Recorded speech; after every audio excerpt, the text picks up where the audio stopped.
Welcome to the Cultaholic Wrestling Podcast. If you like a lot of wrestling on your YouTube, join our cult. Hello and welcome to the Cultaholic Wrestling Podcast, the one after the Rumble. Oh. So we are all definitely well rested and loving life. You're listening to the dulcet tones of Jack, Hello. Ross, Hello. and Maffew. Hello, Jack. How you doing? I'm all right. How are you? You all right? Not too bad, actually. Not too bad. Enjoy the Rumble? I enjoyed watching it with mates. I hated remembering that I'm in my 30s and I need a good few days to recover from staying up till 5 in the bastard morning. I enjoyed it as well. I watched it with Joel, Owen, and Fraser in here. Oh. And I think we were delirious by about one match in. And we just started laughing at so silly things. Fraser had a shocker. I'll just say it now. Wow, Get it out there now. It must be record time for Fraser from that end of the table. Just had all these theories and predictions for who was going to come out, and just 0% of them, apart from Chelsea Green. That was the one he got right. But he's got Matt Cardona, Steve Austin, Great Muta. Anyway. Oh, I'm sorry to hear that. We're Poor still Fraser. friends, although the earlier I keep doing this in the podcast, the less I'm sure of that. Yeah. I'm worried he's going to be like, stop that now. Well, I'm sure you were there to console him, like a good friend. No, because he messed up my predictions on ProWrestlingScorecards.com. The free-to-play wrestling predictions game. Anyway, yeah, it was fun though, Ross. Lovely. Nice. Yes. Are you- Fantastic. Good. Were you hungover after the Newcastle's triumph? Yeah, I was a bit, and my voice had gone, but the voice has come back now. Good that's for the good. 4-hour podcast. Short one this week, everybody, I'm sure, with a pay-per-view. A premium live event week in the review. So apart from that, I'm tickety-boo. I watched the Rumble on Sunday morning. Get to lie in bed. Sensible. Yeah, but I don't know what it is on a PLE night or a pay-per-view night. I can never get myself to sleep. Just wonder what am I missing? Yeah. What's happening on the other side of the world? Especially Rumble night. You never know what's going to happen to you. Especially when your phone going... Will the Great Muta come out? No, but Booker T will. Oh. That was the main. I thought it was a decent. We'll get onto it later, more in depth, obviously, in the proper segment of the podcast. But I thought it was all right, but just it lacked that je ne sais quoi, that va-va-voom that a normal Rumble has. Well, people have been up and down, like a horse draws, about the opinions regarding Royal Rumble. So we'll have lots of fun discussing that. So I enjoyed the highlight of the Rumble for me was realizing like, oh, I'll just walk home afterwards. It's only a 35-minute walk, and it's 5 a.m. going. And I go, can I sleep on the couch? And he goes, it's where the cats like to hang out. But that's all right. So the entire night, it's just Are they friendly cats? yeah. That's all right. Oh, they were, but what's that noise that cats do? It sounds like a very small car engine. Purring. Means they're Yeah. happy for you to be there, you know? But they were looking at me. That's nice. Well, They were looking at me the same way I was watching Bray Wyatt. I guess they were like, what's going on? Like a bit confused. Yeah, Yeah. you roll over and they stop. And like, no, I'm still here. I'm just getting comfortable. And they go, all right. How many? 2 of them. Oh, right, okay. But one of them's fat, so it counts as half. Were you one at half. mine? I've got 2 and one of them's fat. Oh, wow. Well, he's not. He's a lovely little lad. Anyway. In fact, he's my cat. Here's the wrestling news. Very surprising news out of nowhere, which sounds like the rest of it's talking about. Kota Ibushi has left New Japan. We're starting with New Japan news. Very abruptly. Thought I'd get out of the way because I'm talking about the Rumble. He's But been announced for WrestleMania weekend. yes, he has. Of all the companies in the world, Game Changer Wrestling. That's perfect fit. That's a perfect fit, sorry. Because I believe he's in Bloodsport, which fits him. And he's in Joey Janela's Spring Break, which also fits him because he's hard and silly.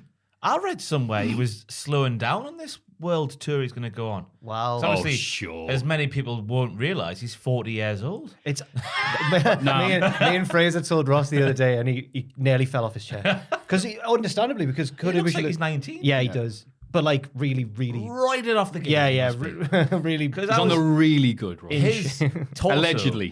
torso is flawless. Fantastic scenes. What it must have been like when he was 25, I can't even begin to think. Well, have a Google. Oh, I suppose. I will when I'm at home tonight. On my own in a dark room with a candle on. I can see why Kenny's so fond of him. Certainly, yeah. He's Right, Kenny, I don't understand. You've been by it. He walks in. Oh. Well done, lad. But yeah, he'll be ready for Josh Barnett's Blood Splurt. Oh, dearie Blood me. spaff. Oh. AEW. Blot sport. Oh, that's good. Josh Blotnet, Blot. 4. Watch Kota Ibushi come to the United States. AEW Luchasaurus being sued over mask design. Oh. We had a bit of news there. This is a load of bollocks, this, mate. You think Because so? I looked at the mask in question. What company is it? Composite Effects LLC. I don't know if Joel wants to get it up on their website. It's on their show. I'm sure you just type in Luchasaurus masks, whatever. Yeah, you'll find it. But the difference is a wide yawning chasm, I would say. It sounds similar to the issues that Randy Orton and his tattooist went through. Oh, yeah, with That the game. six or year long lawsuit that involved the winner getting something like $3,000. It was very depressing. About what? Go back to the first article, Joel. It was there. It was hyperlinked in the text. Oh. There you go. Right, so they're saying we made this mask. You're using this mask. That's fair enough. This mask that we made for you is now on merch. It's on action figures. It's going to be in the video games. Oh. I need to pay it. Wait, hang When on. you see that, you think Luchasaurus, don't you?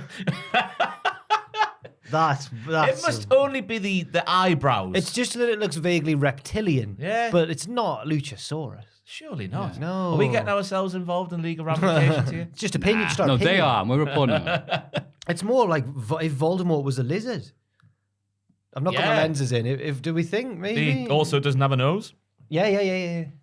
Like, Voldemort? he must not be Looks named, like your man from Dragon Ball ZZ. Freezer. I know the name of him. yeah. Oh, okay, If yeah. they did a live action Dragon Ball Z, which I'm not sure if they have or not. They did do. That's what he would look like. Oh right, they that did. looks like- too good for the live action Dragon Ball ZZ. If one of the Teenage Mutant Ninja Turtles was a burns victim and their skin had blistered and bulbed Yeah. like that, which one would do it? Probably Martin D'Angelo, whatever the bollocks you call him, one that likes pizza. Donatello. Up the Wait, turtles. No, Michelangelo likes pizza. That's what I meant. Donatello's clever. That's his gimmick. So you said you fully recovered from the match. Okay, Matthew, good what, to hear. What are their gimmicks? Likes pizza, clever, the rebel.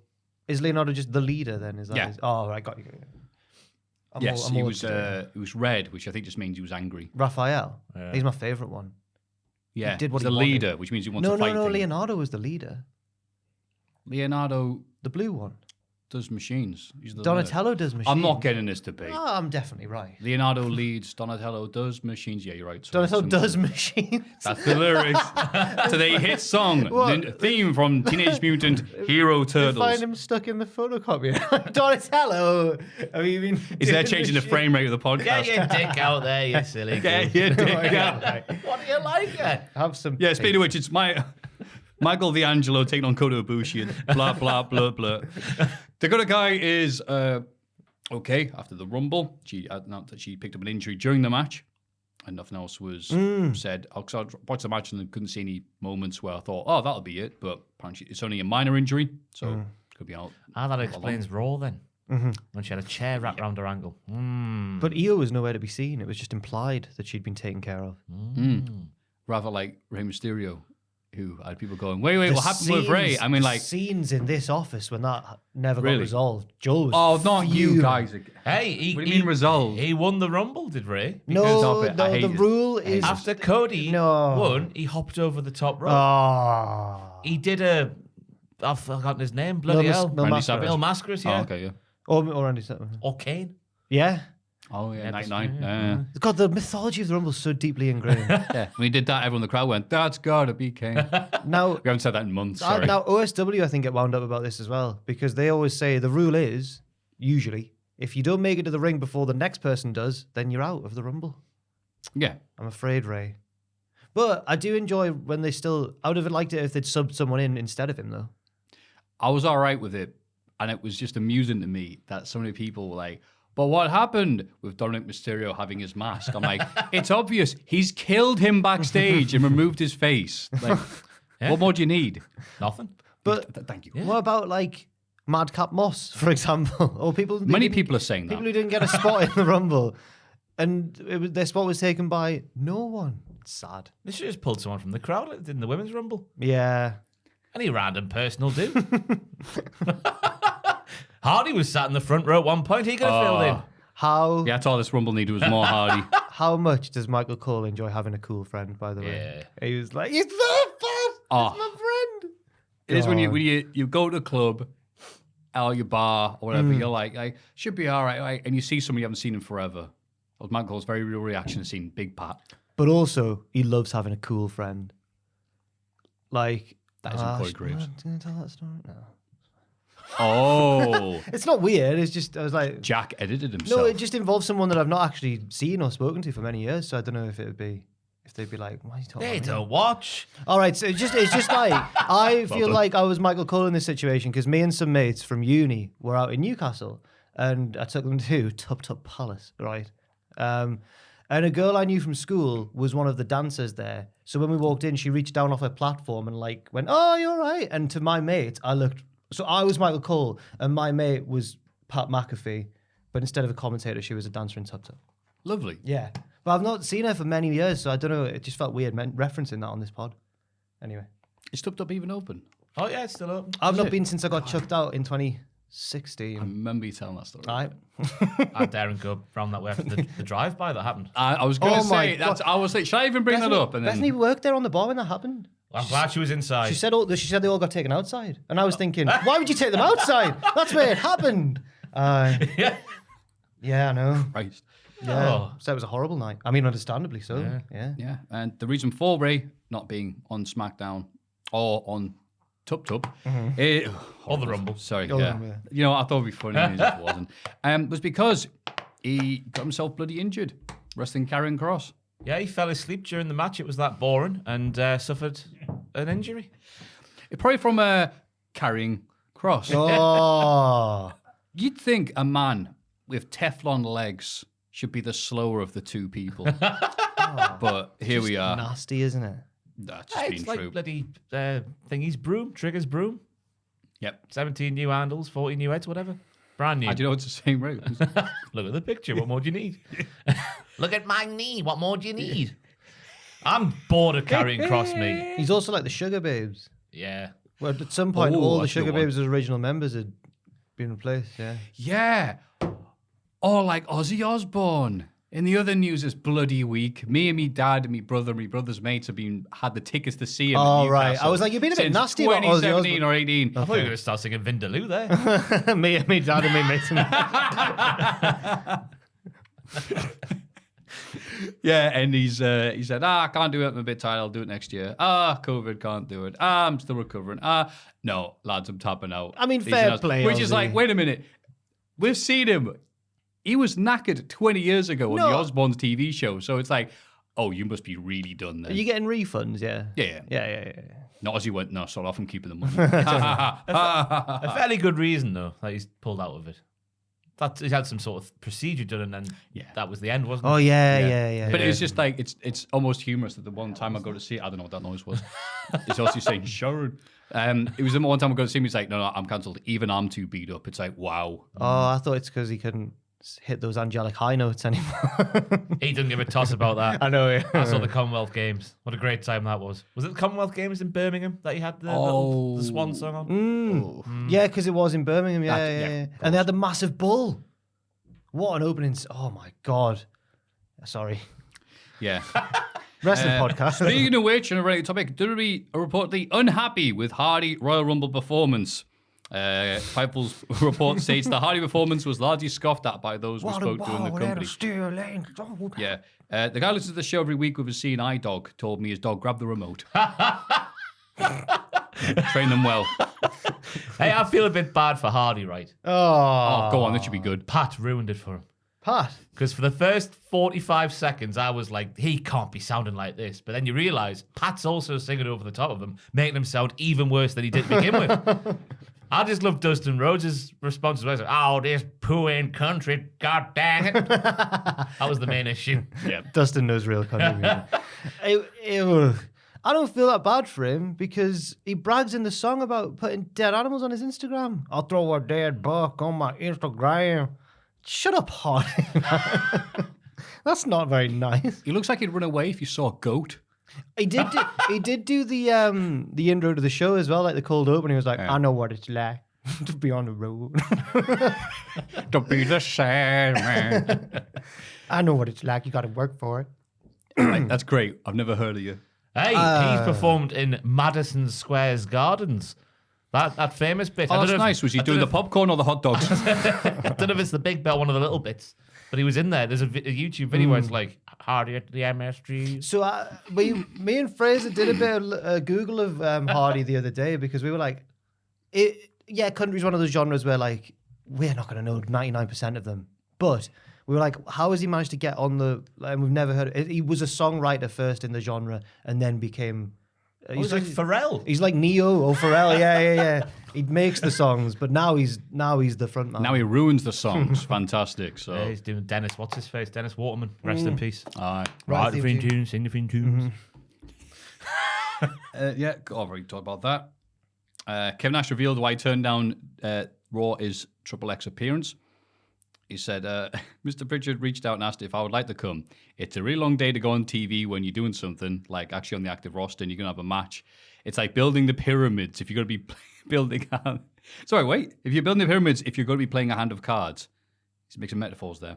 I can't go out there Maybe with the they literally would have put him in the poker game, right. Yeah. I think. Because I'm too much of a dick. They all said they were too old. I would have headbutted that big guy, Gunther, in the forehead. I'm not backing down, so send me home. I'm not doing that. I'm glad I didn't go because I don't see where the F I would have been used. So, Oh, fair enough. I thought he said he also didn't want like commiserations from people he didn't know, and that's fair enough as well. I read that quote somewhere. That segment was, I like that bit where Triple H was like, "I'm scared of you." No, there's just them putting over someone. Yeah, if Kevin Nash had Nash gone, looked I'll right. take on Gunther. It's Yeah. like, I was saying the other day when you hear the tone of his voice, because sometimes he's taking the P155 as Kev, and other times he just loses his bananas. He's shouting, like when he's talking about his raising his son to not be a word I can't say on YouTube. I learned this week. Oh, P-U-S-S-Y. okay. because you gotta. Sorry. That's a famous monologue. Well, I don't know if it's famous, but it's one of the most highly sought after bits I've watched so far of Kevin Nash. Just, I didn't raise a P word. Oh, Talk about his son. Good. fair enough. Just nice how Kevin can flick a switch like that. I want to know if he's talking real there, because that could be a WrestleMania match. Kevin Nash versus Gunther. What? No. Shut up. No. Oh, sorry, Crown Jewel, obviously not WrestleMania. How stupid. Oh, yeah, I'll take that. Yeah, Yeah. someone watch. Booker T reveals Seth Rollins was shooting 100% about CM Punk. Because there's another bit. Nick Houseman of, hey, that lad at the scrum. Well, he's in the news again, bless him. The Revenge of the Houseman. Yes. Yeah. For asking Seth Rollins, hey, what do you think about CM Punk? And he called him a C word. No, that sounds even worse, actually. Sorry. But the other C word that we can't say Yeah. on YouTube. The medical C word. He's into star signs. Yeah, he said, And he in- says, go yeah. away. Go away. We don't want you here. We I found don't- out I the don't same like- thing that we know here, found out the other place. I don't like Phil. Yeah. He was dressed. The way he's wearing his dress as well is He's hilarious. dressed like Madonna, wasn't he? Yeah, that's why I thought. I guess it's because they were in town they were in Texas. Oh, yeah. Oh, right, Oh, of right, course. Right. But it's nice to know that, Punk is indeed an arsehole now. That's the latest thing we want to go off. No, Wow, breaking come news on here. now. I've got a few months now No. of, isn't he great? No, with the Starbucks no. things and this, that, and the other. like- And now we're getting it back in the other way. I didn't know what to do when Rollins did this because I like him and I like Punk as well. And I was like, oh, Yeah. I wish they could just be friends. Right. Whenever CM Punk's not on screen, everyone should be going, well, is he a dick? Is You know he what? not a dick? If Punk hadn't tried to change the game in wrestling, then people wouldn't be so opposed to him. That's right. And yeah, Booker T obviously joined in because he doesn't like CM Punk. Oh, 'cause that shut one up, story. Say, man. And Booker T says he was shooting 100%. I'm just glad I didn't have to say it. I'm just glad people can't look at me now and be like, I'm a hater. I keep my mouth shut. Wait, hang on. No, he Booker doesn't. said I keep my mouth shut. My mama always told me if you don't have something good to say about somebody, don't say, no. Booker T said this. You hear other guys that have been around the business that feel and speak the same way about Phil Brooks. It's because of being around him, Booker said. God. You know that amazing story I'm pretty sure Booker told, because he listens to his mama a lot, about CM Punk allegedly said, I love to hear CM Punk talk about this. But he went, well, I'm the locker room leader here. And Booker went, right? And got a bunch of rubbish and poured it over the floor and goes, there you go. Do I think of you?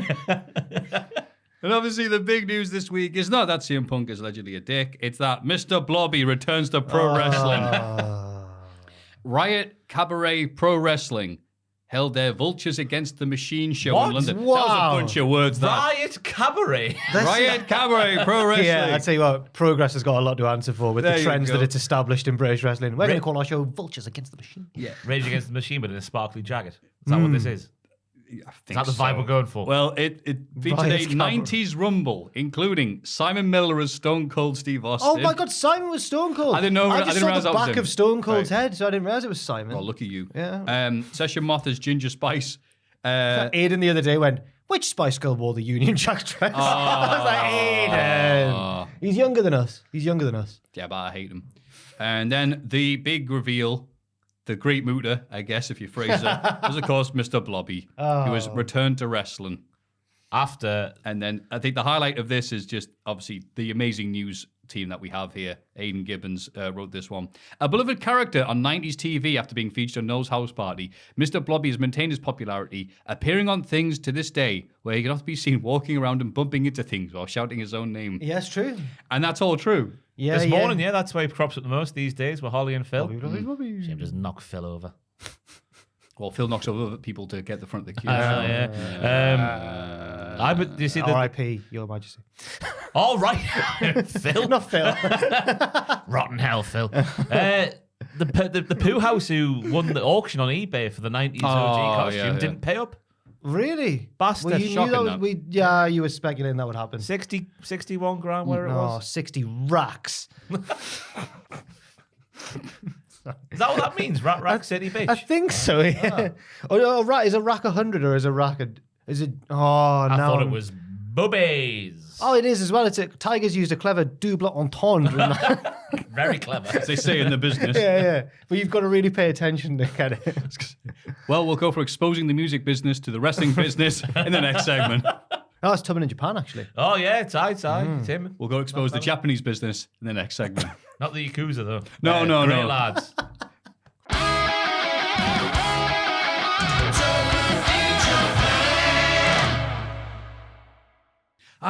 Tubman in Japan. False enthusiasm. Oh, yay. 6 days ago, cycled an indirect route to Kyoto. Today, the cold spell in Japan continues, but it was an enjoyable ride. 5 days ago, done the tourist strat today of cramming as much poo in one day as I can. Not so much my style, but saw a lot of cool stuff in Kyoto. That's a great photograph. And I have to say that Tubman's photo game in general has been really on point on his gram recently.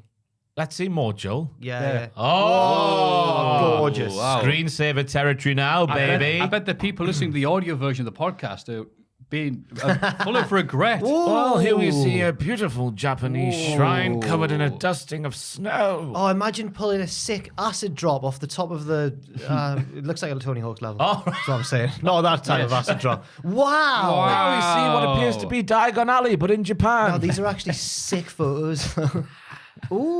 Ooh. Are they post box? No. No. Are they post box? they Each of them are both like- Oh, yeah. There's Alexandra Palace. There's Jack writing up his review of Seven Samurai. Oh, that's a sheer drop. Oh. Careful when you get to the edge of that. New Jack would have Promenade. dove off that if he was able to be poked in Japan. No, these are lovely. Look at Whoa.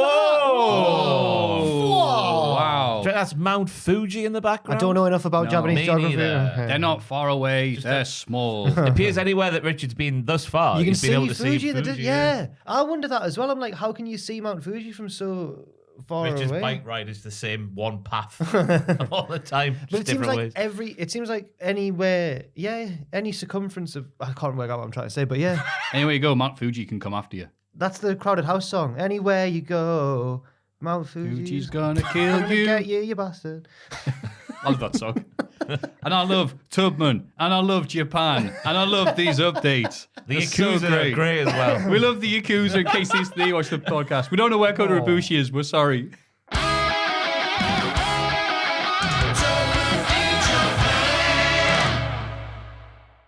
Everybody get excited for the Cultaholic Hall of Fame! Now it's time to everyone's second favourite after Tubman in Japan segment, the Hall of Fame. And now we see in condescending order results from last week. Mary Lloyd, who I had many nice DMs telling me, how dare you mispronounce this name, you idiot, stupid wasn't English that. person. How about you leave our culture alone? I thought you Even though I pronounced it went on right. YouTube and copied what someone said and typed it out phonetically. Apparently that person on YouTube got it wrong. So Okay. I'm very sorry about that. But I what's think the you Boston official Poke word? and everybody else. Oh, Mari, I think. Mari Lloyd. But it's right if you roll the L. But Lloyd. yeah, something like Six that. Nations soon. Well, They love a bit I'll of just that, stick to don't they? 5. That horse head thing Welsh people do. 18%, just because I'm interested in something doesn't mean everybody else is. That's fair enough. that's fair. The restaurant scene in The Godfather 1, Yes. 25%. The Godfather 1. Is that what what I you said, said? aye. Oh, no, Jack. Godfather 1. As in, like, how many are there? And I've got to specify. That's what they call it now. Out now on Blu-ray. Godfather Godfather 1. Oh, I've let myself down there. Yeah. And then we combine those two votes, though. We get the horsehead scene. But the clear winner, and nothing else is going to touch this, well, thankfully, Hulk Hogan's poo, 57%. And I hope the picture is, Joel, a literal log, but with the handlebar. Oh, my goodness. So you know it's him. So you know it's He likes the idea. He was like, yes, I'll get on Photoshop right now. So you are the winner of the Smelly Award. Well done, Ross. Cheers. Should we add context for people who didn't see last Nah. week's? Nah, well, move on. No. It's their fault for not watching. So I'll go first this week because I won. Is that how it works on this? It is. You okay, Ross? Yes, it is. Yeah. Lovely. I've been here before. I'm stealing your thunder, Maffew. I'm going for an animal I've seen this week because I think they deserve some love and appreciation and not slander and just discerning eyes looking upon their fine body. Okay. The UK's ugliest dog. I'm waiting for Joel to make the thing appear. Is it the UK's? Yeah, Britain's ugliest dog was crowned this week. Look at Peggy. Peggy's success He is he pointed and laughed. He's pointing and laughing. Oh, how weird. Maffew, man. as the article. Why do you give a dog booze? The subheading reads Peggy's You can't success. give a dog booze. It's a classic rags to riches story. Yeah. It's Peggy is there you go. Oh, man. I've seen her in the big market. Americans, that's our new monarch around here. That is Camilla. No. Although, if you listen to Prince Harry's book, that's what he thinks of her. Ding dong. But, God. yeah, I'm just going for Peggy because she's been voted Britain's ugliest dog. Poor Peggy. And I'm sure she's up there in the conversation. But I would like to appreciate her work all the same. Oh, I'm sure Peggy's a nice dog. Can we scroll up a bit? Joe? What breed is Peggy? Looks like some sort of in. a pug Chinese crested mix. Oh. I mean, pug's not the greatest starting point, is it? I'm not. Pugs aren't for me. I feel like sorry them, for but, pugs. Yeah. 'Cause they can't I liked them breathe. until I found out that the bred to be inbred. That's not their fault. Oh, of course not. bred I'm not blaming them. No. I think I'm summing up a bunch of complicated things at once there. Wait, can you what drink has it got? Nice bottle of champagne. Yeah, but like, Because it's one. It's because its tongue's always out, so it fits the crime, doesn't it? Yeah. But it's one that I won. Peggy. Peggy was my great grandma's name. It's quite sad about the dog. God.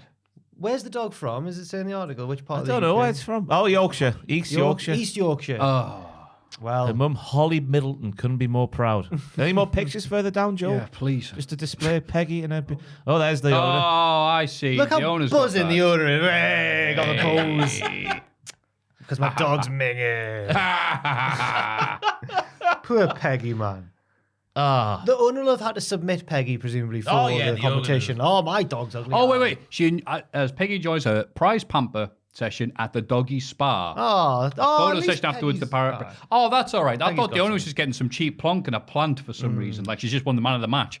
And now I'm like, oh, the dog's actually getting something out of it. That's Yeah, all right. yeah. Other canines who missed out on winning the competition include Marnie, a French bulldog from Wiltshire, Winston George, a British bulldog from the West Midlands. Oh, don't want to meet their owners. I was going to say that you can already visualize how racist they are. Oh, hey, Big now. time. Winston George, the British Oh, wait, British Bulldog. Is that not just because Churchill the dog off the advert is a bulldog? Nah. No? Okay. They definitely just walk into a pub and go, huzzah! I reckon their dog was way uglier, but they were like, oh no, oh god, no, we just meant the The owners. swastika on the head was not. Jazz a Bruston. What the hell's a Bruston? From North Wales. Bella a pug from Sheffield. Roger a pug, toy poodle, and an ugly boy cross. What? Ugly boy cross. Why is ugly Can boy you got? copy toy poodle, ugly boy cross? Is an ugly boy a breed? Or maybe just what an ugly boy is to begin with. Ugly boy dog breed. Don't just Google ugly boy.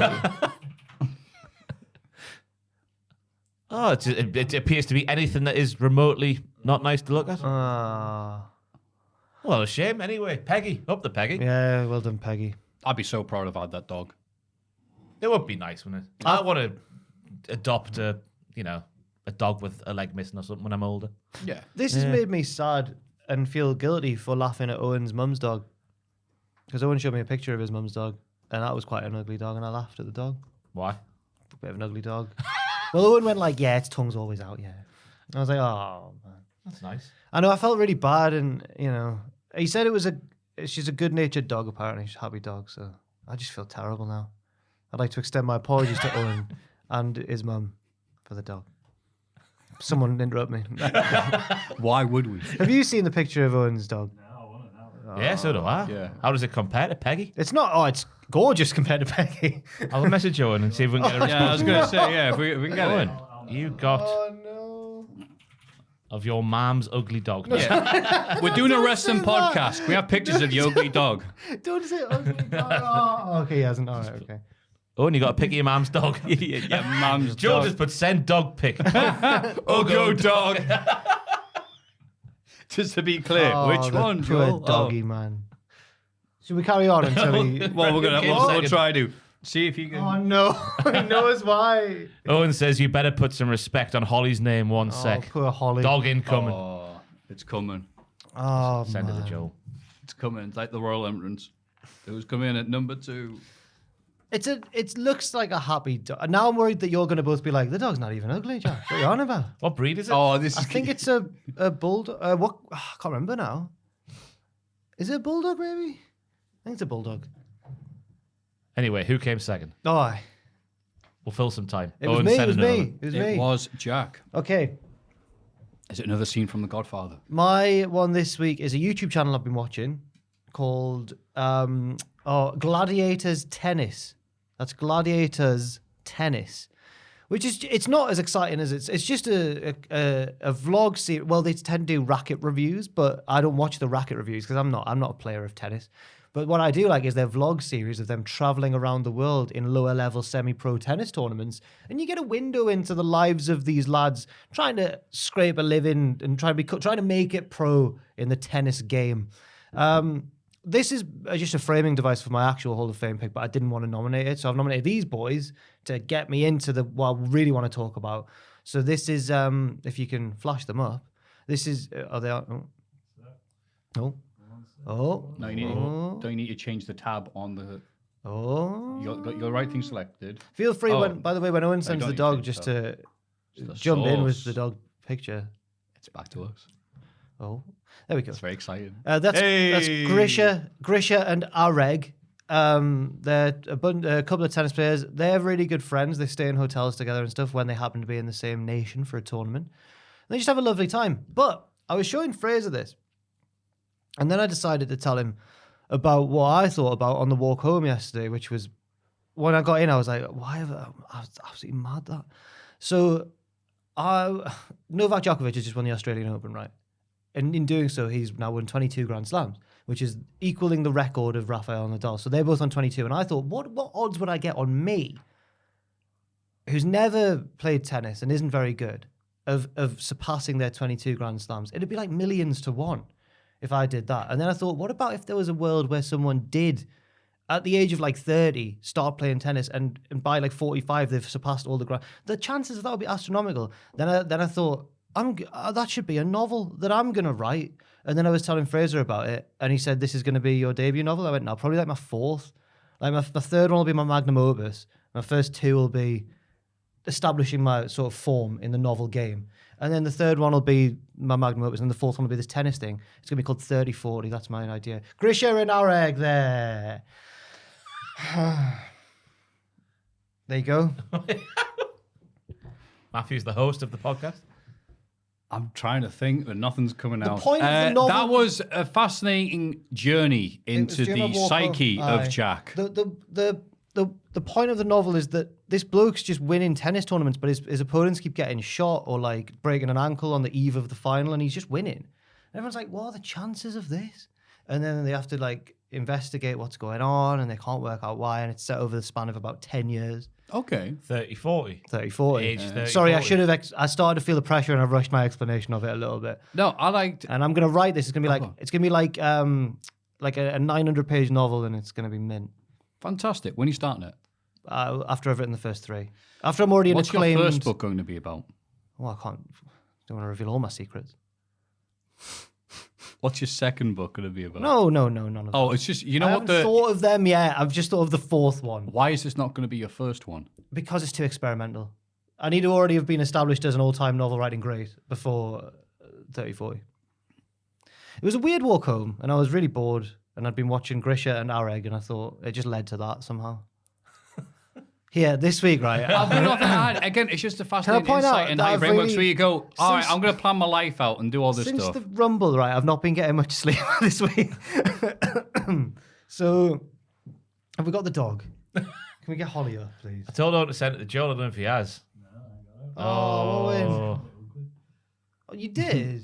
Yeah, Ugo Doggy says Joel. Oh, well, he doesn't want to send it By now. the way, Ugo is street for really cool.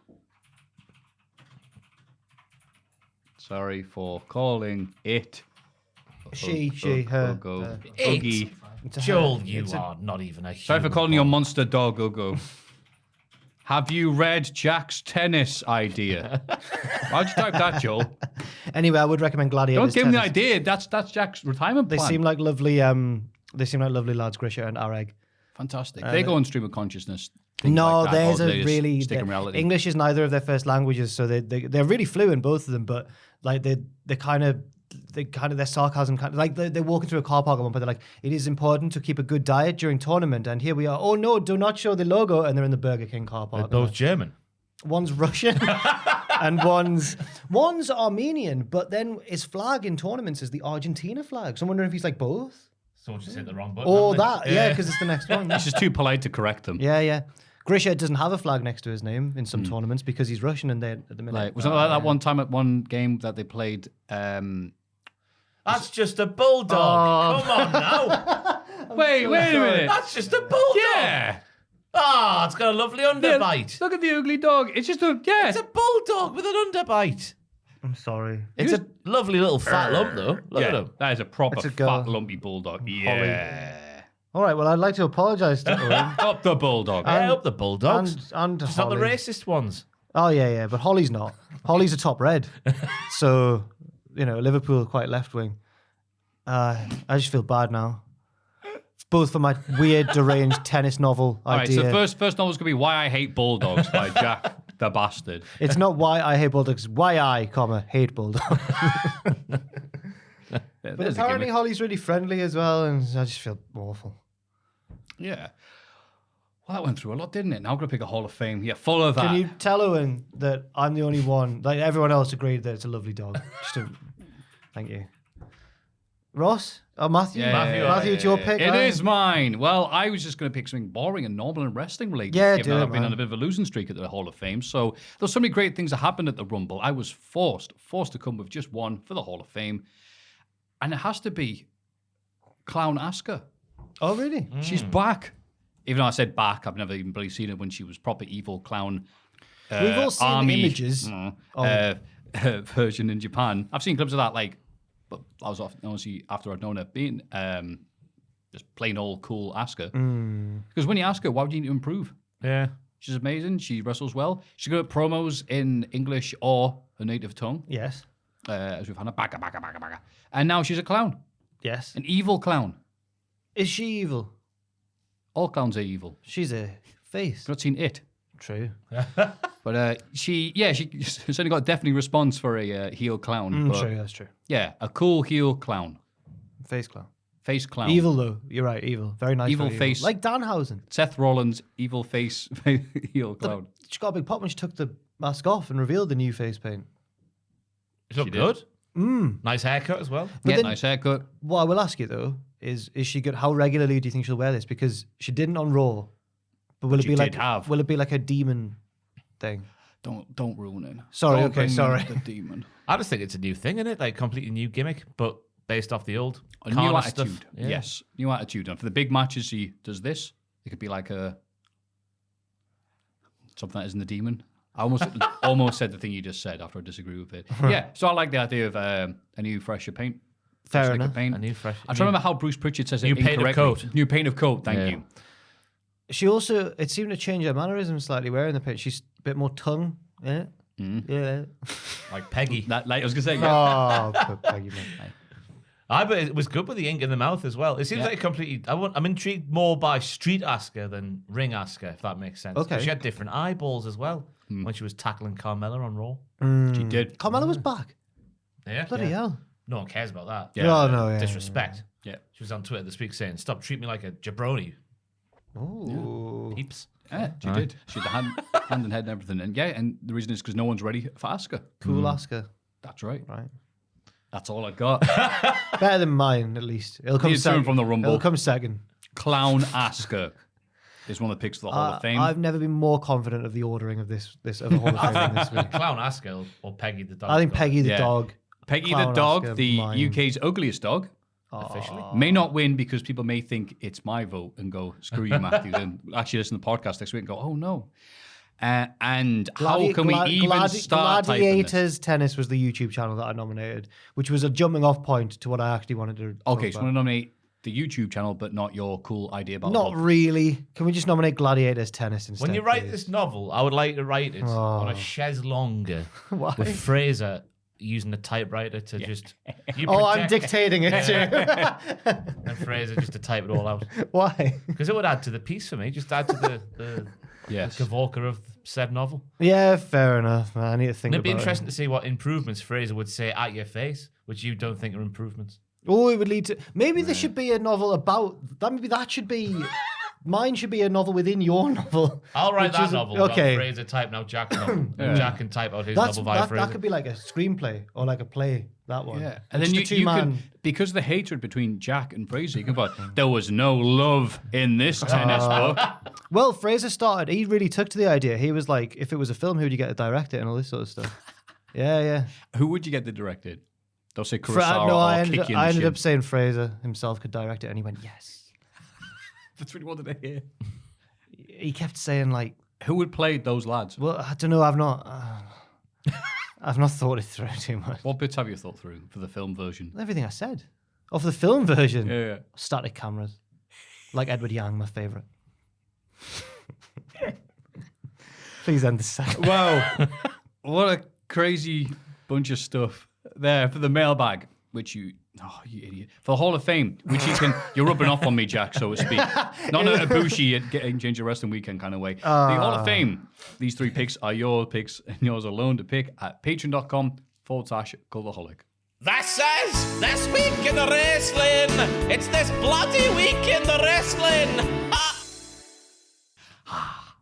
This week in wrestling. SmackDown. Good Charlotte. That's good, that. Because she's a face now.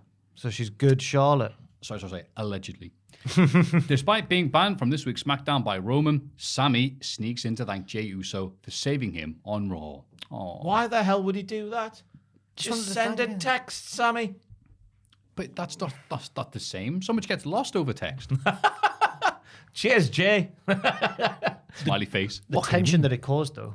By Why the is way, he there? By the way, have you seen the state of this dog? Lol. Thanks, Sammy. I thought it was interesting that you let the other lads bugger off before going, Jay, I'll do you a favour. Just you, Jay. I love you, Jay. And then Jay said, I love you back.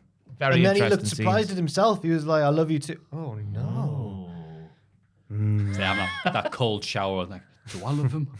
Just imagine Jay Uso now. I love him. I love him not. Jack writes a novel about it. Oh. Jay's like, if Sami was a tennis player Okay. and I was his coach. Rey Mysterio beats Karrion Kross, who was very cross. I would be very cross as well if I was rubbish. To a crucifix pin. Yes. Shall we set the scene for this Symbolism. match, right? The feud's been built up because Karrion Kross has been saying that Rey Mysterio is, and I quote, a knackered old horse who can't do it anymore. But this knackered old horse ran rings around Karrion Kross for large parts of this match. Karrion Kross is done. Well, there was reports that came out that Triple H was not too buzzing about various people he brought back, wasn't there? Could one of them, on this evidence, be Karrion Kross? I'll say yes. I feel bad for Karrion Kross. It's really bad writing. But I'm going to make it my move of the week. I'm going to blow out early. When knackered old horse Rey Mysterio quickly dodged out the way of young whippersnapper Karrion Kross running across the ring to try and spear him. Because I really laughed, just knowing what the story was. That's what I'm going to give for the move of the week. Really bad writing. Really bad. What did Triple H had this in for Karrion Kross back in NXT, remember? Oh, Everyone else goes, you're rubbish, you. Yeah, he did. And then Karrion It's one Kross of would this- beat them in a match. And then the next week, someone else would go, Kross, you're really rubbish, you. Why does Triple H hate Kross but push him? I don't know. It's such a weird... It was one of the weirdest builds I've ever seen because Kross had a decent build and I liked him because it was the main event, big old heavyweight match with Keith Lee wins the title. Yeah. And afterwards, Pete Dunne, you're rubbish. Finn Balor, you're rubbish. Like. Adam Cole. You can't do the graps like we can. Yeah. Yeah. Johnny Gargano was always like, you can't talk, you. I mean, that worked out well And for Karrion- Johnny, obviously. And Karrion Kross stood there going, well, But I'm big. that's like your opinion, I guess. Yeah. And then he won a 5-way or 6-way match, whatever it was, by the fact that everyone else is too busy beating each other up. I'll show you. I'll grow my hair out so I look lovely and kind. I don't want him to look lovely and kind. One of the most counterproductive things I've ever seen He in looked wrestling. so hard with his hair shaved. Oh, well. He went, oh, screw NXT. I'll be better on Raw. Oh, I feel so bad for him. Yeah. It's I just don't. really bad, right? The character's all right, you know. The spooky vignettes are what they are. They Yeah. don't particularly tickle my pickle. None but of the spooky things are at the minute. Yeah. His spooky stuff might be the least offensive spooky stuff of all the spooky stuff at the minute. Yeah. If I want a spooky dude with a cool entrance who wasn't that good in the ring but still had popularity, I'd watch Gangrel. How dare you? Liverpool's finest. Yeah. Yeah. He wasn't that good in the ring, but no one cared. Loves bangers and mash and a pint of Stella. Bah. Austin Theory cuts a promo about how he's going to win the Royal Rumble. He's interrupted by The New Day, who are interrupted by The Miz, Who messes up. who can't remember the word. If you come and you may laugh, but I've got something on my shoulder. New Day, isn't it Chip? That sounds really scary. Do you mean Chip? When they started Ooh. brawling, Miz was still laughing while he was beating up Kofi in the corner. This, though, to me, Miz gets a lot of flack for being The Miz. This really proved to me how consistent The Miz is because it was so shocking when he messed up his line. He's really consistent. Yeah. I love The Miz. It was all right. It's just couldn't be in front of two worse people to be like, that's us, The New Day. Austin Theory stood there and smiled. Yeah. He would have been fine if it was just him and Austin Theory in the ring. Yeah.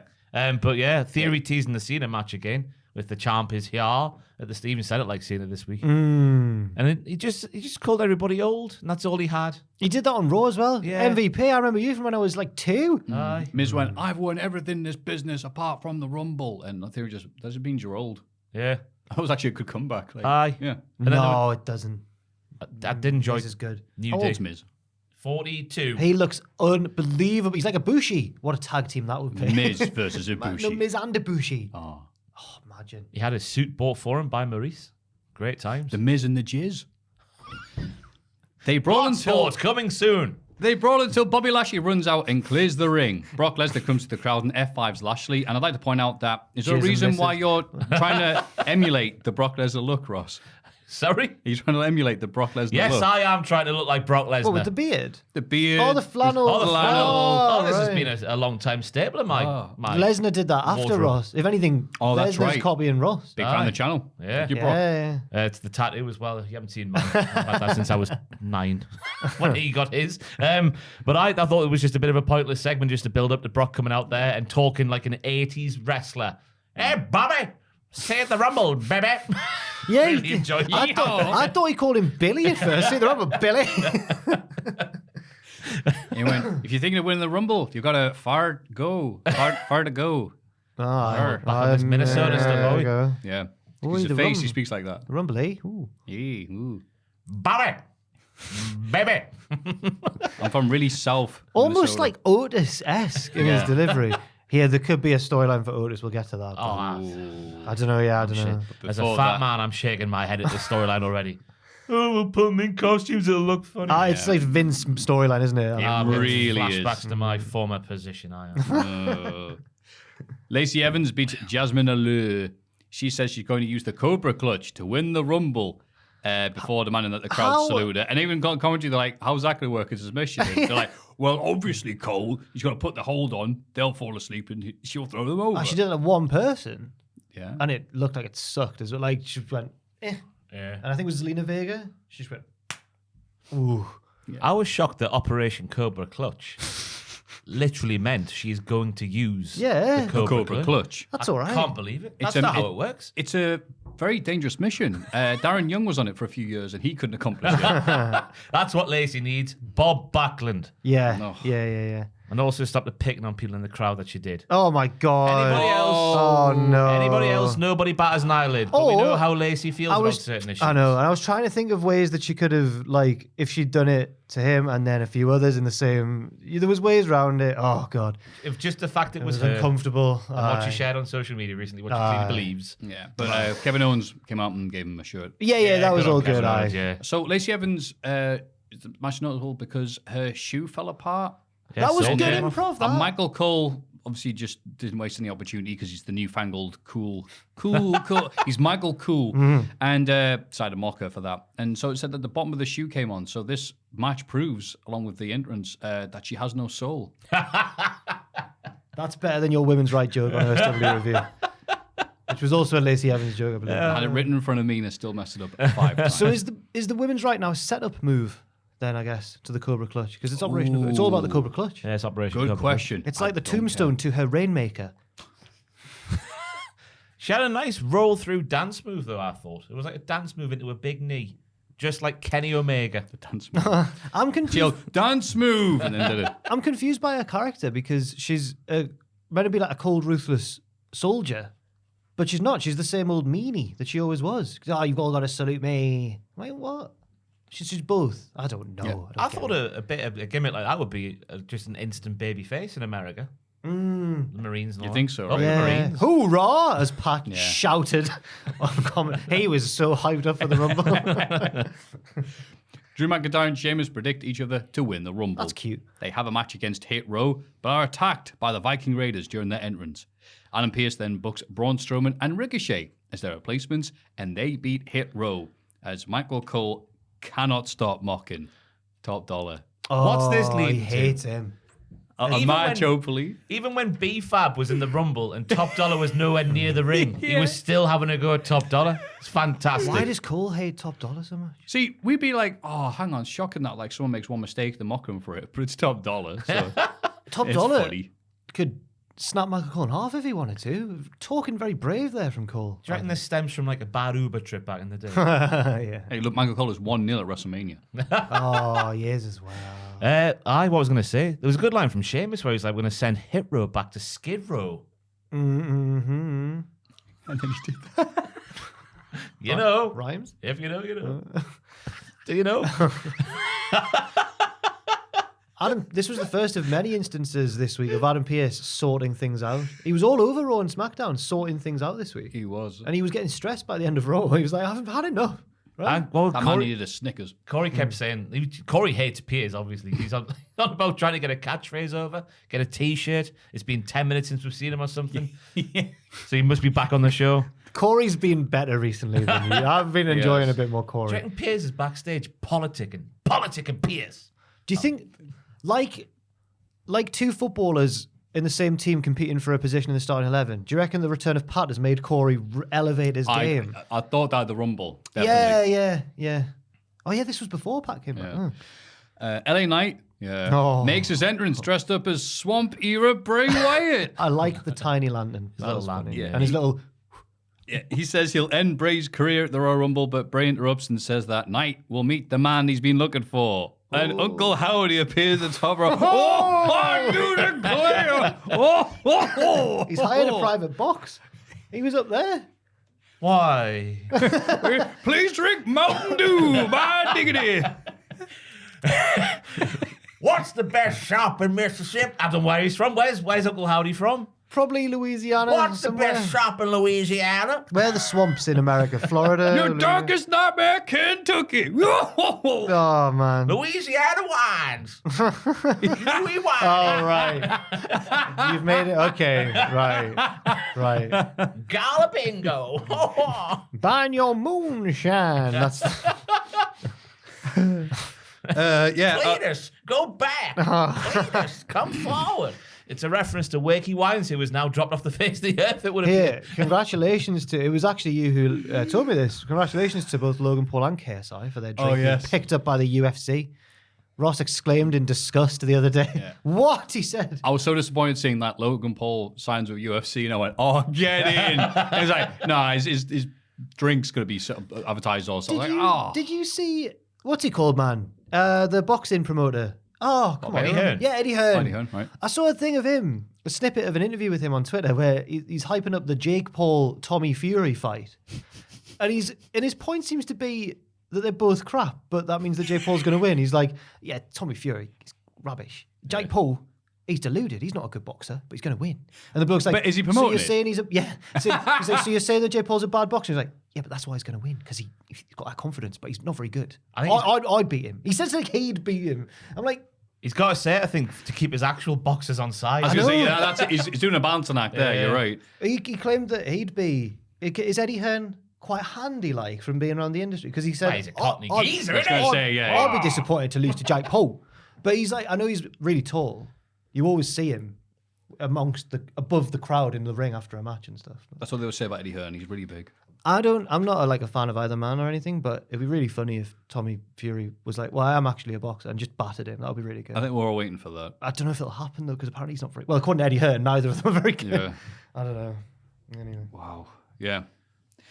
Also, B&M Bargains took a picture of oh yeah, they love the wrestling. They watch us, you know. They went B&M Wyatt. B&M watch us. Yeah. I tweeted it a little while ago. I can't remember. I remember you this. Yeah, they replied and they're saying like, "We watch your podcast or something." I don't know. Thanks, social media person from B&M Bargains. Thank you. But about this segment though, I forgot at the end of the segment that Howdy and Wyatt were working together in this segment. Is this the first time they were working together? 'Cause I was perplexed at the end of the Rumble bit, but this sort of makes it. I was about to say this. This makes it make sense. But at least there was an example of it happening before the Rumble. Because I was at the end of the Rumble just scratching my head and arse. When did they strike a deal? Because I thought they were going to fight each other. I don't know. Then, thankfully, Imperium defeated Legado del Fantasma in the tag team tournament and will meet the team of Braun Strowman and Ricochet in the final. Braun and Ricochet have done a bit of a Shane McMahon in the tournament here. They just got chucked in. True. Not in the final, I suppose. True. But as we said, it was a week of really good matches on TV. And this was one of them. The state of these tag teams, my God. They've been waiting to have the tag team match like this for ages, I think, Legado and Imperium. So, yeah, banger after banger here. Love the press slam off the top rope. Oh, yes. From Fabian, used to be a model, Eichner. Yes. Or Giovanni Vinci, as he's now again. He came again. Yes. Cha-ching. They've built. That's what I know. The maybe like the honeymoon period of the Triple H creative era has gone a bit. But one thing that has remained is his commitment to establishing a solid tag team division. Agreed. I'd say. In the women as well. In NXT, there's quite a few women's tag teams. Yeah, fair enough. I thought it was interesting how Legado weren't quite nailing their moves, but still Imperium were trying to stop them doing the moves. I was like, just let them do them. They're going to break their own necks soon. It'll be fine. Yeah, that's a good point. But then when it got good, I've written down here for some reason, I was delirious, obviously, watching SmackDown after the Rumble. Legado were flying around the ring like 06 Mysterio, babyface ruler of the world. Yep. Babyface. And they lost like 06 Mysterio. Yeah. That's analysis. Yeah. We see I'll be there after the time. That's analysis. We see a recap of Sonya Deville committing the cardinal sin, interrupting Ryan Satan's podcast to demand a match against Charlotte Flair. You can't be interrupting Ryan Satan's podcast. It was funny. It's like, that's right. Ryan Satan's podcast. I think we were just waiting for like a pop, but it was just like, oh well. Demand a match against Charlotte Flair. Backstage, Charlotte asks Pierce, the Politica, to make their match official for next week, and she's willing to put the title on the line. He agrees, as myself and other people breathe a sigh of relief that there's not more matches added to the Rumble. Yeah. Odd. Charlotte, babyface Charlotte. Odd. High five, Adam. Give me this match now, Adam. Please. Yeah, it goes back to Pierce just saying you can like book your own matches, but if you win the matches before you want to book your own matches, I think that's how it works, isn't it? Now under his rulership. I can't wait for them all to expect us to cheer Charlotte at Mania against coolest woman in the world. Yeah. Then Kevin Owens takes on Solo Sikoa in the main event, but Sami Zayn interferes to save Solo from being pinned. Owens beats up Solo and throws a chair at Sami, telling him he'll see him at the Rumble. So, all storyline driven this match here, and I'm not saying that negative way. The show kind of just ended, It wasn't like... There wasn't really a definitive end of the match. Yeah. I was disappointed in KO. Disappointed. He used to be the thinking man's wrestler back in the day, 6-7 years ago. But now he's got a match against Solo, who's going to be backing up Roman at the Rumble at that time, and he just didn't end the match with a DQ and break his arm with a chair. Earlier in the night, he even said, I'm going to take him out tonight to make it easier for myself at the Rumble. Why did he wrestle the match? Just tire himself out? Just get a chair and hit him? It was interesting when Solo kicked Sami when he apparently was aiming for KO. KO. And then Owens not hit it, and Sami was very interesting, which was bleeding into my theory, which has now gone away forever. Oh, yeah. The 3 steps ahead thing. I wasn't going to let it go until I knew it was dead in the water, and now I must accept it. There were several points where I thought Ross's theory might be right, because there was moments where you're like, what's Sami going to... But no. Nah, it It wasn't. was more like the emotions got the better of him. I liked how throwback it was as well. There was just test of strength and shoulder barges. Oh, it's like a bloody football match on a quagmire of a... Bloody hell. That's analysis. The race course in 1987. This was followed by Mickey Thomas flying down the wing. AEW Rampage. Shut up and get right. It's time to hate or die. Shut up and get Hate right. It's spelled. time to hate or die. That's Very- Teenage very Bottle good. Rock. It's a punk song anyway. Oh. Skate punk. Woo. Yay. Someone you sang earlier about the Turtles, isn't it? That one? Yeah. Song, Yeah. Hangman Page beats Wheeler Yuta with Moxie's finisher in the opening match. Oh, so sassy. That is a sassy thing to do. Hangman's really sassy. Yep.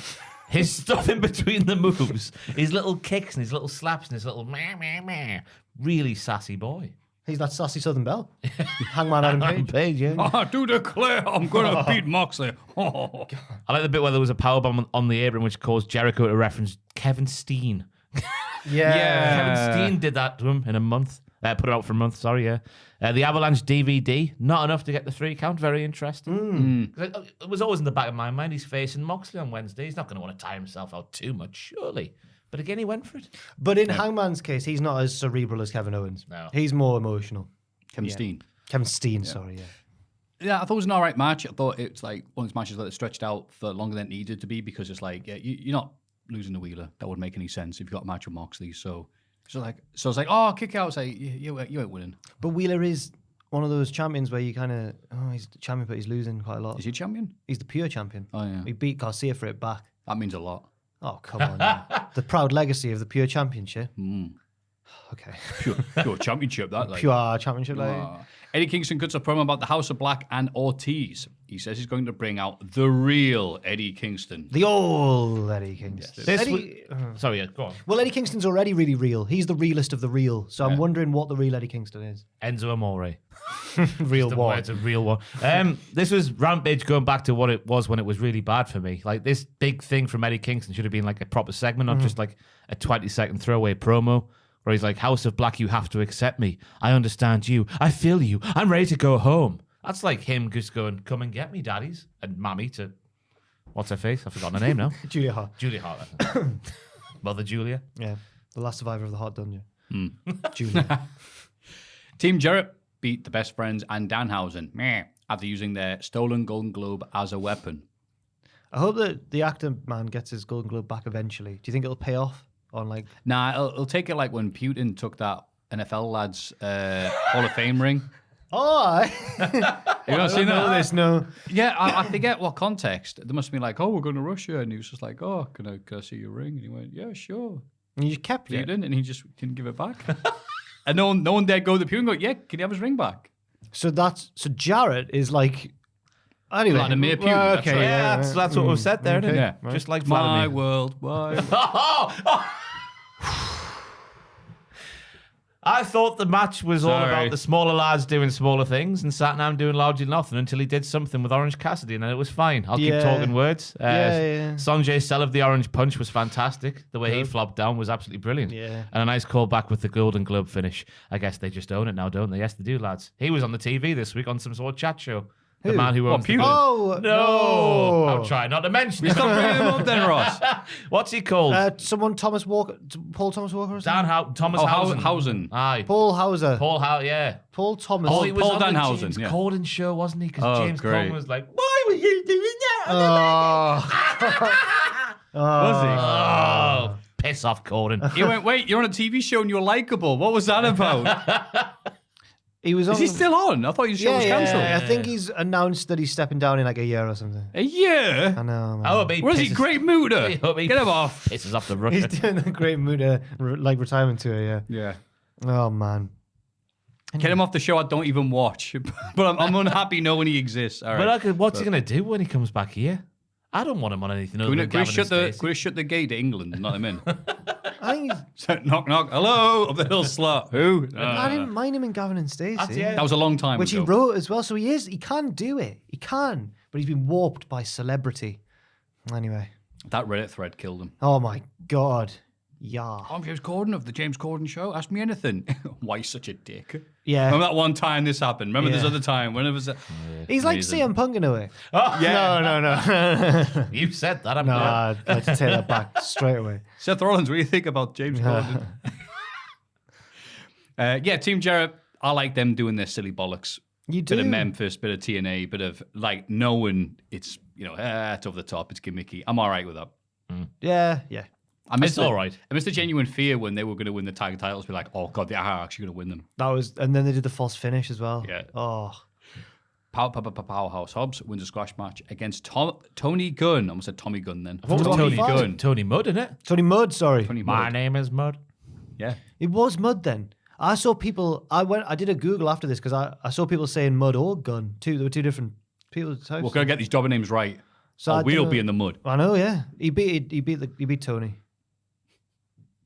Does Kiss have the Love Gun? A band called That's like it. Piss could be Mud Gun. Yeah. Yeah, that worked, bro. A Van Light Piss. Band, like I've just tried to rhyme piss. Kiss and piss came to mind. It's probably time to end the podcast. Swerve Strickland and his cronies interrupt Dustin Rhodes backstage. What are they called again? Muggles. Muggles. Mogul Cole. Mogul Enterprise or affiliates. something. Affiliates. Muggle affiliates. Muggle. Yeah, they It's talk. Parker Boudreaux and the other man. French. We learned his name on Dynamite this week. What was it? French. He's called French. His name is French. My name is French. Okay, French. Wait, What did he it? said. Swerve's like, isn't that right, Parker? I don't know what he said to Parker. And he just goes, isn't it French? What? I'm sure he does. Again, I might have missed this. That is a bit but weird. I'm 92% confident his name is French. Rampage is the show I've paid least attention to, really. No, this was on Dynamite, the Swerve Oh, promo. oh. I want to Oh, know, yeah, well- Ross. Where he's like, Dustin The Rhodes, guy, you're a with, dick. the guy with the face tattoo. Yeah, French. Yeah, right. French. Everyone knows French. Let me Google French I was about- AEW. Carry on, Maffew. They slagged off Billy Gunn and went, oh, you're... No, Dustin Rhodes, Dustin sorry. And they Rhodes, went, the oh, overall you're... one. Yeah. They went, you're rubbish, you. And your dad was, basically, they said, I think. Yeah, aye. And your, that's just an official AEW France account. I've typed in AEW French and it's not working. Red Velvet challenges Jade Cargill for Dynamite. For a 50th match. Yeah. She's really unlikable, Red Velvet. I No, thought. no. Really unlikable. I know, that's good. Oh, stir in the pot. I like Red Angela Velvet Dawkins Cake. and yeah. a basketball player. Who does that? Yeah, and James Harden is the basketball player who does that. I think it's a reference to the drugs. Is it? I think it's since become just a general cooking up something in the kitchen, but I think it was in like songs like Trap Queen and that and all. Space Cakes. No more class above more. Anyway, What was I going to say? in the trap house, cooking up, whipping, look at the flick of the wrist, all that sort of stuff. I thought she was the natural babyface of the feud Red potentially. Velvet? But then I watched this because she was like the lackey who was treated badly, wasn't she? She teamed with Cody against Shaq. She did, yeah. She was She's been a Brandy face standing. for so long. Do you not think she's likable? Nah. Okay. I'm not saying she's unlikable, but You don't like it, do you? it's because because Jade Cargill has beaten everybody. It's like it's hard to take anybody else seriously other than the Terminator that might be challenging Jade, and Red Velvet is not the Terminator. I think they wanted us to think, oh, maybe Red Velvet could do it, which we didn't. Because of the build, like she used to be in the group and now she's not. All 3 minutes of the build. Yeah, well. We missed a bit out just before the Tony Mudd match, by the way, which was Britt Baker being a babyface by telling Ruby Soho to pick a side. Yes. And if she was smart, she'd know which side to pick. The WWE one. Because they come in and get all the spots, don't they? They are better. Yeah. It's funny Pay because it's more money. true. And then Jamie Hayter beats Emi Sakura in a title eliminator match. Isn't it great seeing Emi back? Emmy not doing her Freddie Mercury this time. I should have a new theme Just as well. a heel. Yeah. I must beat you there, Emmy. That's what Jamie said. Jamie Hayter kind of referencing their history and that. Like, you battered me when I was younger, but I'm a different beast now and all that. Oh, it was good. Good match. Yeah. I thought Emmy looked sensational in this match. Yeah, they have plenty of time as well, so that's nice for Yes, the main event. Jimmy Hayter's having a hell of a run now in AEW. Mark Henry, yeah, she is. Mark Henry's like, the time for talking has stopped. It's whatever he says. Now let's go. I can't remember what he says. It's pointless, like, But then The time for said talk that. is over. It's time Yeah. for the main event. Yeah, but And you then see we that went when to it's a- a proper then interview. we went to Yeah. a video package. I was like, Mark, you got it wrong. Plus, he's pre-recorded now, isn't he? Like, Yeah. It's missing the If allure. it's true that he was being paid more than MJF, then I don't blame Max for What? walking out.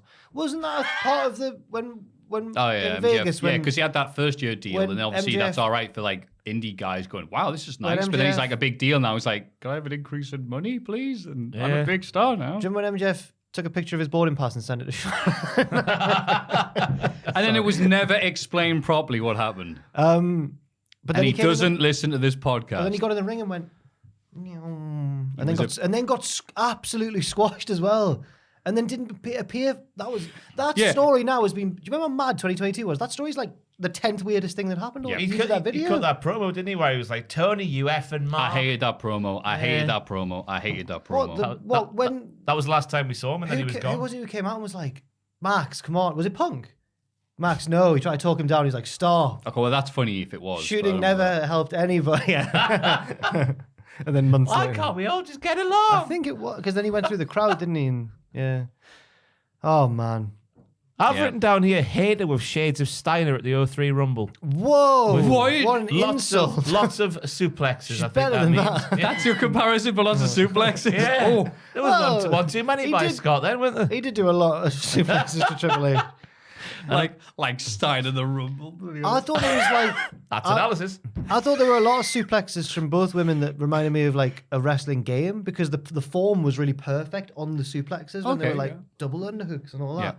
Yeah. Jamie Hayter is just a face now as well, like Britt, isn't she? Yeah. They booked her against. I a don't know heel, if Britt so- is officially, but her Jamie little is surely, rousing speech to Ruby made was very Yeah. babyface-ish. and Jamie must be because maybe. they made her go against Emi Sakura, a heel Emi Sakura here, so it must be surely. It's a shame that Daddy Magic wasn't there. 'Cause he likes Emmy Sakura, doesn't he? Fancies her. Does he? On the Dark and Dark Elevation, whatever show he does. that's Dark an Elevation. interesting- That's my girl. Which had their 100th edition this week. Which Are you one? still watching Dark? Yeah, I watched both of them. Do Dark you? Elevation did, yeah. Is Dark still like the banter one? Dark is all banter. Oh, good, good. AEW Dark Elevation is similar, and they celebrated their 100th episode by Daddy Magic called a move. They just make a series of in-jokes with Big Paul White. Is that not what they do anymore? Pretty much. That's what this podcast is, to be fair. Yeah. I'm going to name a move. Jamie Hayter's Lariats. It's impressive the power she can get with such little backlift. Yeah, yeah. Like Like you compare it to Eusebio. football again. Like Eusebio, famously. Aye. I remember my I thought I granddad. was supposed to telling me run about out you- of steam mid-sentence, Ross. Come on. Steal my gimmick. No, the First you fact- take the dogs, then you take my lack of energy. She can go. Can I have Botchamania as well?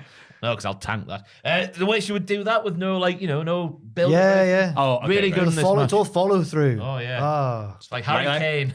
I was going to say Like like Harry Hogan on Kane. the bus, but You and your cool friends. they're like I had that. a look on that Facebook group. It's full of people that I know. I was Oh. like, oh, well, why am I not a member of this secret society then? Oh, what do you have to do to get in? You just join. It's a public group. You can just join. But like Ash from Rise and that. And I was like, people that I know, and they've never told me this. I said it's like the Stonecutters episode of The Simpsons. Yeah. If you just went, can I join? They went, yeah. Yeah. Royal Rumble, putting the spear in Shakespeare. What? Roman Reigns. Roman does a spear. The story was very Romeo dramatic, and like a Juliet. Shakespearean Hamlet. drama, tragedy. Yeah, just name it Shakespeare, okay. Titus Andronicus. Oh, Troilus, if only. Troilus and Cressida. Titus Andronicus is the one where they all die. Yes. E.T. E.T., yeah. That's right, Home Alone. Well, All great Shakespearean Yeah. classics. well, So- the Bray Wyatt match was much ado about nothing, but before that, the Cody Rhodes, where the man this himself, show went on he so long. bravely I felt like ended we were number in- 30 and then bravely Oh, defeated hey Gunther. Gunther, who was number 1, but I've been saying that for years. Would you And rather were- Gunther had come out at 30? Not had this spotlight on him throughout the Rumble, even though he's Well, a no, heel? because of all the drama with Sami and stuff like that, and some of the Hollywood dude who did that superhero, The Rock, speculating. I'm glad that they had Cody's number 30, so there was no massive amount of boos or whatever, like Paul Yeah. Ray and then the 2015 one. And at the start of the show, they even had Roman say to Sami, like, you're with me all night. That was so the crucial bit, yeah, so the question of him even entering the Rumble was like, no. You got to stay on my hip all night, boy. And despite that, Joel was holding on to hope until the last. When Ray didn't come out, Yeah. especially, Joel was like, Sami's going to do it. I didn't realize you were such a big fan of Sami. I thought you had Good money luck, on it. Joel. I was like, he's really caring about this. Oh, we all do. Just in case you're wondering what Joel said off mic there, I love him. We need to get a mic over there, don't we? Just for Joel. just for the young Jamie just position. a little laughs of Joe going, Well, he cried last week. oh, he did, didn't he? Yeah. Why was that, Joel? That's great, Joel. Michelle. Jack Ross and Miss Hair. That's just head first. People had fun with that on Twitch. Hello, Matthew. Are you awake Yeah. today? I went, Oh, do your Twitch audience, is there a crossover with the podcast? oh, yeah, yeah. Oh, good. A lot of them come over and go, oh, great, listen to the podcast. And I see those people that always say it, and they don't say it. They say, it's good to see you, Matthew. It means I was crap on the podcast. But the happy to see me die at a game. So, Cody, I'm happy hearing him get a great big old babyface pop and all that stuff. So, Operation Cody Rhodes, get him over. I'm just worried the closer we get to the Mania and the more apparent it becomes that Sami Zayn's not going to be in the main event. What's going to happen then? And one of them, it is a 2-day event. I know the rumors. And that man, the big dog himself, does have 2 belts. And Cody wants the WWE one, the one that Duth de Rhodes held on the my top of God. his Held mantelpiece. for 10 minutes of him, not even that, like, photo put down, he didn't bloody win it. Then they need Such to, a weird thing, though. Then they need to do that. I was worried that. Well, I'm still worried that they're gonna, especially with the final shot of this show. I'm worried they're still gonna go the route where it's Kevin and Sami for the tag belts. But they can't make sense of that. Yeah, Because Sammy did the thing that Jay could have done but didn't do. and that's Exactly. cool. But This has been a 3-year story they've been telling you. Yes. Ever since the Usos came back at the start of 2020, through Jimmy getting injured, through Jay's solo push, Yep. through Sammy becoming a conspiracy theorist, getting proven right, and then joining the Bloodline, Yep. through Jay accepting Sammy into the Bloodline finally at Survivor Series, Yeah. to now, it's like a 3-year story. Yeah, That it's they like- didn't mean to do, I don't think, but it's been good. Yeah. It's like Triple H went and watched the Omega Hangman Page stuff and went, oh, yeah, I'll see yous. I can do that too. Watch. oh, I'll take your stuff and do it better than you. Yeah. Yeah. So, yeah, the Rumble. I like the men's Rumble.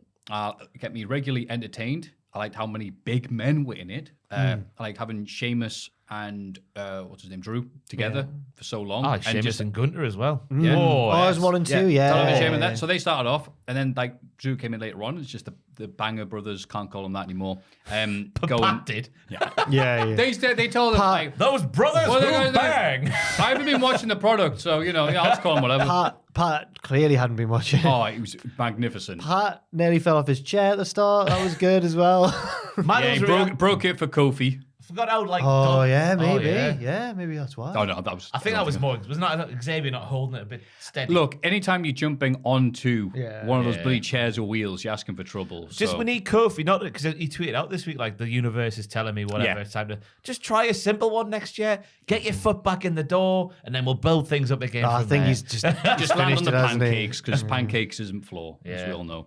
So yeah, they had that going on, and it's had this regular stream of interest. Well, not interesting, but like at least not dull as hell. Like last year's edition, where it's like, oh, maybe him, yeah, okay, and then he come out and get slammed, and then just Drew and Sheamus pulling the shift together. Yeah. Like you see him talking, having a good time, and all this. Then the New Day came out. Oh no, Kofi and Xavier gonna go at it, and they just went bah, bah, bah, bah, on the arse. What was that bit? Yeah. It's like, you think we're gonna wrestle each other? No, we're not. You mean the Spank each other's wheelbarrow bums. butt slapper? Yeah. That was one of my highlights, Michael Cole saying that. That's the wheelbarrow butt slapper.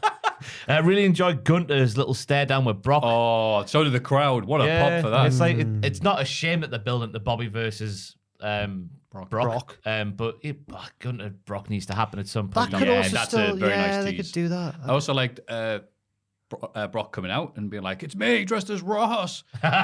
His voice breaking for some reason. And then like, oh, Brock's going to do his thing, limited 2 people. And then Lashley came on because no, you're not. And then Brock kicked off. Yes. So the report what we received, just breaking news, was that, Fightful Select was this. yes, he was supposed to obviously get eliminated and stuff like that. It's not like the elimination was a shoot.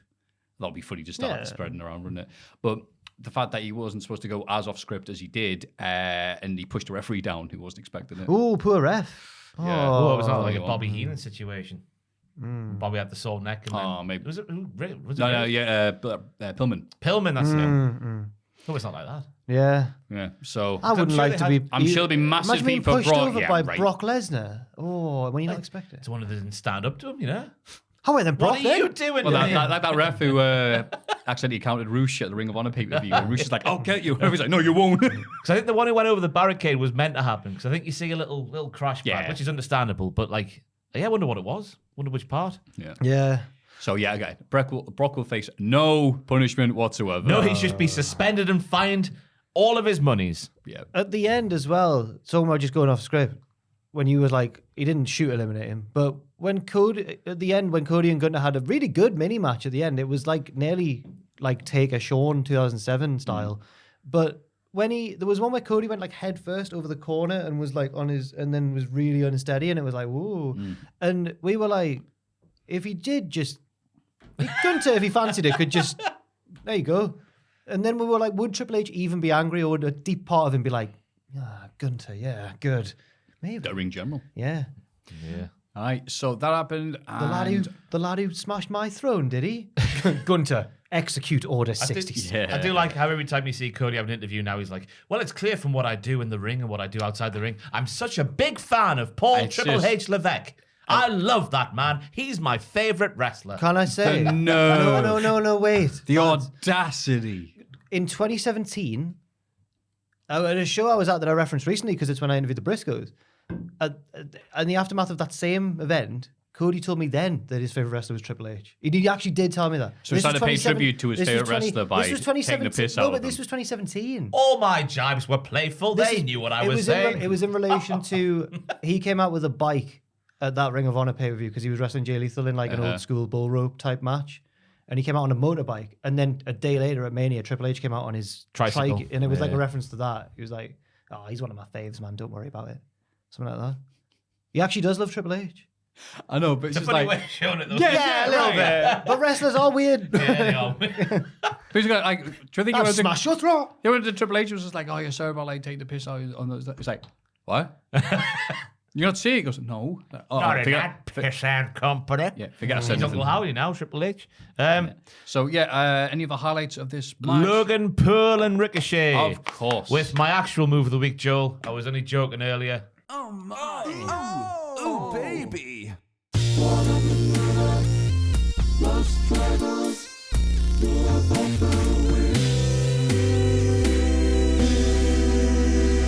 Yeah, them two just doing what you do with your wrestlers when you're a kid, just going, let Yeah. them fall to the floor. Fantastic. And I like it, what didn't just come out of nowhere. It was all the lads in the ring hitting big moves on one another. So everyone's down. It's like, oh, okay, we might as well do this. So, Let's go. Yeah. We. I I like liked do a it, good picture as well. Yeah. Both of them. but they copied Kofi and Punk, wasn't it? Was Oh. it Kofi and Punk? who I did it seem to first? remember Carmelo Hayes doing Carmelo it really Hayes and recently. Ricochet did it Were as they well, from yeah. inside the ring though? No, they did the same thing yeah. on the ropes. Oh, Carmelo Hayes must be fuming. Yep.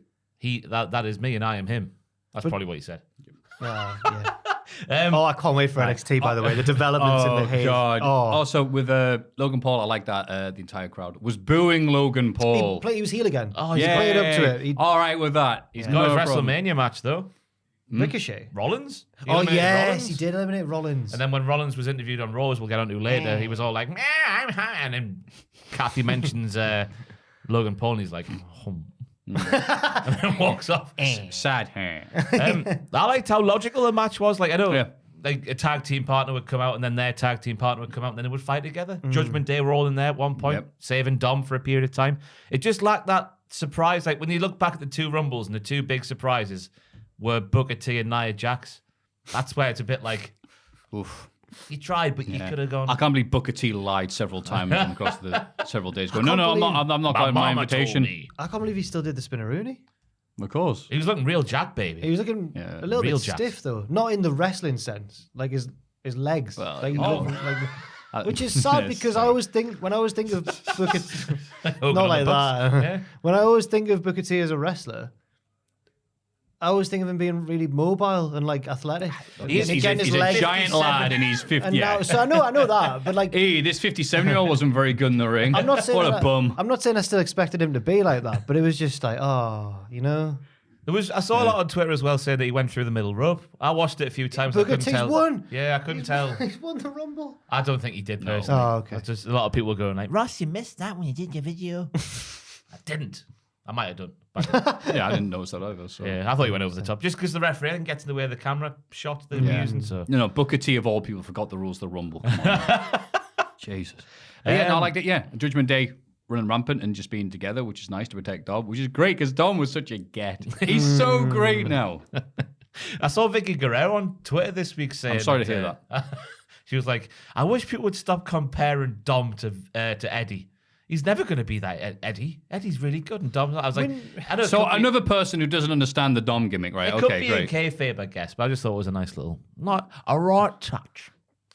Of course, he's not going to be as good as Eddie. He might. Be. Eddie's one of the greatest. No. If he had a couple more spells Yeah. in prison. I don't think anyone's saying, well, Dom's as good as Eddie then. No. I don't think that's, yeah. Dom said that. No, he didn't. Obviously, if it's said on TV, it means it's super real. Right. Whatever. But yeah, then it got down to it. It's like, okay, Cody, bad bang with Gunther. It was weird that they had the number one Yeah. both Rumbles, and we only just had Edge do it in 2021. It's been quite a lot recently. Yeah, I'm it's fine like with they it, need to mate. stop doing it then because it's lost its allure. I'm fine with it, with it being two like relative newcomers to the. I know Rhea Ripley's been up there before, but like this new Rhea Yeah, Ripley, that's I'm true. fine with it. Oh no, I'm fine with the choices. It's just like, okay, stop going, wow, number one, that's really hard, and having the exact same thing happen. I just wish they didn't announce Cody. Yeah. I can see why I'm they all did. right with it. I can I see don't why think they did, but it lost a bit of that. I just wanted a especially when little it turned out surprise. when number 29 came. Well, number 28 came out. Rest in peace, Ray. Do you think they did I it get- because? yeah. Do you think they did it so people wouldn't think it was Sami? Yeah. Or wanted to Yeah. be Sami? I or get- Muta? I understand where you come from. No one people are saying this like there should have been a surprises, but like at the same time, seeing how everyone's reacted to here's a surprise person, and they've gone, it's Sasha Banks, it's The Rock, it's Muta. Yeah, but you don't announce the It's those two surprises, tennis do you? lads. You don't- It's like everyone. If you leave people to ride around, it's never going to match. We're like Kota Ibushi will be there, covered in spaff. It's like it's not going to happen. No, but imagine like if we got to the point like number 20-ish and Gunter's just eliminated everybody, and then Who's gonna- Cody comes out and fights him for America and the rest of the world. Yeah. Yeah, of course. Yeah, and see that that, but would've then got people, people going, yeah, but the surprises. I'm like, yeah, but like if you get sometimes they can go too far on those. Like we had 2013, love which it is when half they go- surprises, and it was rubbish. No, it's great when they. Well, no, that one wasn't good. No. I bet we only had Booker T. And Logan Paul. I'm all right with that. I guess. They've got Logan- enough. It's one of the rare times they had enough in-ring stuff to keep them going. We have to rely upon that. So I'm all right with. I've them learned not never to having too check Twitter mid-rumble because halfway through this rumble, you'd think it was the worst one ever. The way people were going about it, and then by the end, I people was were going. surprised at people being so negative on People are very during pay-per-views when you go on Twitter, it's either the best or worst pay-per-view ever, isn't Yeah. it? So it's hard to gauge what the general consensus was until after the event. But I thought it was all right. I thought the second half of the rumble was better than the first. Solid. The Yeah. logical song for the men's rumble. it. Which one, the original one or the squeaky The one? scooter version. Oh, when I was young. No Booker T, then it's the original. Okay. You can't hear those high notes anymore. And then, what a palate cleanser. Oh, well, yes. you've drank some champagne, so may I invite you to drink from the toilet? Bray Wyatt beats LA Knight in the Mountain Dew Pitch Black match. Because you know it meets serious when you got a sponsor for your match. So the lights went off and it was a black light, like pitch black, I guess, which is, as someone pointed out, it's a very iffy thing to do, very risky. If you've got a team called the Banger Brothers around having a black light. I was saying when Bray's face was illuminated in that light, that means what he was wearing was cum. Okay, yeah. Oh my God. Oh my God, he's covered in cum. At the Mountain Dew match, Bray Wyatt's gonna come all over you. By golly. You can't stand too close to me with my wrists when I'm doing that. I might just grab something I don't mean to do. Wow, great counter from the side headlock. You just splashed on him. What was the program where they'd go into like someone's bedroom and Where's shine this a going? black light round? And CSI? be like, no, it was Alan like Pache's punishment in no, Birmingham? no. It was like a reality show, and they'd go into And they take a black light They'd round. go into some that's cruel. like young adults and be like, "What's in your bedroom? Let's shine the black light around." Oh no, Oh no. there's jizz everywhere. It looks like a Plasters radio. So they had a spooky match, which if you ignore the entrances and then, to switch off the lights, I guess, it was 5 minutes long. That's all it needs to be. It's a Bray Wyatt match. The shorter the better. One big high spot, I guess you could call it, with the disco biscuits popping out the announce table. I was going to say, The glow in the dark confetti. Yeah. But my mate was so out of it, bless him. I don't know now. As I get older, I used to think it was because he did a lot of stuff. But now he doesn't do the stuff anymore. I'm like, oh, you're just a bit slow. So we had to explain to him several times, like, that popcorn that's just gone out there, that's not yellow. That's not bright green. It's because it's the black lights on it. It's making it look like that. It took as long as the match went on to explain that for him to pretend to understand. And then he went outside the room, was sick, and came back.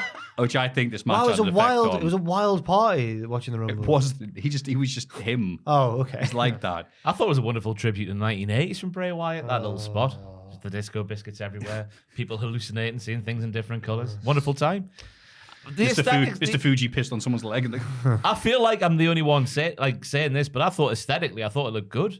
I loved the neon, like the juxtaposition between the black and the neon and Bray Wyatt's face paint. It looked amazing. Maybe on TV it was a good thing. There was a not in the picture. arena, no. MLJ, I think it was, showed a picture of himself there, and the person in front of him. Shocked Undertaker guy. Is that? Oh no, that's Alison Bayer. No. The guy in front of him had his phone out and he's watching the match in the arena that was at on the network. Oh, that's funny. Which is sad. And then they brawled some more. Took about another 20 minutes, I felt like. And then Uncle Howdy appeared. Well, Bray put on a mask. A different No, he mask. took it. Oh, right, yeah. He put on a different mask, which had a different spaff. Yes, and Yeah. that made him immune. It had blood in it because it was red. And the kendo Bloody stick. spaff. The Blood I spaff. hate Josh Bray Barnett's Wyatt. blood spaff. I hate Bray Wyatt. That made me feel sick. For Right, some so reason, I was like, this- the combination of the two liquids. I was like, Why wouldn't he wear that mask from the start? If that makes him impervious to pain. Yeah, why wouldn't he? Lightsabers don't affect him. Nothing. Chairs. Was it Alvarez and Meltzer's mate? What was he on about? He's back in a soda match, Brian. Yeah. Another effing soda match. That made me ruffle. That did. A soda, man. He's come back in October. We've had to wait till the end of January for a soda match, Brian. Yeah, he's classic. I like him a lot. He looks like one of Matthew's friends. What friend of Matthew's? That guy. Yeah. I love that expression. This man. fella's got to be. I hope that lasts after I'm dead. He was a friend of Maffew's. Nudge, nudge. But that made no sense. Why? What did that mean? The other mask It was coming on and impervious then to pain. yeah, just wear that for the entire. And match. then did Uncle match. Howdy know? Were they in cahoots to get him in that position so that Howdy could jump Well, off yeah. the I thing? hate all of this. And Uncle Howdy jumped, And then look how he missed. jumped over. Yeah, but the camera. Wait, that's- He missed, and then LA Knight had to go whoop and roll in the hole as the Yeah. pyro went off. Hey, to be fair, When Jeff Hardy jumped Exactly, off that Jeff Hardy was 18 wheeler, That was real. okay. no, there's just no camera phones about. That was all the Yeah, difference there. Yeah. But yeah, Uncle, that We little need to bit on defend Raw- Uncle Howdy right Yeah, now. we do. You're defending Howdy. I stand with Uncle.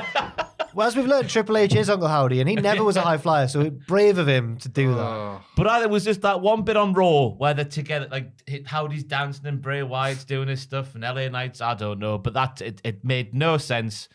This was the match for me where I lost faith in Bray. Oh, It's one too many Oh. outside the box attempts at doing stuff, and one too many that hasn't worked. I just want them to have normal matches from here on out because I think that the Undertaker's success over the decades has really got a lot to answer for because the amount of spooky stuff they keep trying it. But at least it was, I'm going to put you in a coffin and you're going to be buried alive. Or is this symbolic of that I've beaten you? Yeah. Now I like that people. Why he got jumped on off a thing? Yeah.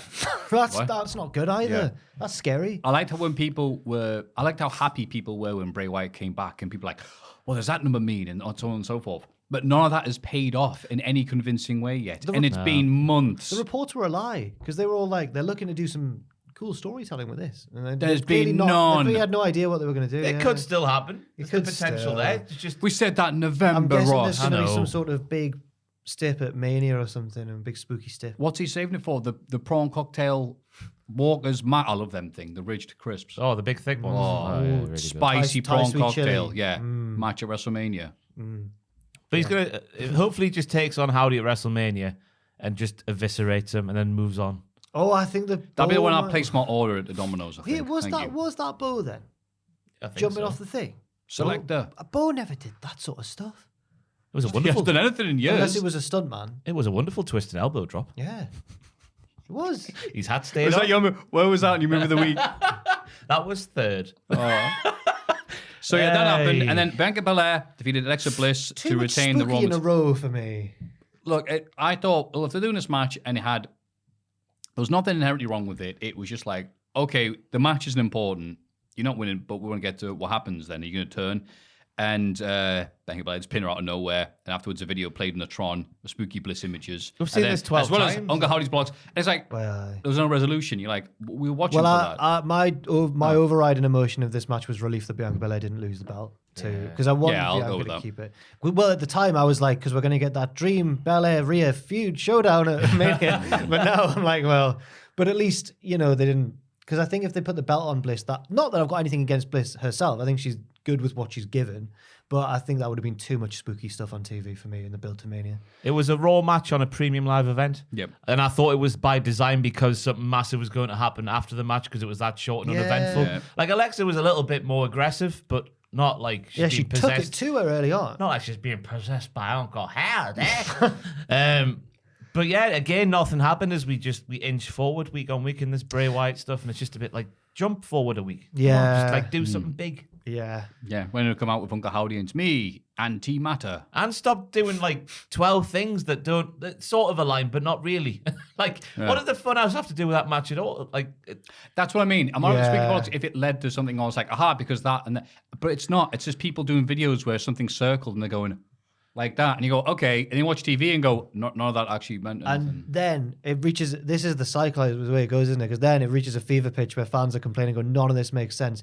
Until then, an old wrestler comes out and goes, fans need to be patient and wait for the payoff. Yeah. And it never Yeah, rather like, Shut up, Road Dogg or whoever. yeah, It rather never like pays all off. the stuff that happened at the very end with the other Bray Wyatt thing that we had. Oh, that's right. Aye.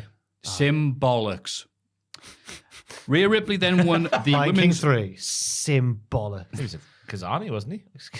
Symbolics. Sin Bodhi. Yeah, No, I yeah, didn't yeah, like Oh, yeah, si- yeah. that's right. Didn't land, did I it? forgot his real name. I forgot about him. Kizarni. He was weird, wasn't he? Yeah, because wish- there's I was ish Kizarni and Kazum fires desert. to the Royal Resemble, Matt Mizach. It'd be great if he came out. Yeah. Rhea Ripley won the Women's Royal Rumble from number 1. Good. In this instance, good. They've never done it for a Women's Royal Rumble yet. Yeah. So, good. She'll always be the first one. Yes. Thoughts with Liv Morgan at this time?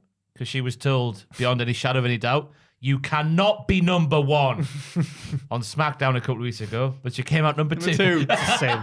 That's right. I forgot about that. As someone once told me, number 2 is worse than number 1 because you've got to get in the ring and you could get attacked by number 1 straight away. Yeah. Number 2 is actually harder to win from. Yep. Poor Liv. She lasted all the way. Yeah. It was like 95, but better. That was probably the highlight of the match. Rhea's elimination of Asuka and then Rhea's Oh, the elimination of ending Liv. was unreal. I was going to say so it was good. an alright Rumble. Wasn't offensive or anything like that, but there wasn't much happening apart from Chelsea Green showing up and then leaving. That was was for funny. her gimmick. Because there was the rumors before the Rumble that she was going to be a Karen type. That was the perfect debut for a Karen type wrestler to have, if that makes any sense. Yeah. Yeah. She can now That's a good complain point. to the manager. Yeah. Yeah. That was Trying to funny. think other stand-up moments like Damage Control controlled a lot Yep. of the match, and then Bailey messed it all up, but then they eliminated her, and Yep. sorry, Becky messed it all up, and then there was a big brawl on the Yeah. outside. And, Big evil clown, Asuka. evil clown Asuka. Thoughts with Xia Li as well, who wasn't allowed in the my ring with a stick. God, here Elias. I like Elias JOSW was just like, yeah, where does it say you can't do that? Tommy Dreamer or whoever did it, and also Elias. Yeah, because he knew he wasn't winning. Elias used his guitar Oh, yeah, in he the did, same didn't night. he? Yeah, he hit Gunter with it, and then the refs. Oh, like, God. "No."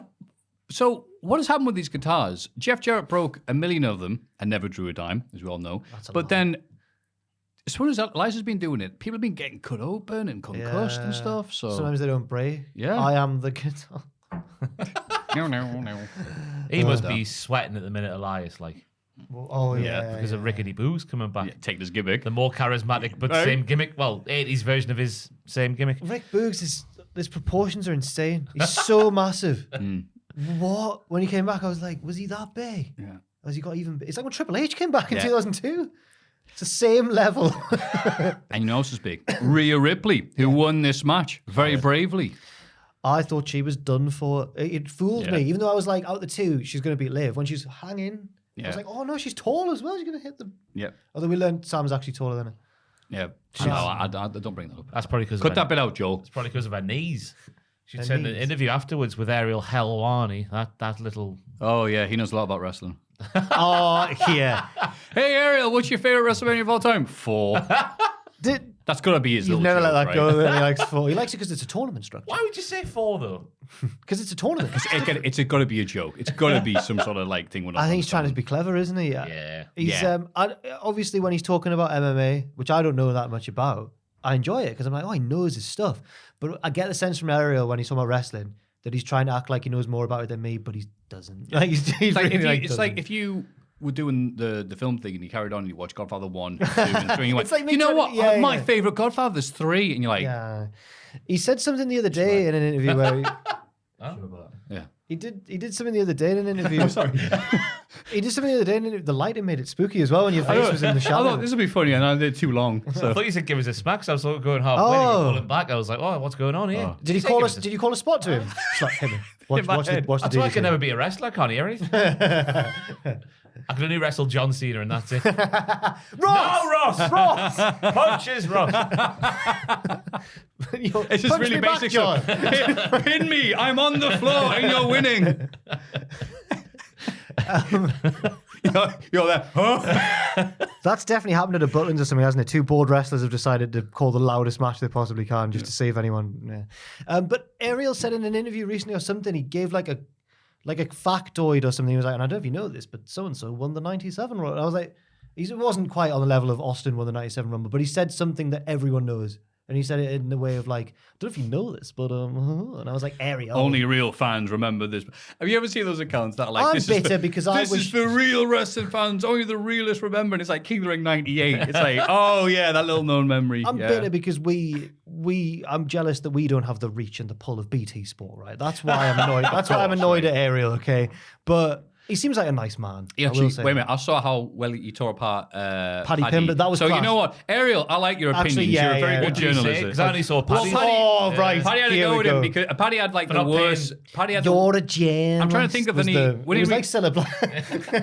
It was like, well, there any wrestlers that have had a moment like that where they've had all the hype and they're all like, let's take this like 2 events and everyone hates them. Velveteen Drew. No, for Rollins? different reasons. Oh, for different there you reasons. go. Yeah. Right, Rollins, right, yeah. right. Rollins in 2019. In fact, couple of interviews. Paddy is That's quite right, similar to yep. Rollins during when he was having to go at Osprey and being a company man. It's like that. Yep. Because Paddy's gone from being a man of the people, like, yeah, I'm a Scouse folk hero. Yeah, he's really scousing it up, And then so he to got speak. And Dana then, White on his own podcast and Yeah. basically kissed He was his saying arse. what Do you Dana know White what? Yeah. thought. You know who I don't like? That guy that you don't like. that- I was like, yeah, tell him. You know, That it's like- rat, Ariel Helwani. And Yeah. then he lied about it. And Yeah, then Ariel that's the Helwani thing. broke down exactly what happened with proof and Ariel Helwani destroyed. Yeah, I like Ariel as well. Yeah. yeah.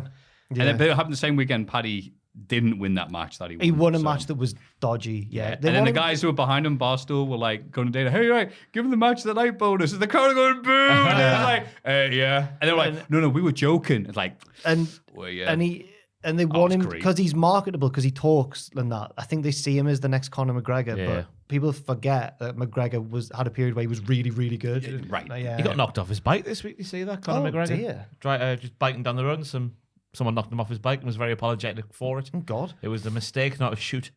Oh, okay. Yeah, Christ. botchamania. Am I right? I don't know why I said that. Oh my anyway, God, the Rob. point. Rhea Ripley, was wow. doing an interview with Ariel Helwani. Oh, yeah, and we she were- was yeah. on about her kneecaps. She said she's got those kneecaps that come out sometimes. Yeah. She says hers go around the back of her knee sometimes. And it's up to her. what? It's up to her to sort of palm it back round to the front and put it back in. And she said during this Rumble match, I think she said it was earlier, halfway through, something like that, the knee popped out and she had to put it back in. And I was like, bloody hell. Oh, my God. She's Iron Woman with one knee. Astonishing scenes. Yeah, like Mel Gibson, Lethal Weapon. There we go. One thing Oh, about well, him- that's just as well then. She didn't have any heavy lifting to do later on that required 3 knees at once. Oh, here comes the big surprise. So surprising it broke the Applebee's. They did that on purpose because it was her, surely. Well, Nia no Jax chance is of I've Edmonds' never get- seen it happen No. before in the Rumble to anybody. But Mrs. Nia Bosch Jax comes broke out. it. Mate, I just looked at my Twitter and it was a little explosion gif. I went, all right, fine. Yeah. So she comes out and, you know, Everyone. She did the anti-vax. Daivari gimmick. Everyone's battering her. Yeah. Yeah. No, the Braun Strowman thing. Oh, and then she did the My favorite, breakout, yeah. my favorite cheesy moment in wrestling is whenever that happens. You just see like all you need to do is that, and it just flies up. Yeah, I love that so much. Even Piper Niven did in that spot. That was the one thing that let Piper down in that match. Oh, she was came good, back by as the well, way. Yeah, Yeah, she was yeah. She got time and did good yeah. things. Yeah. and then a new name, Yeah. fantastic, About time. which Pat was so happy about. European, he just wanted to stop doing it. About 20 times, yeah. Bless him. It's very excitable. Then Ajax comes in, and then bless Rhea having to slam her with one knee. She did an alright 45, job, but then I thought she did an amazing job getting the pump handle on her. Yeah. We've not mentioned the hardest woman in the world, Michelle McCool, who always has a good run in the Rumble. She's still The good. 10-foot tall Michelle McCool. She's really tall. You've got to always stay ready instead of having to get ready. Yeah. And you can wrestle in the Royal Rumble in Uggs. That's the moral of that story. Holla. Oh, wait, that's Oh. Kelly. No, what's her? You're not. You're not enough for me. Yeah. No, enough for me. And they weren't, because she did a really good job. She did do a good job. I think Rhea has now broken her. She had the record, Michelle McCool, for the most eliminations, but I think Rhea's broken that now. Yeah. It was the better of the 2 Rumbles, but still it was. Wait, you thought this was better than the men's? Yeah, Oh, yeah. yeah. No. Yeah, I don't- yeah. A really, really good finish at the end for the women's. I But thought there both was, Rumbles had a good finish. Not that much happened before then. The men's stuff, there was always stuff happening. I think the finish. Yeah, maybe you're right. I thought both Rumbles. I thought both Rumbles suffered from filling up very quickly. Like there weren't many quick early eliminations, and I love like when Austin's the only man in, and he's like, "Oh, come on, that's one of my favorite Rumble memories." I thought they were both logically mapped out in terms of when people came out. Like, you know, the tag teams were teaming up again, like Damage Control and the women's like they were in the men's. But I just thought I know Ricochet and Logan Paul had their highlight, and there was other highlights that were mentioned earlier, but I just think there was more going on in the women's for me. That's why I think they were fairly even. I just thought the women's edged it a little bit. I think the finish for and me. Maffew thinks I'm a tit. No, I'm gonna because I want to sound really clever, and I predicted that the women's rumble would be the best one last week, so I'm gonna go for the women's rumble as well. Oh, the I best one. see. Okay. No, I like the mist at the end and all that. That was good. Yeah, I thought that And was the head scissors. Their finish was better as well. Yeah. Oh, I mean, again, the finish, the women's was amazing. Just Although like, the Cody and Gunther had a because really good finish as well. Yeah. I felt like I was really into it. Go on, Rhea, go on. No, don't fall off, don't fall off. Yeah, that was. Oh. Yeah. One thing you can say that's really good about Ariel as a wrestling journalist. He's a great MMA journalist. Just want to clarify in back case with he him, ruins us that Ariel's great. But as a wrestling journalist, one thing is he doesn't throw softballs, does he? Because in that Rhea interview, he goes, Rhea, congratulations, your knee looked a bit sore there. And then she's like, got the question in straight away. Whereas these days, Twitter explodes now after every wrestling press conference with people going, these questions are crap. And it might have been because his team got knocked out of the NFL playoffs, but Sean Ross Sapp spent a day on Twitter What was he doing? just arguing with people. He does a lot of that now. But the Bengals got knocked out of the playoffs, and if Sunderland had a big loss, maybe I would go on Twitter and pretend to be annoyed about other stuff as well, you know? Fair enough. Speaking of that, I didn't see all the three press He was conferences. so every time I went on Twitter that day, he's quote retweeting someone going, "Yeah, well, you suck, buddy." I'm like, "Oh, Sean, man, No, it wasn't Sean Ross Sean, Sapp, you've already it was- won in the wrestling sphere. You've already won. You're already good. Let it go, Sean." Anyway, sorry. Thank you, Jack. Jack just take a shot at all the journos, but like I'm trying to help him. Did you see the bit Did you see any of the press conference I afterwards? saw one question. I think I know what you're going to mention. Keith Elliot Greenberg, I think. Yeah. Who, Former WF magazine writer. Yeah, that's from right. Oh, right. He seemed to forget where he worked, and said, "Hey, Keith Elliot, it's me from Wrestling Inc. UK or something like that." And then later on, he asked another question. He goes, "Oh, sorry, I got the name of where I used to work wrong. Where I work at now. Sorry, I work at Inside the Ropes." I'm like, Oh, does he? I'm like, you forgot. No, Like, I have So said- imagine Finn Martin and Kenny going, "No, ask another question and get the name of the company that's paying you right, please." I've not anymore, but in the early days of Cultaholic, I would say that I was from the old place at the start of videos, but it wasn't live, so it was all right. Yeah. So, But his question is the one I saw because he was like, "Oh no, or was it Satan? It was either him or Satan. I can't remember what it was. It was wow, like, wait, Ryan Satan. They got Ryan Satan in for the WWE. yeah, it was like, Bro, it was like- that's nice. How'd they manage that? It was one of those lads. I can't remember who it was. It was just like, "Hey, Paul, what do you think about people detracting the company and how you fight back against that?" Oh, That was It's Keith. like- That was it was Keith. people who man. take. What do you feel about people who take great delight in Yeah, criticizing? it's like- That question, I can't defend that sort of stuff, but I will say that, like, sometimes I think there's a risk that there's a worry. Like, I just try and put myself in the shoes. If I was at that press conference, You can't step out of line, I'll be can you? honest. Yeah. I'd be scared to ask a proper big question time, because I yeah. wouldn't want to get marched out of the thing and never given access again. You know what I mean? Yeah, Like, of it's hard because it's not a real press conference, is it? It's a, No, but it's was not too a far real the other one. way. That that was too far the other way. though. Imagine Yeah, yeah. Southgate in the World Cup. Hey, Gareth, what do you think about all the haters? Yeah. Tell you who they need in these press conferences to hold him to account is X-Pac. Yes. After his live stream. Yes. A DQ finish. Yeah. I don't care if I'm never invited to these again. How can you broadcast coming later on? But like, there was the one at the Clash of the Castle when some guy stood up. I have no idea where he's come from, but he said, "Well, how do you think about people who don't really appreciate wrestling as like a real sport?" Oh, no. Because not like I do. I do. I think felt- it's I know, a real. I felt bad I'm for like, him 'cause he so was this is just nervous, for these man. guys. This because I mean, obviously, if Tom Campbell does it, it's know. all right because we all love Tom and he's representing. Oh, well, Tom's Cultaholic. voice had gone. Yeah, and then because Paul. He was about I it. can't remember what question he asked, but I'm like, I don't care. Tom's was like Tom, a... Tom's why was are like you a- so great? Why, Triple H, why are you so No, great? Tom's What a was great like, question from Tom's Tom. wasn't one of the offensive ones. I think his Tom was- asked if they were coming back for another show or It something. was his like was that. like trying to get an actual answer. Fair so, enough, yeah. It just wasn't like a positive or I negative. just want to be clear. I obviously understand that you can't go, "Oh, what do you think of Vince McMahon then?" You can't Yeah, do that, otherwise you're not right, getting yeah, back you in. But can't, there's, yeah. you don't go, "What do you think about all the detractors Yeah. that take great glee in having a go at you?" Guess how much I love you, Triple H. Because then you won't be. Yeah. Good times. And then the main event. Roman Reigns beats Kevin Owens to attain the Undisputed Universal title, which we all knew was going to happen. Wasn't about the destination, about the journey. Well, I as you thought like The to say, Rock was Ross. going to come out.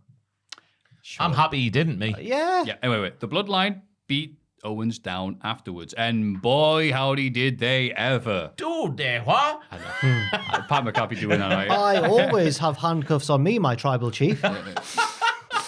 Good lad, Heyman. His reaction to Samantha at the start when she was giving it the bollocks for the ring entrances was he didn't know what to do with himself. Oh, really? Yeah, he was just like, "She's better than me. Oh, I don't know what to do."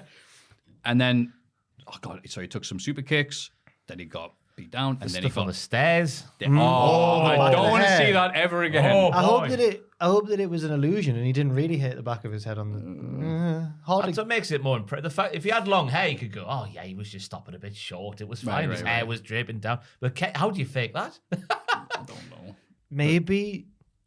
Or maybe it stopped just short because of the step below. I don't know. Maybe he's just hard. Yeah, he loves taking angular bumps on his back, Kevin Owens. I'm giving Well, him. Elias gave him a few, didn't he? Was Ezekiel?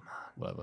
So then they handcuff him, and it's great because the entire time people are watching the lads beat up Owens, and they're all looking at Sammy. And he's just clearly just telling the entire story with his face, looking more and more despondent. And they're like, "Nah, keep on hitting him, keep on hitting him." And then Roman's like, "Oh, here we go, here comes the big one." And then Sammy's like, "Yeah, kid, you not." And then the crowd's just like, "Oh." And then Roman's like, "Yeah, please, you don't need to, you don't need to." And then Roman's like, "Okay, you do it." And then just the entire build, you knew it was coming. Well, actually, I wouldn't say you knew it was coming. You were hoping it was coming. Yeah. And then as soon as it did, a giant pop, Oh, huge pop. an enormous It pop. was like an aeroplane engine, I thought. Yeah. The Like Sami pop Zayn was pop, born, yeah. Sami Zayn pop. It's like the next level up from a Bobby Lashley Yeah. pop. Yes. and the visual parallels with the breakup of the Shield. Yeah. It's like Kurosawa. This is what I feel about you getting the film. I tell you what, though, in the build-up to that moment where Roman's going, Sammy, get me a bloody chair now, you little toilum. And Sammy's like, are you sure now? Because you told me to do nothing earlier. Are you sure you... And Roman's get it now. I was thinking, I'm on the money here with my 3 steps ahead thing. And then Sammy was looking like, oh, was it over here? Oh, no, I'll go right along here. I can't find one. Paul, it's under there. And then Sammy is hesitating, giving Roman the chair. Yeah. And I'm like, oh, my God, they're going to do it. And then they flipped it the other way. And then it was Jey Uso's role as well. Oh, that was great as well. Of all the people. That was the most unexpected part for me. But it makes sense, though, because of the millions of deep dive threads I've seen on Twitter. They've explained. In fact, Ross did a video on it. Yesterday. You did. Sorry, I didn't mean to disparage the video there when I said that. I saw that initial Twitter thread and I thought I'd take it a little bit further back to the start of 2020 when the Usos came back and a little bit further forward to Elimination It's a good Chamber. explainer. Yeah. This is Ross was raring to go with that video. He was like, I want to do this. That's what I mean. This is what the It's silly... like Tom Campbell. Quick piece to camera. Yes. Newsbeat. Something. Sonic 2. Tom works way too hard. Yes, he does, bless him. This is what the silly bollocks with Bray Wyatt thinks it is. With like if you looked at the door and scene 3 of the January 28th Raw 1997, you would know that. It's like, no. It's like, if you watch this every bloody week and have half an eye open, you'll notice the things that's happening because it's been doing it very well. Yeah. And this is one big part of the story. And we've got the Jey Uso cliffhanger to keep on watching. And I was like, wait a minute, a main event that isn't the Rumble. These are typically not correct. Oh, no, wait, it's the main event of WWE right now. There's nothing bigger than it. About The Rock coming back, that would have diluted everything that happened. So I'm glad he stayed away and it was all about Sami and Jey. And it was during me and Andrew did like a little just discussion of like what's next for Sami Zayn potentially on Monday. And it's during that 25 minutes, that's when I first was like, oh my God, it is all about Jey. It's not about Sami. It's not about Roman. It's never been. I know Roman's the champion and the leader, but it's always been about the people just below him and what they're doing that affects him.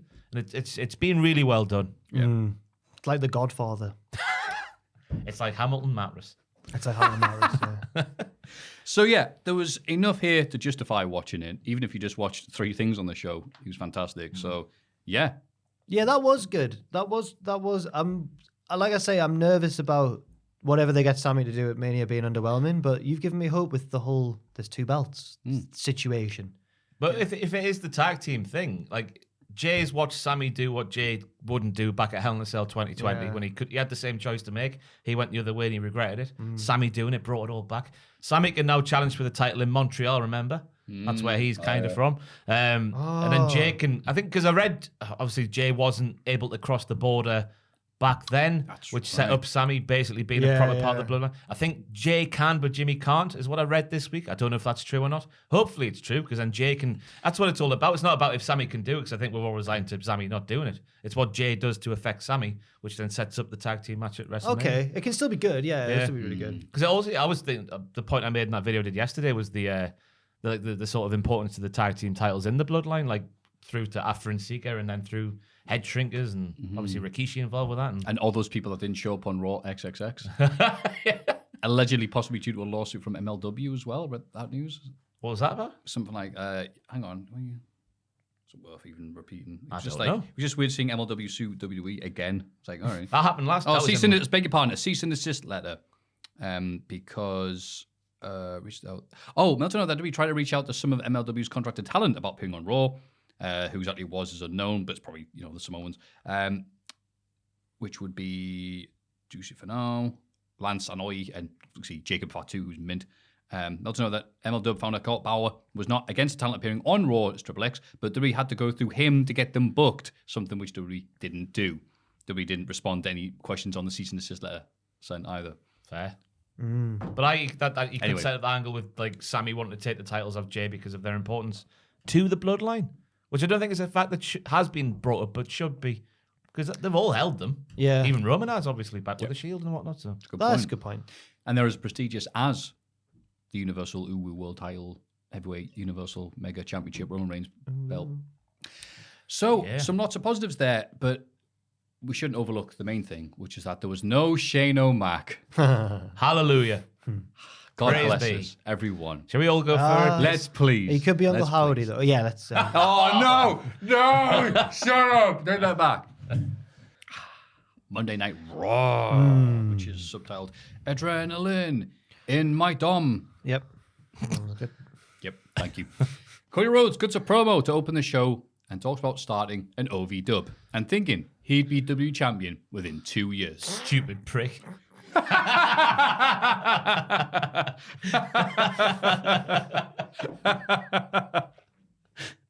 He says he wouldn't tell his younger self any different because every bump on the road was worth it. That's one of those double entendres Jack was talking about I was earlier. going to say, those bumps would have been even bumps, worse than these Volkswagen Jetta. Yeah. My being about Volkswagen Jetta. Can't imagine him driving anything but a plush Mercedes, me. Yeah. He says he has had a lot of respect for Roman Reigns, but at WrestleMania, he'll take his title. Cody's interrupted by the Judgment Day. Dominic says Cody ruined their Royal Rumble plans, which wouldn't have worked in prison. He doesn't respect his own father, and he certainly doesn't respect Cody's. Oh. Cody challenges any of the Judgment Day to a match tonight, and then Edge runs out to beat him up because he's still doing that Judgment Day feud, apparently. Also, Balor said you've stolen loads of stuff from me, Cody. He does that everyone, did he? AJ Styles, you stole it all here. I'm sure if he saw Kenny Omega on television, Kenny, you did the same. Yeah, he does. Yeah, he does do it. Kota Ibushi, you stole being sexy from me. Cody, I want my abs. Yeah. You took my abs. Cody joins in, big brawl. I thought it was amazing, like, Cody starts talking, and the crowd for everybody else are like, yeah, like wild. Cody starts talking, that manner in which he speaks, everyone's like, shh, settle down. It's going to tell a story. Yeah. He doesn't shout, he whispers. They come up and kneel in front of him and just He like, was ready for story time with Cody Rhodes, baby. yeah. And he delivered. It was a proper good promo. They're all over him. Bravely winning from number 30, outlasting all the other men. Yep, sure he Stop did, it Cody. now. That's America's hero you're trashing there. That's right. I think I said this to Fraser, but I think he disagreed though, and I respected that. Okay, this isn't me trashing Fraser. I just went, I kind of can't wait for him to turn heel already. I want him to straight away. Based on what? The way he is in promos, I think I can see people getting sick of it in a few months and being like, "All right, come on, man. You know, like they did in AEW." Yeah, but I could see why in AEW 'Cause because he's he got horrible promos that last But year. he's and that. but he's like so sincere and like, you know what You I mean? hate him being sincere. No. I can just see it. Wait. I can just see it turning and then becoming a really effective heel promo as well. Okay. I can see what he's saying. Yeah, it's just funny that he comes out, does a very sincere promo, gets a great reaction from the crowd who are like, yeah, we're drinking the Cody juice. And you're like, this guy's going to turn heel soon. Yeah, There was children dressed up as him, which I found fascinating. He's at that level where the kids are dressing up at him. He dresses Up like Adam. the baddie from The Boys. Homelander. So then he's a baddie. Anyway, there are kids dressed, and he in his exact ring jacket as well. Yeah. Very presidential, you might say. Stop it. Like, What? It's the future. 2040 roads. What? He's US running for president? Yeah. Oh, wow. Nah, he said he dreamt of it when he was a kid, but then he didn't want to do it anymore. Imagine that. was that before or after the tennis books? That's when Logan Paul murked him right off. And when they talked about his tattoo, and he's like, Logan's like, yeah, it looks really cool. It really worked out for you. Was it Cody said that the day after, or whatever, the first week with he was in the meeting in AEW, Jim Ross just stared at his neck the whole time. Yeah. Jim Ross would say something like, Yeah. I just love It's beautiful. It's a load of bollocks from Cody as well. He's saying like, I love the logo and whatever. He's like, but they put it on my neck. I didn't realize it would be so big. I'm like, that's not how tattooings work. come You was on. it. You get a stencil done, don't you? Then they put the bloody ink in. Even I know that. And I've got none. What's Joel doing? He said what ignore was that? Ignore him. I just saw what Joe was looking at. It was very mysterious. It's all right. There's lots I liked about the promo. The little reference to Dusty Rhodes, the 295-pound pal that he lost. And he's got one back with the same eyes, which is his baby child.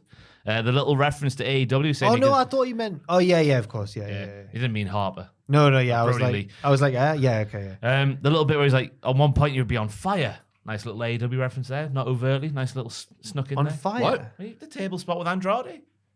When he set himself on fire. Oh, right, I didn't think he meant... Oh, Yeah, of course he did. Yeah. Then he's like, I love the turn of phrase where he's like, I focus on the industry's health while on excursion. Now, thought I it was did an not interesting like turn of that. phrase. This is why I thought he was a heel, or should be a heel. On excursion. It's political. It's so Hulk Hogan going, what a pittance.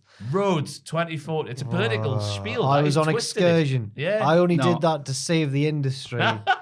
But it doesn't mean anything. It was And my. then It's like Hogan saying that the F belt doesn't mean anything in New to Japan. continue political heel shtick That's Cody. literally what I just said. Yeah. Hey, I'm gonna have a go at you. Oh, is that what you meant? Yeah. I heard you say Hogan. I went, hey. I even said what a pit. Oh, I thought meant Hogan said something about like when he went to WCW. He's probably Like, he has said a lot of things, Hulk Hogan. To be fair, he did do that when he came up with the NWO. this They were is like, just a trinket. It's a toy on a one Christmas. of the crappiest things that we ever put out was that DVD about the NWO, like in 02, and like, oh, we didn't want to go to WCW for way more money and guaranteed. It's like, but we always felt bad. That's what I thought you meant. Sorry about that. Sorry, Matthew. There was more political twisting of spiels though when he's like, the start of my song says wrestling has more than one royal family, which obviously was in reference to Roman Reigns and his tribal chief and his. Did he say bloodline. that? Yeah. Yeah, wait, you managed to swing it around. Swing around the right. Roman. I was like, you run for president there, sir. I'll drink your milk. And I like the comparison the Judgment Day made to Cody, like what you've been doing. Oh, number 30, so brave. But our Rhea Ripley, number 1. Kneecaps going around the twist and everything. Yeah. Have you ever felt like this? Rhea Ripley's kneecaps going round the twist. Is it an Australian show? Yeah. And It she's is. Australian as well. My God. Bronson, you drongo. Flaming Nora. So, Yeah, without that's it. Oh, sorry, That was good. It was a really good promo. Yeah, good. For an opening promo overall, it was one of He the also better made ones, yeah. Roman. He also said, "I respect Roman. He's really good." He didn't just like say, "Oh, he's crap. I'm going to beat him." He did the golden rule of making your opponent He's such strong. a politician. He is like he is. You can tell that Triple H is his favorite. Yeah. And I liked Balor coming out afterwards because there were some bits that I liked really well, but then there was the bit of, it's just my issue I have with modern day wrestling and WWE and AEW now, where at least one time a week now on the two biggest shows in America, you're going to hear someone go, well, I had that bad gimmick back in the day, but then the fans got behind me, and that was a the Stardust shooty, worky shoot. WrestleMania 4 is the best WrestleMania, and all these other things. And you hear that, and you're like, all right, fine. But I like Balor coming out and going, oh, are you going to do something original, Cody? No, you're going to bash your old gimmicks. Like, oh, get him, Balor. I like Dom as well saying that wouldn't fly in prison. That Cody. It's so great. It's really good. People online go, Cody I went- don't think he's really been to Cody's prison. like, "Are you trying to scare me straight?" It's really good. Oh, comeback yeah, as he well. did say that. Yeah. So I thought this was overall very successful, and I'm surprised, an optimist like yourself will be already looking at him as a heel. Am I an optimist? Yeah. Okay. Yeah, compared to me and Ross, surely someone's going to be. I think I've got the exterior of an optimist, but the interior of a deep pessimist. Oh, in which case that means Joel Andrew. is the optimistic person. Andrew's so optimistic. Yeah, Andrew, yeah. Right, we joke because Andrew, it's live on the channel now, so it's fine to talk about. He went to the 2K thingy in London. We I sent don't him know off. what it was. He went down He that, packed like, his. I imagine he's got a stick with all his belongings and a thing on the end of it. so he went and had early access to the game. He had to play around with it and whatever. It's on the channel now. Go and watch it. He There's did like a some review. good analysis. He did some good journalism. Yes, he did. He likes WrestleMania 17 more than Ariel Helwani. But we'll just talk about like the concept of Andrew on his own arriving in London. And the first thing the first thing he'll say was, "Oh, the buildings are so bloody big." And he Also, I think it was the first time he'd ever been to London. as yeah, Oh, is it really? So he's going to be like, on his own in the big city. I know. He comes in yesterday in the office and he's talking about it and he goes, "I got off the train," and I was just like, "Oh, the buildings, they're so big." Well, he said specifically what he was like. You'll never guess what happened, and you would never guess what happened. He was walking past one of these tall buildings, and he looked up because he's never seen buildings like this before. And he said there was a bloke just stood there looking out, topless, with his roll-on deodorant, just staring out window. And I was like, all right. And he was going up to elbow. And I was like, what's this got to do? It was the weirdest. It was really good though. Bless him. I was just thinking, first of all, it is quite weird, but why has that left such an impression on him? It's the first thing he saw in London was a half-naked man looking down at him, putting on roll-on deodorant down to elbow. I would never, I don't like roll-on deodorant, you know. Oh, no, it's too sticky. It feels weird. I agree. I would never use it again. Summon the dove from above. Yeah. Cool. Oh. Yeah. Thank you, positivity. Was that what deodorant was before? It was aerosols invented after roll-on? I guess so. I don't know. Doesn't What's matter. the history of the roll-on deodorant? Seth Rollins beat Chad Gable to qualify for the Elimination Chamber match for the US title. I was very pleasantly surprised by this match. Why? I love the work they put in. But it's Seth Rollins and Chad Gable. Why would that surprise you? Oh, yeah. It's one way of saying that. I liked how good this match was. Chad Gable's dragon screw in the corner looked like a shoot, especially with Rollins and his knees. Oh, yeah. I was like, oh my And God. he sold it well, yeah. Part of me wanted, I know he wasn't going to win, but I'd like to have seen Chad in the Elimination Chamber. Yeah. It was. But again, he's made himself too good at making other people look good. Yeah. And that's his role now, and we just got to accept it. Yeah. Yeah. I had working on the ankle lock, and it's like, aha, I might actually win this. And then kicks him off, bounce off the thing, right in the pedigree. I went, The roll through it, the pedigree was lovely. very nice. Good wrestlers doing the wrestling good. Ooh. And this was followed by the same. Io Sky beating Candice LeRae, thanks to interference from Bailey. Oh, the crowd were going wild for this one. They Oh, certainly yeah. were. What was I talking about earlier when we were like, oh, Dakota could be injured? And I was like, and Io wasn't there. She had a match earlier in the night. I feel silly. But she wasn't there for the angle later. No, she wasn't. But in my mind, what I thought you meant. I thought she wasn't on Raw at all, but she was. Yeah. I was being sarcastic there. The crowd couldn't have been quieter for this one. Which is a shame. Oh, no, I thought they started a bit quiet, then got back into it, which is an improvement for Candice, because the crowd's been not asked Yeah. a lot of the time she's been out before. Well, I So I'm wanna glad know- they're actually getting... Any reaction now is better than no reaction. So. Well, I want to know what love is, and I also want to know what a poison pixie I is. feel like I've had to explain the Poison Pixie to like 5 different people recently. does it Everyone's mean? taking issue with the Poison Pixie. Right. So, here's the character progression of Candice LeRae over the years. On the Indies, Candice was all sweetness and light, and I'm a babyface, I'm Candice LeRae. And then when she turned heel in NXT, she used to be all sweetness and light, but now she's not. So that's, I think, where the Poison Pixie nickname came from. But now she's a babyface again. Well, she's kept it, I guess. I don't know. I can't really explain that bit. I think she's done a bit of a Rollins where she's maintained some of her heelishness, even though she's I don't know. That was a good thing. Is that tried coming my to a video best. soon? On the history of Candice LeRae. Yeah. Yeah. Oh, Yeah. boy. I've cut out a lot of her indie tag team career with. Oh, so-and-so. yeah. I tell you what, though, this was all about Io's moves. Yes. Her tope suicida is the best I've seen for some time. The way she twisted in midair and then landed right on her chest. She is the goddess of the sky. Genius. Or genius of the sky. She was good. She's the summit of the sky. And the Ganzo Bomb Backbreaker, I've called it. That's easy to say. Ganzo Bomb Backbreaker. Brilliant. Candice is German off the bottom rope. Yep. So smooth. So poisonous. So pixie-ish. Oh my god, I kept saying it. She did a Poison Rana as well. Oh, that makes a bit of sense. Just a poison. Oh, yeah, Poison Pixie. Poisy Pixie. And Corey Graves as well had an Alpha Machine. Oh yeah, can WWE tell us which one it is? Because when she came out of the Rumble, there was a visible silence on comedy where they went, "It's lads, which one is it?" Why does no one know? And the Giant Titantron said machine. I know, but So then it's they like, went, yeah. "It's Mission Mia." Yeah, and I was like, "Oh, I love how they've overcomplicated it. nobody knows what it is." I'm going with Machine. I think what's happened here is, and this is pure speculation on my part, they want to call her Machine. She's like, well, I just want to be Mia Yim as well. Like something's happened. There's been crossed wires, and someone's refusing to budge. Yep. I think anyway. That's a guess. We are officially reporting that now. Yeah, we are. Sean, you can have that one. That's right. After the crappy poo house win for Io, Corey had a massive issue with Machine's half-arsed attempt to get round and make the save. I'll fight off the other damage control ladies. He was kind of right, but I'm not sure that was supposed to look like that. No, me so. neither. Just thought it was interesting. It's a bit bad when the heel commentator's like, wow, that was rubbish. And you're like, yeah, it was. Then Rhea Ripley officially chooses Charlotte Flair to face at WrestleMania and explains the reason being. A few years ago, she took on Charlotte Flair at WrestleMania. So there's no need to Biggest fight her challenge. again, and we'll just face somebody new. So she wants to get that Charlotte. And I like that. She thought, this looks a bit good guy-ish, this promo, this. I'll keep on bringing up Dom, the love of her life. And it still didn't work. Crowd went, yeah, whatever, boo Dom. We still love you. Dom. Dom. I'm worried about just. I think she will beat Charlotte, but just because it's Charlotte, I'm a bit worried.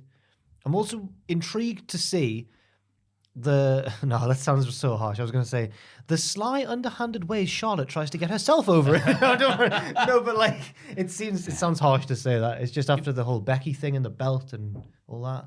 And when Bianca was on SmackDown a couple of weeks ago, it was on SmackDown or Raw where they shared the ring, and you just see Charlotte seething. Because Bianca was more popular. Yeah, I think so. But Charlotte's meant to be like, she's my friend. Maybe there'll be a double turn. Maybe it'll be like Austin and Brett. Oh no, because then Charlotte would have to win. Hopefully it's just like the finish of the story of Rhea reaching the same level as Charlotte. Because that bit made sense where like she's saying, I've come of age kind of thing, and Charlotte's always getting better year on year. So this is the best Charlotte Flair's version. She can't beat her again. We know what you meant. Facing. So yeah, hopefully just beats her with aplomb. Yeah, she can't beat her again, surely. We say this every time Charlotte Flair has one of these matches. But I think Charlotte will lose and then win it back shortly after to get closer to her dad's record. Was she on now 14? 16, isn't it? She's on. She's on 16. No. 16. I stopped counting. Yeah. Should I quickly Google it while we talk about the Why next not? segment, shall we? Not Why the Flair not? one, though, because no one really knows what it is. But Wait, is it, Well, 20, there's is it 21? Is it 16? Who knows? Booker I did T a video on it a couple would of years count, ago. You Oh, did. yeah. Booker T would count every title ever in any promotion that he's won. You found that out. But he doesn't say bad about people, though. No, his mum. Straight to Wikipedia. Right. Oh, okay. Championships and accomplishments. Raw Women's title 6 times. SmackDown Women's title 7 times. 15. That's 13. 13. Oh, God. Oh, no. And then 2 NXT Women's titles. 15. That's 15. And then a Divas title 16. Oh, 16. Yeah. Right then. She's tied. Yeah. Why wasn't that made? Did they make a big No, unless Probably they're yell, not. but I was too Unless busy they're going, not, boo! unless they're not counting maybe the NXT or the Yeah, Divas one, maybe. They should do though. Yeah. Is she going to like lose the title in Australia during a house show tour and then lose it or whatever? Sure, I think it's boring.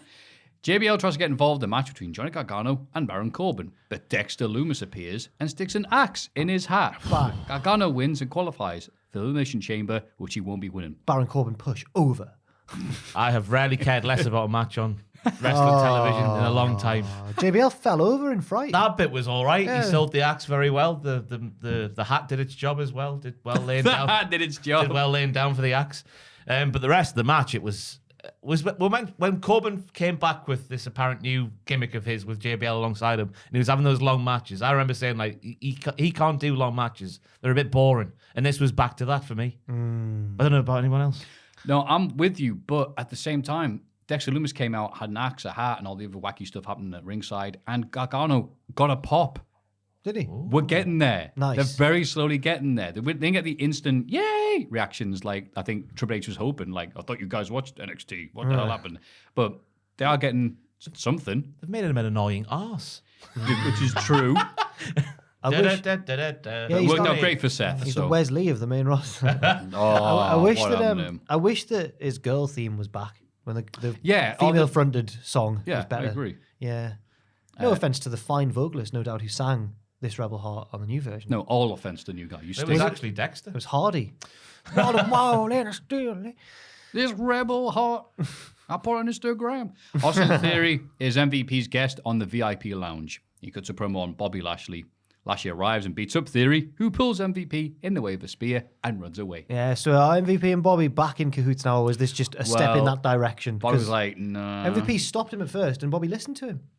We're teasing it a bit. Which I think is for the best. I think MVP is going to set Omos on Bobby, and Bobby will live to rue the day he did what he did on Raw. More Bobby and No, Omos. no. We've already had Bobby and Omos.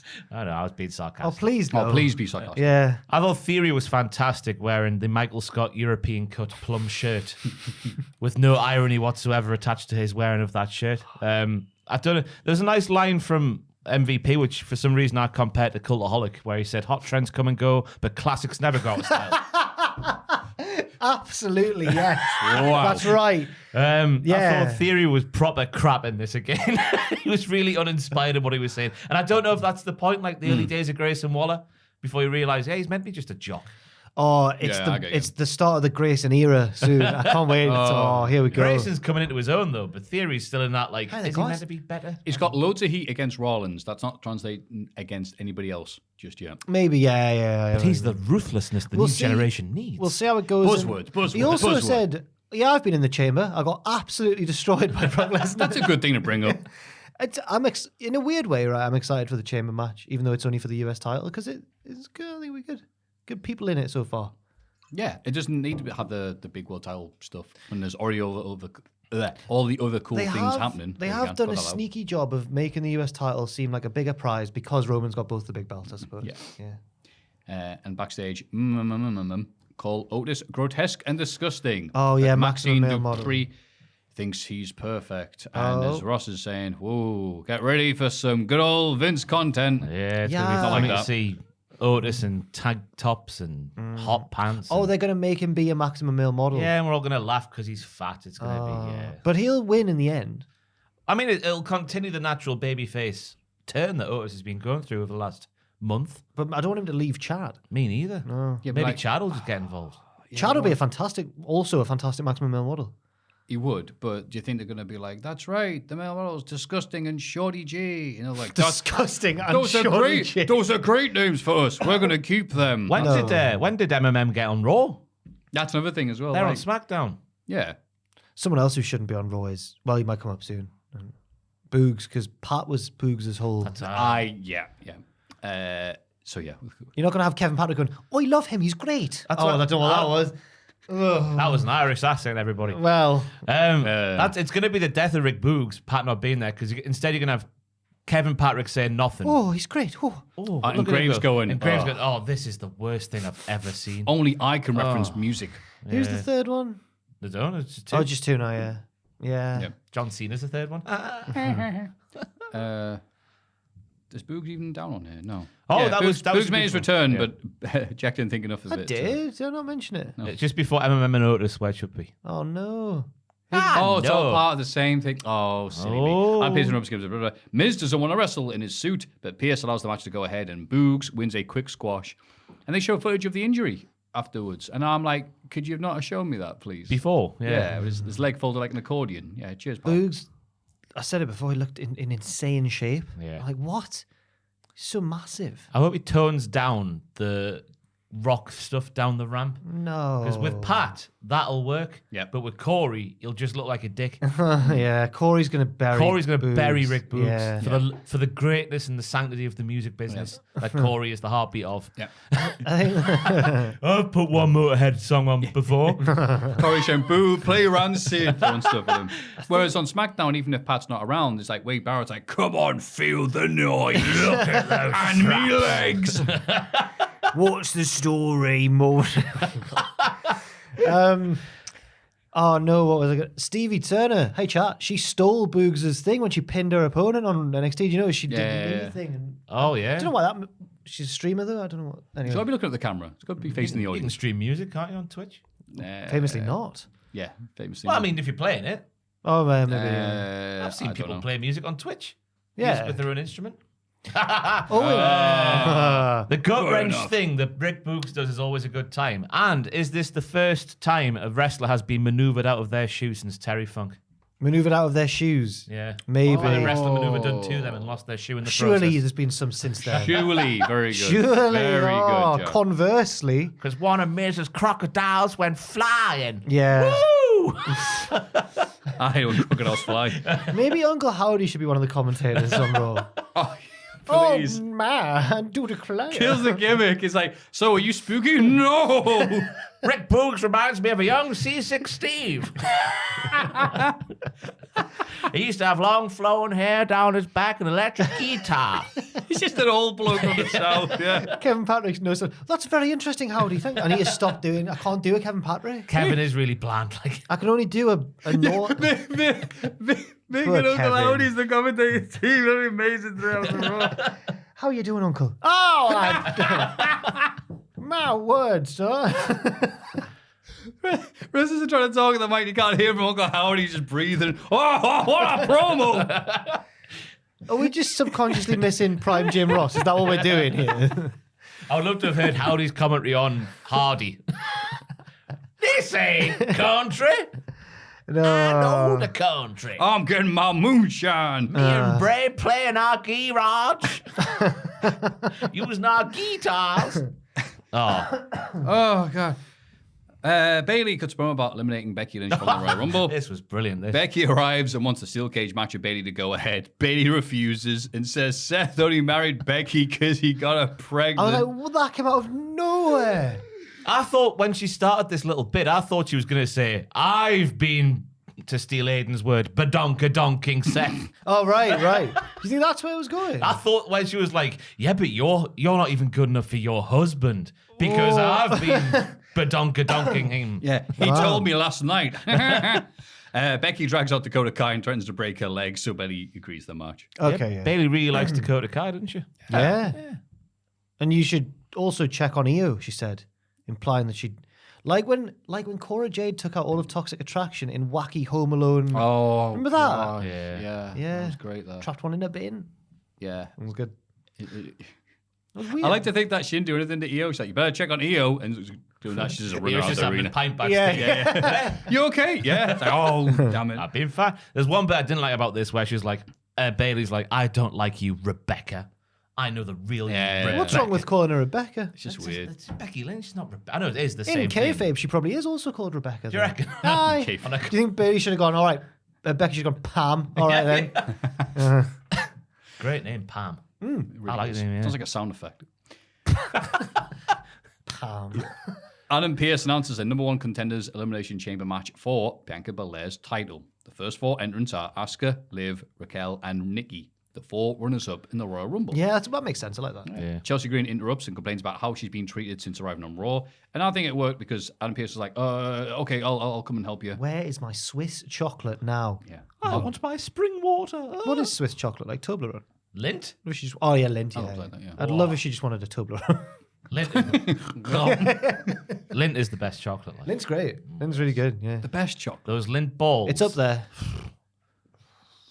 Cover me. Now in we're them. thinking, like, It doesn't matter. Ferrero Rocher.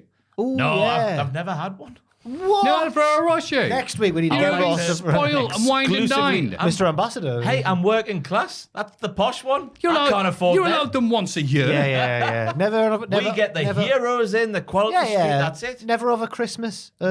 Ferrero Rocher. Oh, well. I've had an after 8. Don't like them. Right.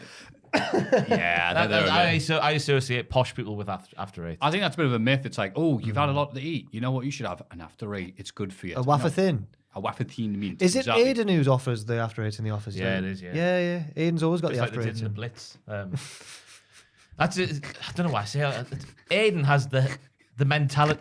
No, Aiden is an 85-year-old man Yeah. in a 26-year-old man's Yeah, body, yeah. whatever. That's illegal, that. Just because he likes corned beef. He likes corned beef. Because you like going No, he also knows a lot about the war. He was a history student at uni. Yeah. All right. He likes corned beef, yeah. He'll go to Corned Greg's. beef in the war. Corned beef pasty. That array of pasties you see when you walk into a Greg's, he picks a corned beef one. Ooh, I'll have the one that they used when there was no money. Actually, Ashton's guilty of that as well. They both enjoy a corned beef pasty. It's weird. They're both wrong uns. Aye. That's correct. I like corned beef. Do you? Do you like peas pudding? I do. Why am I a bit... Although I feel like you're now the only one who's really from the northeast because everyone's meant I love to a Savoy dip. Oh, That's my home. That's South Tyneside. You don't like Savoy dip? Savoy Dip's my homeland. That's a South Tyneside dish, apparently. Oh, okay. Up the South Tyneside. Everyone will be at home who isn't from up here going, what the bloody hell's peas pudding? It's weird that's mash. the best Rare I picture find there. people who go, ooh, I like it as well. Second row with a little white thing in the middle of it. There you go. That's probably the best represent. Oh, of course you pick the... That's not a nice You don't image. look at the profile picture of the person. You look at the tagged in on a Saturday night when it's off his lips. That's not fair on the peas meat and pudding. potatoes So it's picture. Peas pudding in a bup. In a bup. Bloody hell. I'm so mad I can't even speak. There you go. Ooh. That's much nicer. I don't know why the ham's separate. What did I he don't do think we in can that? show that on YouTube. That's What's ham his- shit.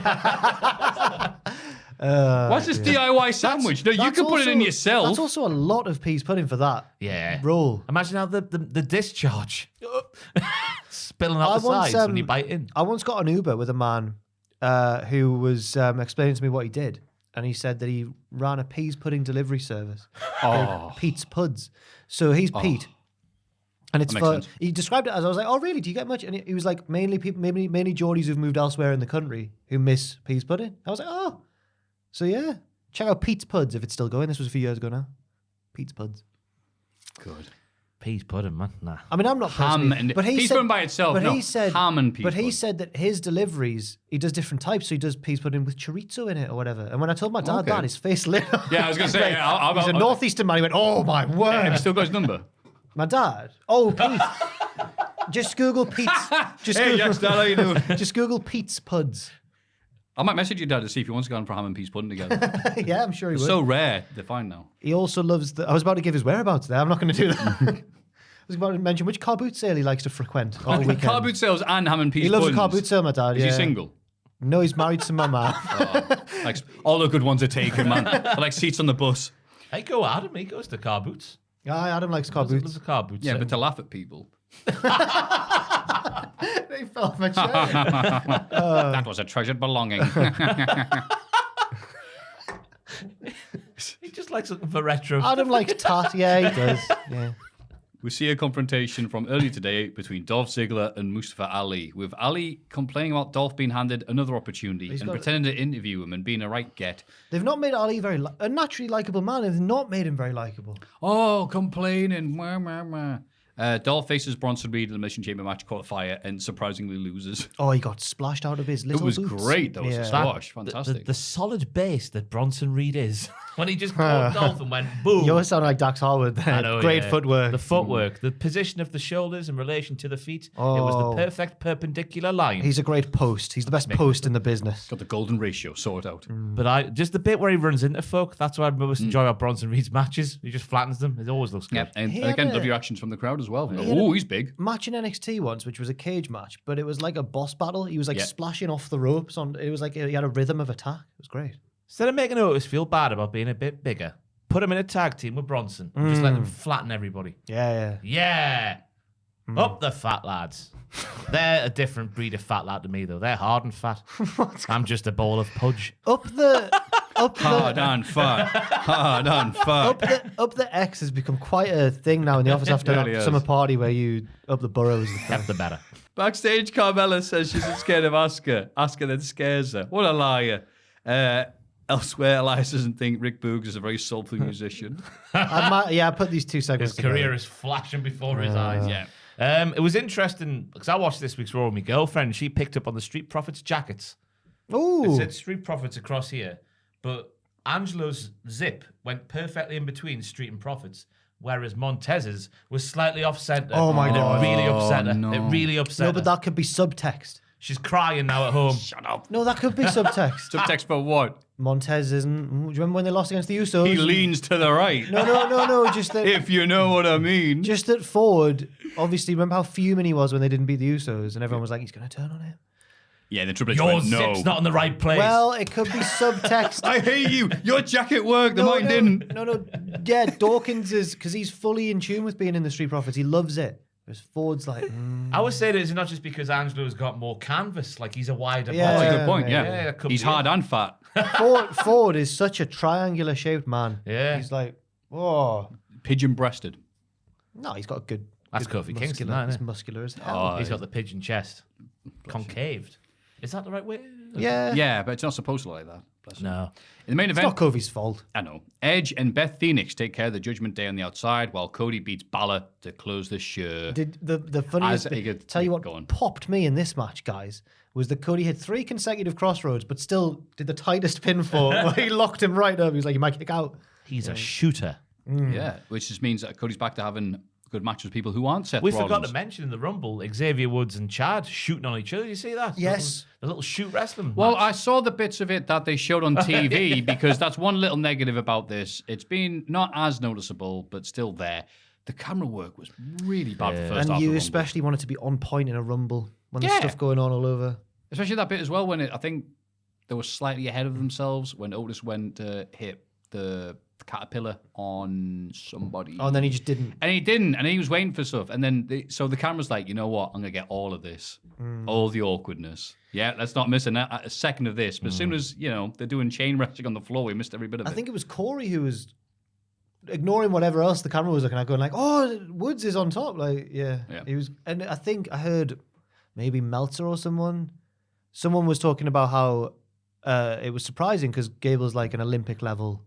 Obviously, he would have beaten Woods eventually, but apparently Woods can hold his own. Well, he in the was amateur. Apparently, he was in high school, him and Cody were the same. I remember that story, yeah. The same Oh. high school, yeah. Really? Shoot Yeah, they fight each used to other. like each other. Because Well, no, because Woods is a big nerd.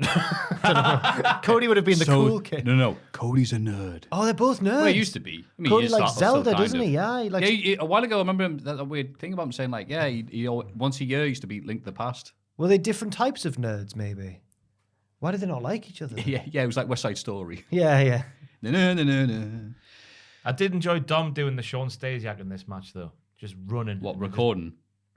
No, just running across the announce, like when he ran into someone and missed. Oh, yeah. Oh, And yeah. off the announce table he went. I thought it was a really good TV main event. Yes. Thrilling.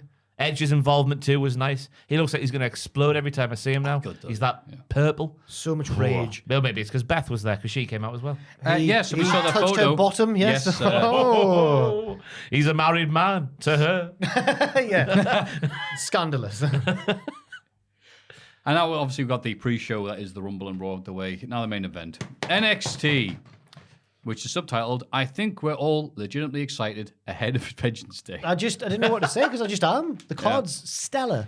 In the show, beat the Creed brother. Oh, beat the Creed brother. Oh, did I say the Creed brother? The Creed brother. Right. After Ivy Nile is accidentally knocked off the apron. I know, I think there's subtext at play here. Yeah. Because Julius ran a long way before making contact with Ivy Nile on the Shades ring of apron. when Duke Hudson kicked Andre Chase.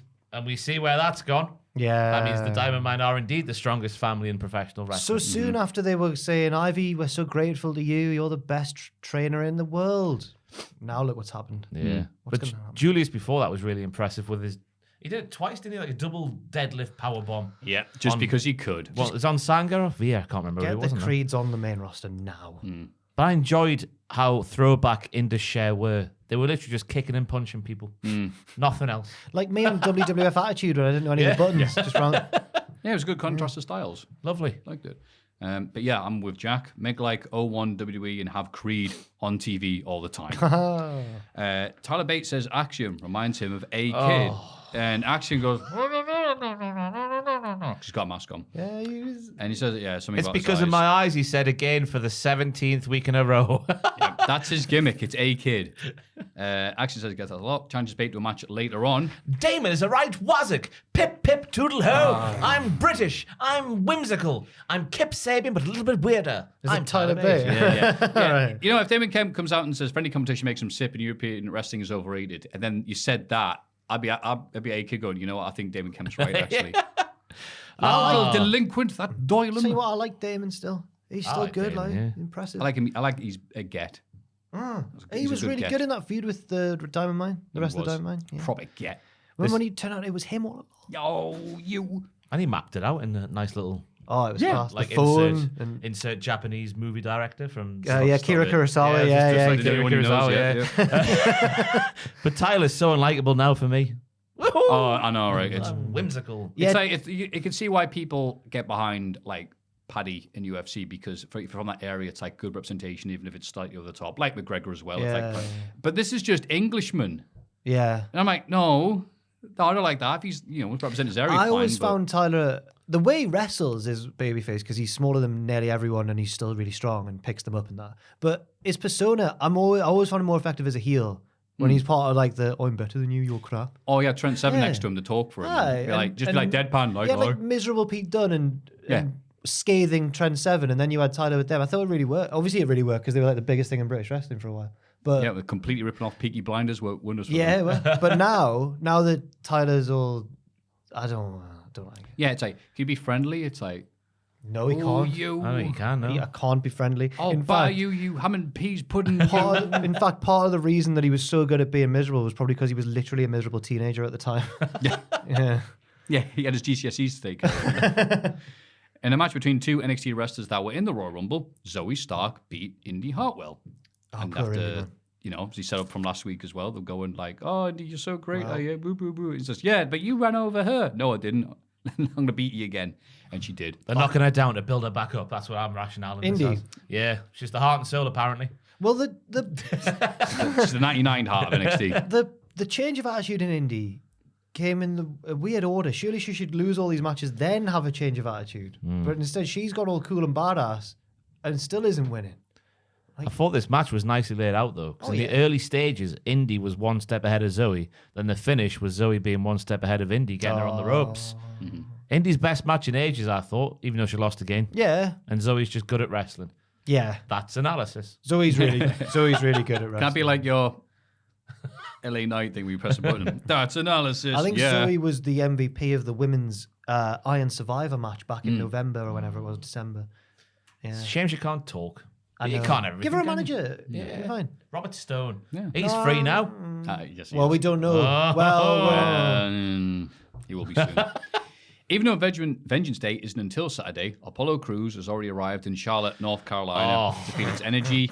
I assume he got the plane, and as he landed, he went, Apollo! This is what It's like he booked an Airbnb for a week. He's like, I'm here now. We've all walked down the street at night and thought to ourselves, the city of Charlotte, packed restaurants, tons of foot traffic, bars with lines out the door, cars flying down the I-85. NXT is coming, and I'm coming. Direct quote there from Apollo. GC Dubs. Sorry, go on. Should we rewrite that as a Newcastle one? Cars flying down the city of one-way Newcastle. system. Taxi drivers not indicating. The city of Newcastle. Tons of dead bodies on the big market. Passed out because of the alcohol in their system. Tons of foot traffic going over the dead bodies down the big market. Lots of WKD spilled on the floor. Equal amounts of puke. People going up the Ashton fighting men for corned beef pasties. People going up the A1 to get away from Newcastle. NXT's coming to Newcastle, and I'm away, man, as well. Have you seen the Dan Heppels thing that he showed? It's not his thing, but he shows it to people. It's the Sunderland thing. Like an advert for Sunderland. It's like, yes. Welcome to Sunderland, the city of art, culture, and art. I miss that. Anyway, he talks about his upcoming 2 out of 3 falls match with Carmelo Hayes and has a vision of Trick Williams being taken out by a mysterious shadowy figure. It looked like Wolfie. I thought it looked like Demon Balor with the hair. I just thought it was long hair on the head, not like streamers. Oh, was it? It looked like Wolfie. I'm really excited about this. I can't wait to find out who this is. I'm really excited. Well, who could it be? It's scripts. What? I mean, no. you knew it was a It's a vision. mysterious shadowy figure. You knew it was an actual vision of something that really is going to happen, because when it came back to Apollo, he went to shake him. Yeah. Like when Matt Hardy not doing used to Eckies again. transform between different gimmicks, and he'd go, yeah. When they had crowds back and they couldn't. I've do just special had a effects. vision. Yeah. You know, we'll have to go back and watch the first time the holding of the NXT title was shown. Because Yeah. if he didn't go, that's how you know what is a vision and what maybe is just a fantasy. It's nice that Apollo's. It's not what I thought was going to happen. It's nice that Apollo's broadened his horizons, because he is normally such a prime citizen of NXT land. He's in all the different locations in NXT land, but now he's actually branched out and he's gone to Charlotte. It's good to see. Are we excited to see what the live crowd's like in Charlotte for NXT? Do you think he got ready for a week in Charlotte because Charlotte always wins? Is that why Charlotte's ring name is Charlotte?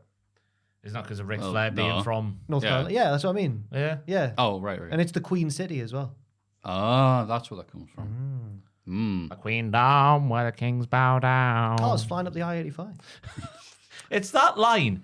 Tons of foot traffic. It's what we all look for in a city. He's put it over like, yes, it's a great place to come to. Ooh. This is break down the demographics of the city. This episode brought to you by the concept of Charlotte. I don't know who's putting together these like cinematic promo packages where it's like, oh, let's look at the character but on a deep level. Like, they're crap. They're awful. They're some of my favorite things to talk about every week. Wesley cuts a promo. Says he's going to win at Vengeance Day. Dijak interrupts and says, no. Late says that on Saturday, Dijak will be fighting everyone on the west side. The Wes side. Wes side. Oh, he said Wes. It's on Wes's side. It's a brutal pun. And then Dijak went, and I felt sorry for these lads because Wesley and Dijak both tried, but the script was so scripted. It was like really dramatics, wasn't it?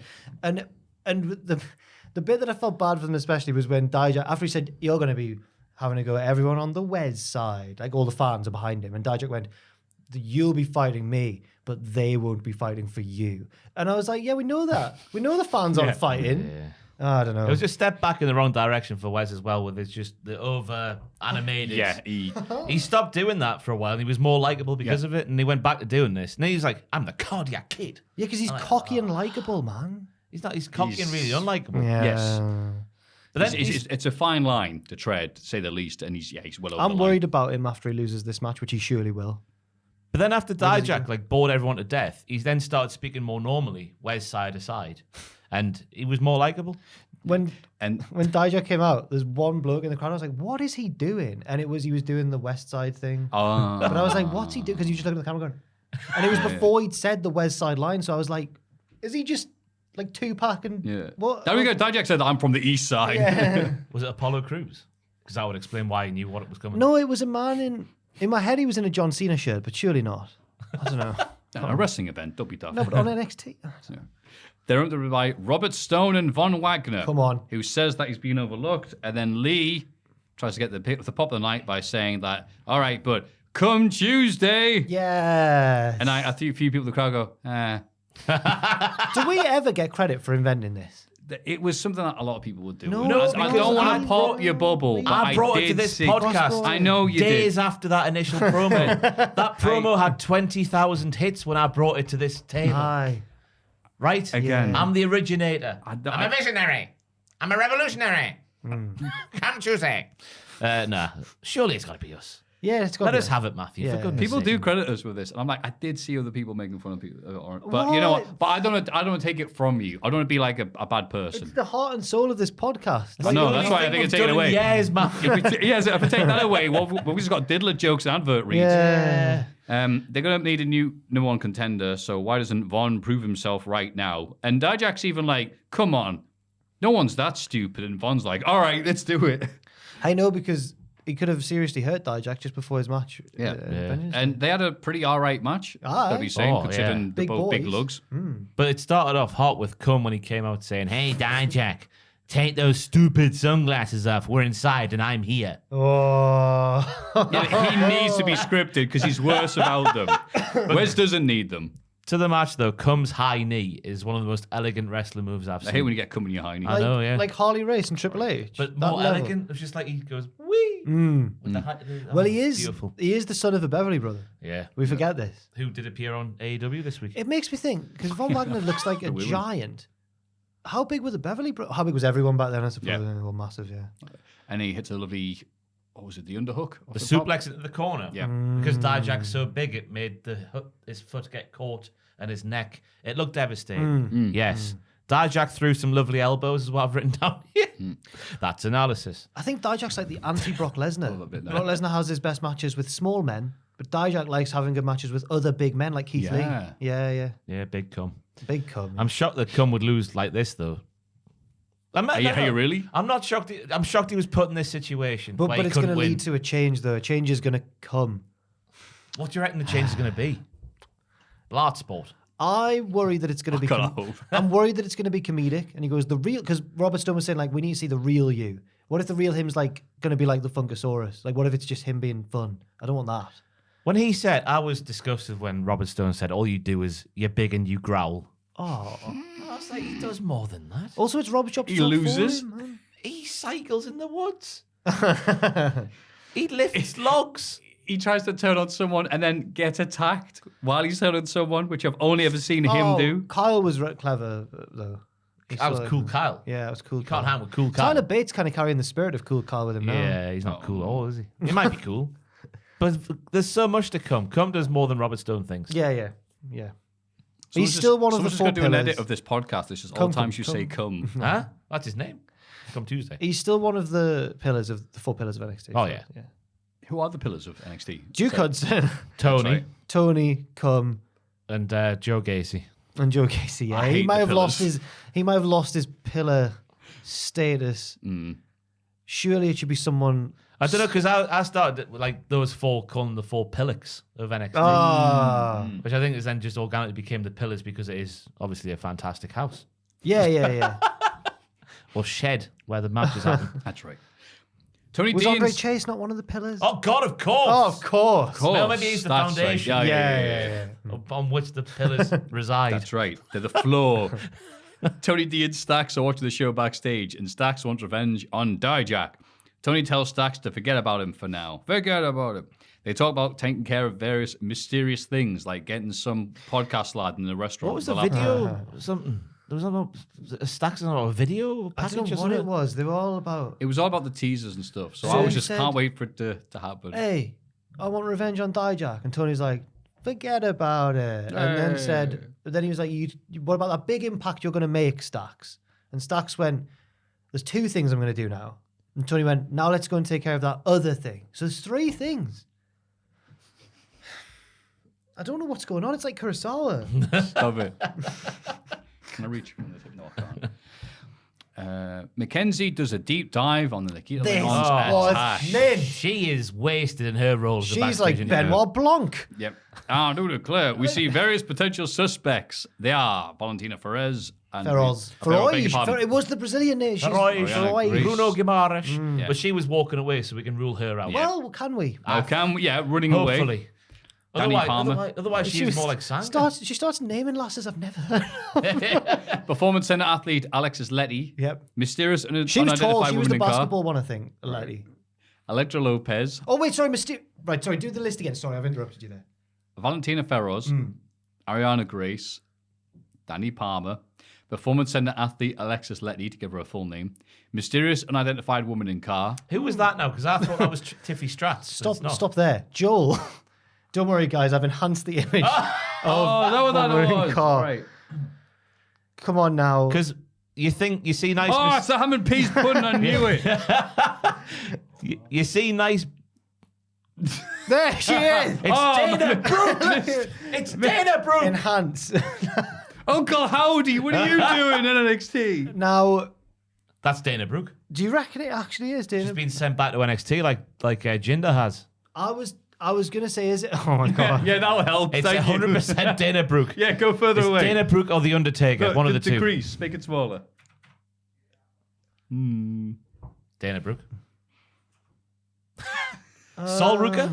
No. Well, she's blonde. That's all I'm doing now. I think it's got to be a blonde baby face. Wait, can you make it go small? And then increase the size? Ah! It's Oh, like it's the like- lion saw. like Hitchcock? Sorry. I'm going to look now at the NXT women's roster and just go through and see if it's going to be any of these, because we can work this. We can solve this. We'll rule out I the mean, rest really. of them. Yeah, we'll rule out Electra Lopez, Lola Vice, Tiffany Stratton. Lola That's what it says here. I don't know who the hell that is. Zoe Stark, Tatum Paxley, Lash Legend, and Wendy Chu. I'm glad Lash Legend's still That's around. apart from this unidentifiable suspect here, Wendy Chu is obviously the front runner because Fraser was saying that as well. she murders people. That's what she does. It's Wendy Chu. Right. I've got a list of NXT. Oh, well, do we want NXT or do we want... No, it's got to be an NXT person. We'll keep it to NXT for now. Alba Fire, no. Amari Miller, no. Ariana Grace, no. Ava Rain, The Rock's daughter. That's not her. No. Blair Davenport. That's not her. No. Cora Jade. That's not her. These are all ones who were in the shot. Fallon Henley, no, it's not her. Gigi Dolan, no. Indy? No. No. Indy! She's been showing a dark edge recently. She could have a wig. That's not it. Oh. Oh, it could be a wig. Yeah, That yeah. throws everything wide open. Ivy Nile. No, I don't think it is Ivy Nile. Kaden Hunt. If we rule We out- needed Ben Blanc to tell she's wearing a wig. Meiko Satomura. Imagine if it was a Nikita. No, she's the one who got attacked. Saray. she shifts. Yeah. She transforms from Oh, one person to another. I know who it is. I've just gone past the name of the person. It is Thea Hale. Look Oh, at her. wait, hang on. Well, no, because if it was Yeah. her, if it was her driving, it would be like bloody wacky races, wouldn't it? Is that actually? Can we enhance, please, Joe? Imagine her driving down the road, Is that Thea Hale? shaking behind the wheel. It could be. Could be Thea Hill. It could be Thea Hale. There's no gas in the tank. She's just powering up with enthusiasm. That's The her. feet come through the bottom like the. Who were they? The guys with the hair on wacky races. Oh, the Anthill Mob. Yeah. No, the No, Slag no, Brothers with the cavemen. Oh, that's Yeah. it. The Slag Oh, yeah. Brothers. That was Slag their name. No, Brothers, the- Thea Hill. So the Anthill Mob were the ones who ran, and the Flintstones and that. No, that no mob with the mobsters. Yeah, but they sometimes ran as well. Didn't? Did No, they? they shot No, their no, guns. they were backwards gangsters, and they don't run. Yeah, yeah. But then the cavemen hit the. Yeah. They used to hit their own car with their clubs. Because it was slags, yeah. Slag means steel or whatever. That's right. My favorite was Rufus Roughcut and the beaver, the lumberjack. And his- Yeah, I like them. Yeah, they were good. Because you had buzzsaws for wheels, and I thought, wow. Yeah, yeah. If he hits the anthill mob, they're dead. Yeah, dressed like Brock Lesnar actually. Oh. A young Ross. What are we talking about? Uh, So, yeah, who ran over? Nikita Lyons. It's Wendy Chu, if not her. Thea Hill. It's not, yeah, it's the Or Dana Brooke. I'm going to stick with Dana Brooke. Who could that be? Someone please let us know who that is. Would be 'cause- great if we got it right. Oh, We're not the smartest podcast in the world. We already are the smart. We created Come Tuesday. Yeah, but people will realise that we're Yes, of course, we created that thing. Tyler Bate beats A-Kid in their match. But to be fair, they did set it up nice. There's a deal we forgot was Tiffy Stratz. What Mackenzie was like, what's she putting back in her bag? Yeah. She looks like she's been caught red-handed, but I think that's what we'll blame. How would that be? A don't know. book that says how to run over people. Like, She's put him hammer? Oh yeah, she didn't use a car. She would have just. Whoa, is that? I thought I was full, but it's empty. You're safe. Don't worry. She could have been Whoa. because that was it's good. Trying to go. A hammer. because it's Tiffy Stratz. She could have just been putting some money. Oh my god! Imagine if it's her. She wears wigs. It's Sasha Banks. Oh, stop. Money. Of course, we can reveal it was The Rock who ran over the But I think that's the way we'll go. We'll spend weeks now blaming Tiffy Stratz, but they'll turn out to be either Wendy Chu or The hell. Dana Brooke.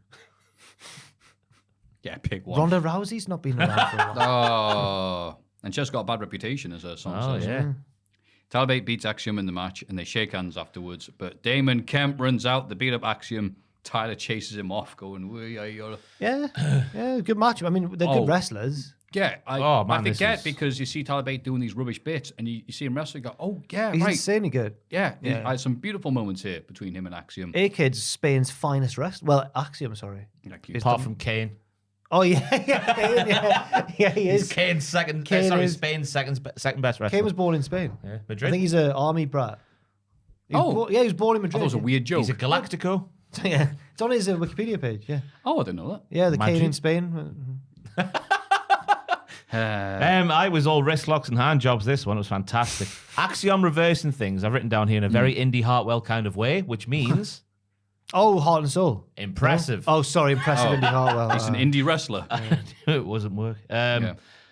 Yeah, I don't know what we're saying there. I like Tyler going after the arm because obviously he wouldn't want Axiom to be able to count while doing his maths.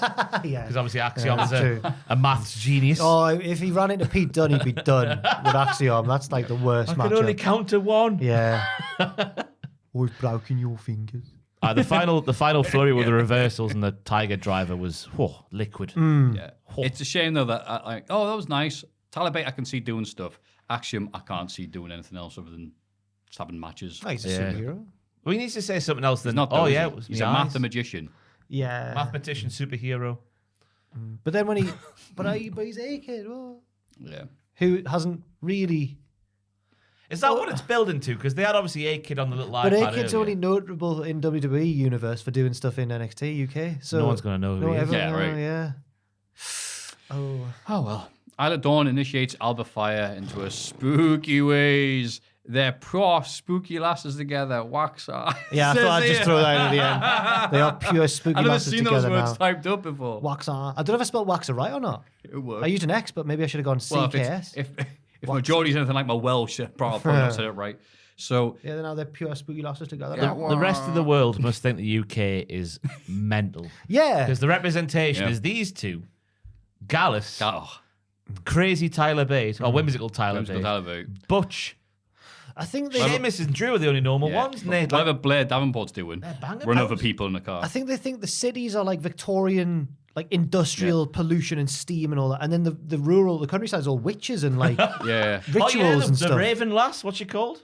Oh yeah, Lyra Valkyria. Oh, Lyra yeah, Valkyria, okay. Well, yeah. she is she Irish actually? But they think Yeah, the she's Irish, whole yeah. area Yeah. of Europe is just And the North's just that bit in 2001: A Space Odyssey where the monkeys are fighting over a stick.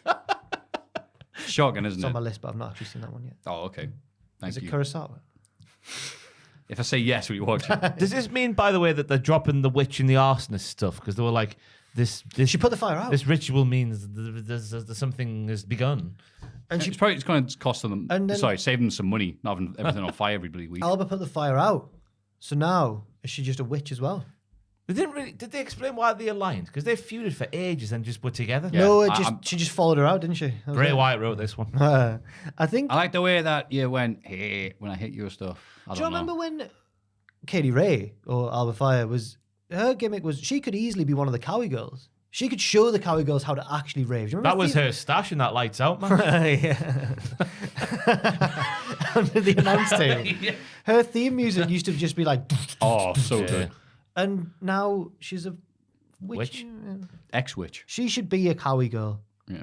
the Cowie Puff She's Girls. she's the dealer. That'd be good if they're both this. That's if the Cowie Girls got a third member. They are the Cowie Puff Girls. That would be great if both the spooky witches are like, hey, and go over. Just see the Cowie Puff Girls having a great time and just go, I think we're doing the wrong thing. The debut vignette for the Cowie Puff Girls would be like the Buckfast,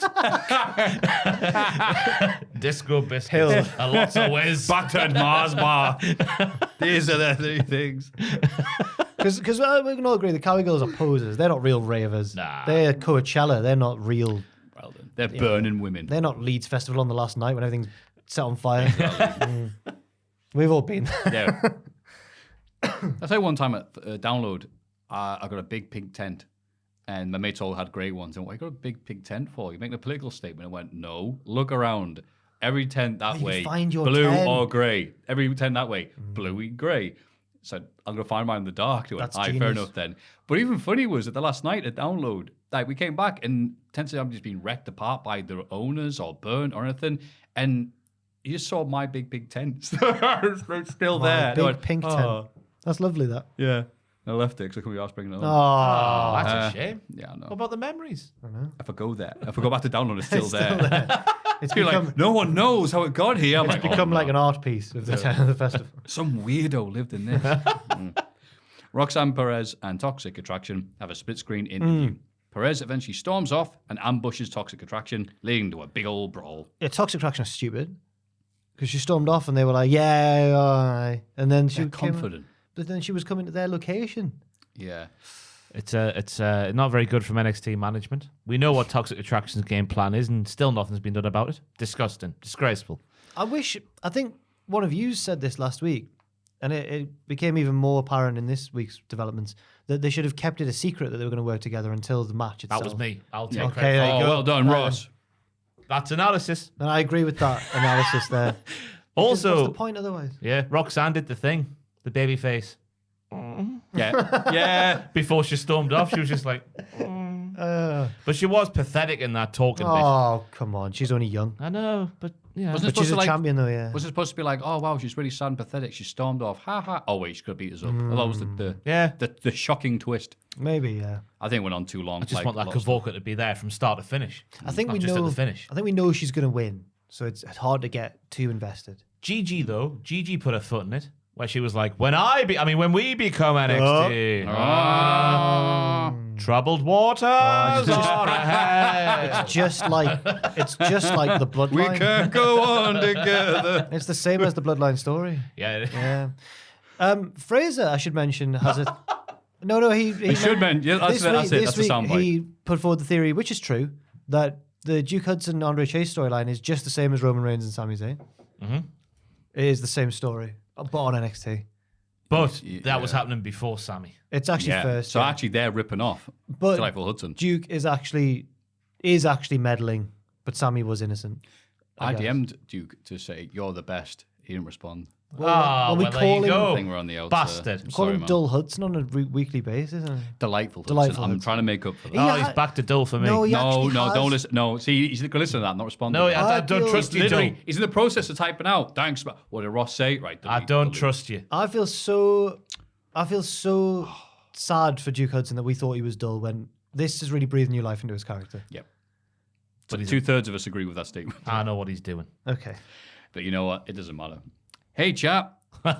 Stevie It was just a Stevie match this Turner week. wins a debut NXT match against Danny Palmer. I approved of the entrances coming soon graphic before she came out. I thought, oh, okay, that's actually accurate to I thought it was streamers. 03 Gail Kim when she walked out, like Oh, no. that attire. And then I In my was. head, I thought you were going to say Girl Platt for some reason. I don't know why. I would rather it was. That was just after 03 Gail Platt was just after the Richard feud. Yeah. Just I covering. love you. That was peak Gail Platt. Maybe, wait, could it be Gail who's driving? You cracked the case. She is blonde-ish. Tell you who else is blonde? Rikishi, who's also got previous. That's right. Solo. He did it because the rocks are coming. Yeah. That's right. Yeah. I took note of the Twitch chatters. Is that the right way? Oh, yeah. The live reaction, yeah. I did like Sasuke Stan 35 saying, come to Japan. Sasuke Stan 35. That was The real one. That was the name. Wow. That's good. Okay. Come to Japan, please, Stevie. That's really good. Okay, that's Tubman. Top Turner buckle. Bit of Top punisher. Turner Stevie buckle. Turner. Top Turner buckle. Entrance for the ages, they said. The Bristol Brawler said WTF. Apple Grinder 43. We stan you. Dazzling Owl Eye. New sub. I love Turner. It's that attention to detail. You know what? That's not that bad. That NXT gets above everybody else. That detail was nice. The intro was nice. The commentator yelling, "The download is complete," like a bad '90s hacker film. That took a bit of it, but Unfortunately, then go on. this match made me want to see more of Danny Palmer. She was really right. good. She's flipping about. I don't know, because I want this soundbite to stand alone, everybody. Okay. But Stevie Turner is much like Kazuchika Okada. And that is because the setup for her finisher is much more devastating than her finisher. The DDT. The crossbody DDT, then the comfortable looking rock bottom. Yeah, the DDT was class. But then should just a keep side that. effect. She can do the pain in the looking at the camera. I thought Stevie T was quite reminiscent of Kane. Loads of big boots. She loved a big boot. Or was it more like a pump kick? I'd say pumpkin's Like different. Test. Okay, right. Yeah, like Test. Is he dead? Oh, it's not even. Let me check the live feed of. Why We're going to is start adding stuff like that. Why is For this? people who don't know about that, that's going to sound really horrible for people who don't know about that Twitter I account. should have just not told you what you're on about. Yes, he's been dead for a while. Why'd you ask? Stevie T, at least it wasn't, good. A step in the right direction. Way better than the pre-debut vignettes, which then were she had a web- the funniest thing on the show. She had a web exclusive interview. I don't know if you've watched it on the YouTube No. channel. What, on Twitch? No, on TV YouTube. slash- It's oh. just On one of YouTube? you know one of WWE's YouTube exclusive interviews where they go like backstage. yeah. We're here with. Never watched them, but yeah. Well, I watched this one because it was Steve, but I can't actually remember what. It was just more of the same. Like, I know. Sorry, Thank I you should for have bringing come. that Well, it was just her like going like weirdly putting emphasis on words like they should be puns, but it doesn't quite make sense. Like, well, I have to say that was a ripping victory. Or that sort of. I don't know why she. Yeah. I certainly torrented her ass. Oh no, even worse, after the finish, a commentator yells, "Talk about a futuristic finish." It's a rock bottom with a sit out. Yeah, but the futuristic. It looks crap as well. I The think. future, the internet. Yeah, the DDT was unreal. Yeah, should do that more. Call it the download. No. Yeah. No, okay. Fallon Henley catches Kiana James talking to someone called Zach on the phone. Could it be Liverpool's number one? That's my theory. Called Zach. Zach Gibson. Did you say Zach? She went, see you later, Zach. Did she? Oh, because she said I love you as well. Oh, That did was- she? I was like, it's Dull Hudson. It's all coming to roost now. Yeah. Why would it be dull? Oh, because They're taking over Chase U. That's still going on in the background. Oh yes. It's all been a big interconnected conspiracy. That's my thing. I'm not going to let die until it's completely dead. yeah. Now Good. I've moved on from 3 steps ahead. Yes. This one is now back in the forefront. Yeah, I was coming on side of Fallon Henley here. Yeah, after that me phone too. call. Actually, it was 'Cause last it week was dodgy. we thought she was out of order last week, but Yeah. now this week you can see why she's like she is. Yeah, I But- think they realised she didn't look too good last week, so I was like, But now I we think get it. Fallon. Well, we'll finish the segment first. Yeah, Fallon accuses Kiana of breaking BJ's heart, but the argument is interrupted by the Cowie Puff girls, who are confident of a win on Saturday because they're really good friends. We're way better best friends than you, which is true. They are. I'm worried that Fallon also doesn't care about her friend BJ. Because she's gone, you're going to break BJ's heart. And if she really cared about him, she'd get this all out in the open now, be like, right, can we just get to the bottom of what's going on and then we'll all be fine. Instead, she's gone, oh, we've got that tag title match and I don't want friction before the match. So she's putting her own success, the chance to win a belt, ahead of BJ's feelings. Imagine if Kiana was actually on the phone to Fallon Henley What? That's like Kurosawa. What? just before she walked into the shot. She hung up. And then Fallon's like, who were you talking to? Yeah. That's avant-garde. That's really bizarre. What? How would that... That's blown my mind. Yeah, and they just kiss at the end of the match when they win NXT Tag Team Championships. Yeah. BJ's there on the ring, on the entrance ramp, just devastated. I'm hardcore. No, never. No, it's outdated. That's not... And then Drew Gulak beats Charlie Dempsey, who was, of course, Pete Dunne and William Regal's kid, after causing a collision with Hank, the security guard, at ringside. Hank was bleeding from the lip. Good.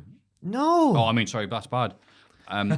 I like these two going at it. I mean, this would be a dream match one day. I think after Dempsey gets more experience. I like that they made the moves look hard to execute. Yeah, this will definitely main event WXW Ambition one year. Oh, look at The you. shoot style tournament, yeah. Oh, I wish they changed the Kavorga of Tyler Bate and make it more like Charlie Dempsey, but not a complete mute. That sort of... Because you can't... I've written down... I don't know why I was just going to say this. Involve Drew as well, and you could have the Philly Combat Crash. Yeah. With Drew leading Tyler and Charlie. Oh, The Philly Combat Crash, the PCC. we'll keep that. That's yeah, analysis. let's keep going. That's the Philly analysis. Combat Crash. It's what I want to happen. But as you say, yeah, the deadlifts on the moves and everything. Charlie's got a neck made of rubber, as far as Here I'm he is, concerned. He's just going like that everywhere. It was fantastic. And the slap from Drew was another highlight I wrote down there. Maybe he's D-Lo's kid as well. and also like the fact, I'm in a crossface chicken wing. How do I get out of this? I'll throw him at Hank. Yeah. I don't Genius. know. Now we need to wait and find out if Drew meant to throw him at Hank or if he was just because I think he had his eyes closed. He was just, oh no, he's panicking. I knew. Oh, He's Oh, clever. you think he's leaving Hank already? No, he's just using him for what he's good for. he's a big meat shield. Yes. Yeah. Come here, you big meat shield. Yeah. He was wrestling like Kabashi last week. I know. Hank. So weird, wasn't it? Kanagabashi, Hank, the security guard. There was a promotion I saw the other day that I wanted Ross to do his next video on, but I guess that's also down to who writes is Jack. Oh, the Rise and Fall. Yeah. It's a combination of many people. Which one? Depends if it's I'm now trying to. I can't remember which it promotion Hustle? it was. if it's Prue or Rezu. That's straight from my pen. Oh. Sorry, right, yeah, it might have been. I'll have to think on. I can't remember. What? Who's in It it? might have been 01. Okay. I can't remember.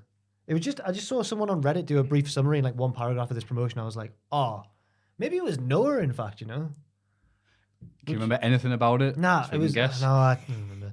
I've consumed quite a lot of wrestling content. Bless you. And, I've been there and done that one. oh right, Noah. Aye. Wait, you've done All Japan No, I've done All Japan. and you've done FMW. Maybe Noah's coming up. Noah did come out of All Japan. It was obviously yeah. an important part of All Japan's history. Yeah, trying yeah. to help you here. Maybe it's coming out. Maybe it is. Yeah. The Von Erichs is out next weekend. That's a Bobby Dazzler. Oh, that's sad. Oh, Sad one. happy days are here again. When's that Bloody Zac hell. Efron film coming out? I don't know. Soon. Cocaine Bear's out the end of the month. Oh, Wow. God. How can that possibly be related to the story of the Von Erichs, Ross? Oh my God, I didn't mean that. I just meant you're sat here. You've referenced the bear before. yeah. I can't wait for that film. Backstage, Robert Stone says, "Come, we'll never get the full level, next level, unless he shows him what's inside." Something inside so strong. Maybe this has got me worried that it's going to be a comedy gimmick. Oh, I'm now Ikeman Gyro's jacket pal. Come Tuesday. I don't want Come, that. Jack. Come time. No. Jacket come. Come stain. Oh God.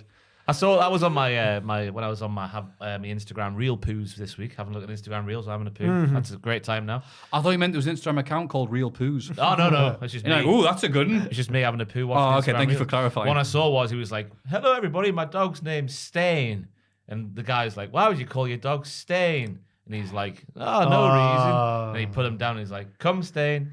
I feel like these reels are. I feel like I get stupider watching them. Like my Yeah. brain cells are rotting away. I don't like it. It's done no harm to me. Okay. Clearly. Come. When we were in Orlando, I remember one day there was a few of us who were waiting to do some. Like we had a bit of free time. And we were just watching American TV, and I remember thinking, I'm getting stupider as we watch this. It was crap. Good job. NXT has had no effect on us, eh? Yeah. With the 15 bullet points, it was like 6 for Raw. In the main event, Chase U beat Schism, Malik Blade, and Idris Enofe to get into the tag title match at Vengeance Day. Huge which is now win. a 4-way. And oh my God, were the crowd loving this. Oh yeah. Well, rightfully so because Schism are like Edge and love it. Christian, Yeah. tactical. Right. Chase, you're the Dudley Boys, the throwback of the piece. Okay. And Edris and Malik are the Hardys, they're the flips. Yeah. Okay. It's just like the Attitude Era. It is. It's exactly like it. Chase, you are the Dudley Boys. Yes, they are. Yeah. Now, is this Saturday's match going to be where it all comes to a head? Hopefully so. Hopefully so. I'm sick of Duke. Do you not want them to win the tag belt? Get So- out. Why? Get out. Did you not like his over the rope assisted German suplex? I did. It was really, really smooth. There you go. Right? But I don't Smooth trust Hudson. them still. Yeah, you Smooth Hudson. Do you not want Smooth Hudson? And their finisher is quite literally beautiful. Yeah. Where the Ganzo, is it the Ganzo bomb and then he's across the, Andre floats it's across. what do you call What that? they call it? move? That thing. Yeah. You hoop the arms. Do you and then think- Andre floats across like a butterfly? Right. It stings like a bee with a flat liner. Would you not want Duke and Andre to win at least before he turned, just so that Andre's got some gold under his belt? You know, I just want Andre to succeed in life. I want him to keep Yep. his premises and his university intact. And I don't trust dull. Yeah, the I'm most worried- over tag team in NXT right now. I know, but Gallus are going to win. Don't say that. Thank God. Gallus are going to win. I'm so happy they didn't have a promo this week. Oh, come on. I can't deal with it. Yeah, mate. Hell yeah, wet. Yeah. Hey, you're right there, Mark. Schism were good in this match. And I said great there, but I changed my mind. Good. Like, mid-thought. They were like, grud. nah. They were halfway to greatness. They were just grud. Yep. Their tombstone on the floor was lovely. Drake over the top rope with the assist. Their tactics and getting dull off the apron, fantastic. Andre's sell on Schism's backbreaker, Yep. one of them chef kisses. But that's all me notes. Yep. That's my analysis done. It was just a Fantastic. big I put win. Idris Elba wasn't able to put the spooky kids away. He clearly needs another WWE tattoo. He's been bought by the Saudi money as the real Idris Elba. What? He was at the match with them on Tuesday. He was at the match. Yeah, with Amanda and Murdad. They were at the match. The Newcastle match. Idris Elba was sat watching Newcastle versus Idris Elba, Yeah, not Idris Nofe. yeah. I was confused there. I was like, Because Of all the people. the Idris Elbow is a reference to. I know, yeah. I thought in my head for some reason I thought that you were saying that Idris Nofe was at the Newcastle match, and I was like, why? Why is? I it love done that? Newcastle more than Well, WWE. everyone always says, "Oh, the guitarist from Sum 41 is legitimately a Newcastle fan." Oh, yeah, you do have that. Is he? Apparently so. Yeah, he's got. I think Sam or Sparky, or one of Sam's mates, have been to see them, and he threw the plectrums out into the crowd and stuff, and they had the crest on and stuff. Oh, that's nice. Apparently, he came to England once on tour or something and decided to support Newcastle and still does. Good So- lad. No, I disagree. No, well. Sorry. You see the intensity of the derby rivalry? I disagree. Yeah. So, Gallus and Pretty Deadly arrive, and the New Day appear on the Tron to cut a promo on all their challenges. Yeah. They were live on certainly the Tron. It was really good. They did, yeah. Definitely live. Yeah. So the Schism and the other. Whatever. It was just yeah. Yeah, that's exactly what they said. Yeah. Whatever, one take. Yeah. It's on a knife edge. I'm buzzing for this pay-per-view. I'm going to run down the card now if you let me. Oh, please, that yes, the this big isn't long question? enough. Oh, what's the best yeah. match going to be? Sorry, No, because no one gives a crap No, about we NXT need anymore. people to We click on know. this. We know. NXT Vengeance Day. Here we go. What a crap name. Triple threat match for the NXT Women's Championship. Roxanne Perez, Gigi Dolan, JC Jane. I'm not too excited for that. I think JC Jane's going to do it, you know. I think they really like her. Yeah. I think Gigi put a foot in it. Steel cage match for the NXT title. Braun Breaker. Great. I think Grayson will do it. I think Wallace Grayson's time going to to do it, shine. yeah. I Wallace think that's why time. they've got lots of shots with him with a fake title to Yeah. make a package of a full champion. Yeah. Wesley versus Dijak. Oh, Dijak got that one, I think. The tag match that we've just talked about. Gallus. Yeah. Andre Gallus, Chase yeah. and his friend, a close confidant. 2 out of 3 falls, Apollo Crews and Carmelo Hayes. Now I'm worried. I wanted Hayes to win, but now there's this mysterious thing. Yeah, Apollo's won that one thanks to mysterious wolfy looking man. Maybe. And the Cowie Girls against Fallon Henley and Kiana James. Unless the wolfy looking man is Trick Willie himself. How can that be? He can't trip himself up. But Fallon Henley rang us. Oh, was Kiana James rang Fallon Henley before? Ah, but she was off camera. Oh, yeah, you're right, yeah. She hung up just before walking on. We've got to say, though, Carmelo, that's the first misstep in his character as well, saying, because Trick was like, nah, I Oh, shouldn't turn yeah. up. I shouldn't turn up. He's had a vision. And he's like, nah, you come. I actually wrote that down, the but show. Matthew skipped it. Though. Oh, Aye. thanks, Maffew. I get distracted by the analysis of, remember that thing I saw? I can't remember what it was. You should do a video on it. Who was it? I don't know. Yeah, there we go. That's Vengeance Day. Fantastic. So AEW Dynamite. Carmelo's You all right, Joel? stupid. Flat, you got some water? Are you all right, Joe? All right, cool. Joel's just starving to death in the corner. I never envy whoever's on. I mean, Joel's it's the literally- Joel rule now, but I never envy who's on He's these. chained to the floor. He can't go anywhere. Imagine having to sit and listen to our bollocks for 4 hours.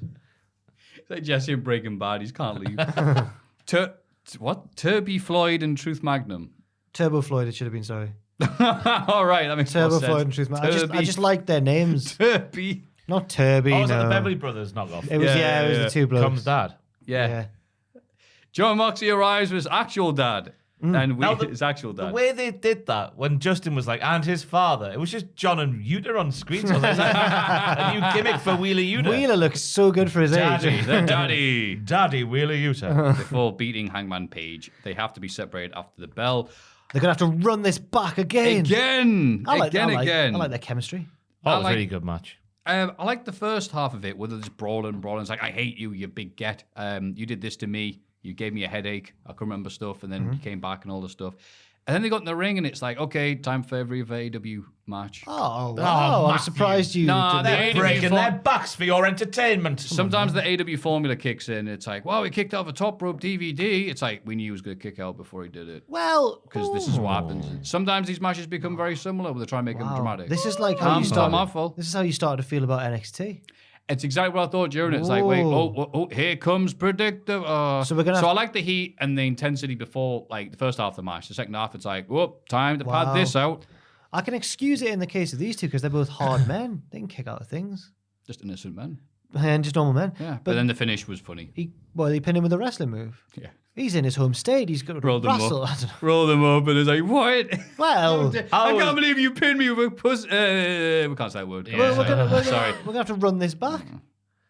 You know? I thought You it was beat me with a ham and peas pudding move like that. a fantastic way to Right. end because he did the small package driver after he'd done the dead eye before he did a tombstone, and then Mox kicked out of all that and small packaged him. Yeah. It's the most devastating move in professional wrestling. We know this. I like Moxley getting caught on camera blading On camera. before a hangman forearm, not a weapon shot or anything, just a forearm. That was Yeah, split Moxley over. doesn't have to blade all the time. The idea of Moxie bleeding every match is now beyond parody. So. Yeah, he's getting to Flair levels, isn't he? Woo. I like the call back to the lariat where Hangman does a missed moonsault off the top rope to the floor and then Moxley just twats him. Yeah. It's fantastic. We are allowed to say that, Joel. Don't worry. We can't say either thing, but we can say that. And the stuff off the ring post, there was lots of brutal stuff. I see what Maffew's saying with the kickouts at the end, but I think that was to set up the shock of the small Yeah. package. The je ne sais quoi, vavavoom. Yeah. Lovely start of Dynamite. What is Baba Boom? Hey, Bobby. Who's Henri talking to when he says, hey, Bobby? Is it Robert Perez? Probably. My mate used to tell me he was talking to Bobby Robson. Bobby Because my Lashley. mate was a Newcastle fan. It made no sense. Imagine Brock Lesnar doing the same advert. Bam, bam. All about that vavavoom. He's in his tractor. Henri would be a good wrestling manager. Oh, yeah. Yeah, Absolutely. suave. He would cut a promo and then do that laugh thing with his mouth that he does when he's trying to hold in a laugh. Can't do it. I'd want do it either. I'd want Henri managing one person, Eric Cantona managing the other. And that'd be fantastic. Vinnie Jones in the middle, just loving wrestling. Yeah. I love it. I can't do Vinnie Jones, sorry. The Bunny challenges Jamie Hayter in a backstage interview, but elsewhere we see Saraya and Tony Storm attacking Britt Baker. Oh my This is our God. house. This is their house. It's like, is it though? Oh. Later, Ruby Soho It's a goes to hostile see. takeover, Matthew. Later, Ruby Soho goes to see Britt in the physio's room, and Britt is suspicious of her involvement. Yeah. Oh, it's a wonderful bit of positioning for Ruby to be in. Wait, is this building and hype of a women's division? Wow. Yeah. Which way will she go? Where will she I go? know which way she should go. She'll go with the WWE lasses. Hopefully so, for the sake of her career. Yeah. Yeah, right. I really don't Most see. interesting I option. really don't see Tony Storm as a WWE lass at all. Me neither. Weird. Yeah. Yeah. She was there for a cup of coffee. Yeah. And a cup of cream joe. pie. Deary me. No, that's what. I know, yeah. No. Your objection, Your Honor. Objection. He was using the Stop pure it. form of the word, the actual literal. Yeah. Is that term? Is this dead for you guys now? A pie made of cream. No, Thank you. Like Ross's story about the Chuckle Brothers. Yeah, when Paul chuckled cream pied my mother. In public. Okay, yeah, fair enough. In public. Yeah, you got me there. The Beverly Brothers. This is like the biggest dickest scene in It Life of really Brian. is, yeah. like. He has a wife, you know. The Acclaim beat a pair of excellently named jobbers. Incontinentia and Incontinentia buttocks. Yeah, we've done 2 Monty Python references on this. I said Wafer Thin before as well. We did. Crazy. What a throwback. I need to watch them all, me. I've not sat down and watched any of them. Oh, You hell. seen watch bits. two of the films are essential. The rest, whatever. I've seen bits. They're confronted afterwards by the Ass Boys, who want a title match, but the Acclaimed mock them. Billy Gunn walks off, and the Ass Boy says he's walking out on them, like he always did when they were children. Maybe he should drown his sorrows in a pill bottle. Wow. This provokes Billy in agreeing to a title match on behalf of the The Acclaimed. Acclaim didn't look too happy didn't about like it. it. They I love- fear the Ass Boys. Is it me or is just this thing, like, WWE feuds are like, I want to win the WWE Championship opportunity to build momentum. and What's he make a gonna say for WrestleMania AEW? moment What's he gonna because it's my destiny. And AEW feuds are like, you're a drug addict and your dad's dead. Yeah, they are like It's that. quite yeah. stark contrast. What's more effective though? It sounded like I swore. Horses for courses. There we go. That's all right. That's great. I said it fast and it sounded like the F word. Hey, man. Shocking. Only AEW can F and blind and get away with it on TV, Yeah. obviously. Moxley did again this week. Yeah, he did. Bless he loves him. it. As he went, this effing blade. Chuck Taylor still not allowed to say the S word. Still not, no. So, yeah. So, I've seen a lot of people getting really, really bloody annoyed at the Ass Boys getting I a saw- title shot because they think they're going to win. And I'm like, yeah, but they are bad guys. I would like for the Ass Boys to win. And I thought, wait, are these one of the few examples of proper bad heel people in WWE? Maybe. In AEW and WWE TV shows. They're not trying to get cheered. Yeah, because like the JAS get cheered and stuff, the sing along bits, even though they're bastards. MJF is still cheered and loved because he's got a dump truck ass. There's all these other stuff. But That's why. There you go, that's the only reason why. Because of that big dumpy. I'm That's just, why we seeing if he watches the podcast. Juicy double, eh? Yeah. This is me doing a big light in the sky, see if he still watches us. And yeah, so they're the only people that are proper bad. Possibly. Maybe Grayson Waller, but even he's getting House some of Black cheers. are cool Yeah. and dark. Yeah, I guess you're right. Yeah. Maybe, yeah. They're very, yeah. So I thought it was interesting that they they've got like reminded me of, oh, go on. what were they called before they were the Schism? Zach and... The grizzled young grizzled young veterans. veterans. They didn't care about getting cheered. They were just... That's a good example. Yeah. I was cheering the Ass Boys here, though. Actually, they do have Were a you really? point. They do have a point. Aye, the dad leaving them alone all the time. For the Acclaimed as well. It's all about. I'm disliking Billy more 'cause he's made it all about him. Oh, I can't believe it is the Billy doing show. this, He's put himself above those tag team titles. He's like Sonny in 1995. Yeah, he is. WWF. Just the same blonde hair and everything. They're often compared to each one another. I saw Billy Gunn facts getting sad about this on Twitter as well. I I love can't that believe account. they would do this to Billy Gunn. I remember when Billy Gunn Facts used to do stuff like Bart Gunn stinks. He used to be so like, oh, one time Bart Gunn did this thing and he lost. It was great. I know that Billy Gunn Facts hates The Rock. He hates The Rock because didn't Billy Gunn have a feud with The Rock once that was Yeah, he did. It didn't end well for Billy. they were trying to push Billy Gunn. But my name He is won King of the Billy. Ring, wasn't it? Yeah. He's the one. Yeah. And Billy Gunn Facts hates The Rock still because of that. If I was Billy Gunn, I'd hate The Rock. Yeah. But yeah, I was thinking, wait, do people not like these guys because they're uncool bad guys, which is what bad point, guys yeah. should be, right? They're the only example. So I'm like, this is great. Like, they shouldn't be in this match. It should be FTR because whenever the tag team's I on feel screen, like you should be them- talking about them. And I thought, this is amazing. I hope they do win because At least outside of it's a Jay story. Lethal and Jarrett, People who There's criticize not really AEW others. a lot often, and I'm not saying AEW is above criticism, we do it as well, but a big one is often, they don't have enough stories. Well, this is this oh yeah, match is this is a story, long yeah, running it's one, fine. yeah. I think we're setting up Billy getting back with the Guns because it was the reaction of the Acclaimed, the fact that Billy made a tag team match for them. I don't think they were scared. It's just the fact that Billy was like, yeah, you can have the shot then, without going, would you mind if they had the shot? So Billy would turn heel by getting back with his real kids. Yeah. Wrestling. You know what gets me fired up? You know what gets Daddy Magic's the start of the Acclaimed, the sting of the Acclaimed, I'm like, like it's a sting that's effective. I like it. There you go. Just thought I'd add that in because it's a good one. Thank you, Jack. It's like the start of CM, but like gets me Yeah. that. Yeah. You're not wrong. But yeah, so I look forward to the Ass Boys winning. Backstage, Younger Boy says he's really enjoyed his time as a member of Twink 182, but now he wants to go after singles gold. Now I know how girls feel when One Direction broke up. This is how I feel now. I just got used to the idea.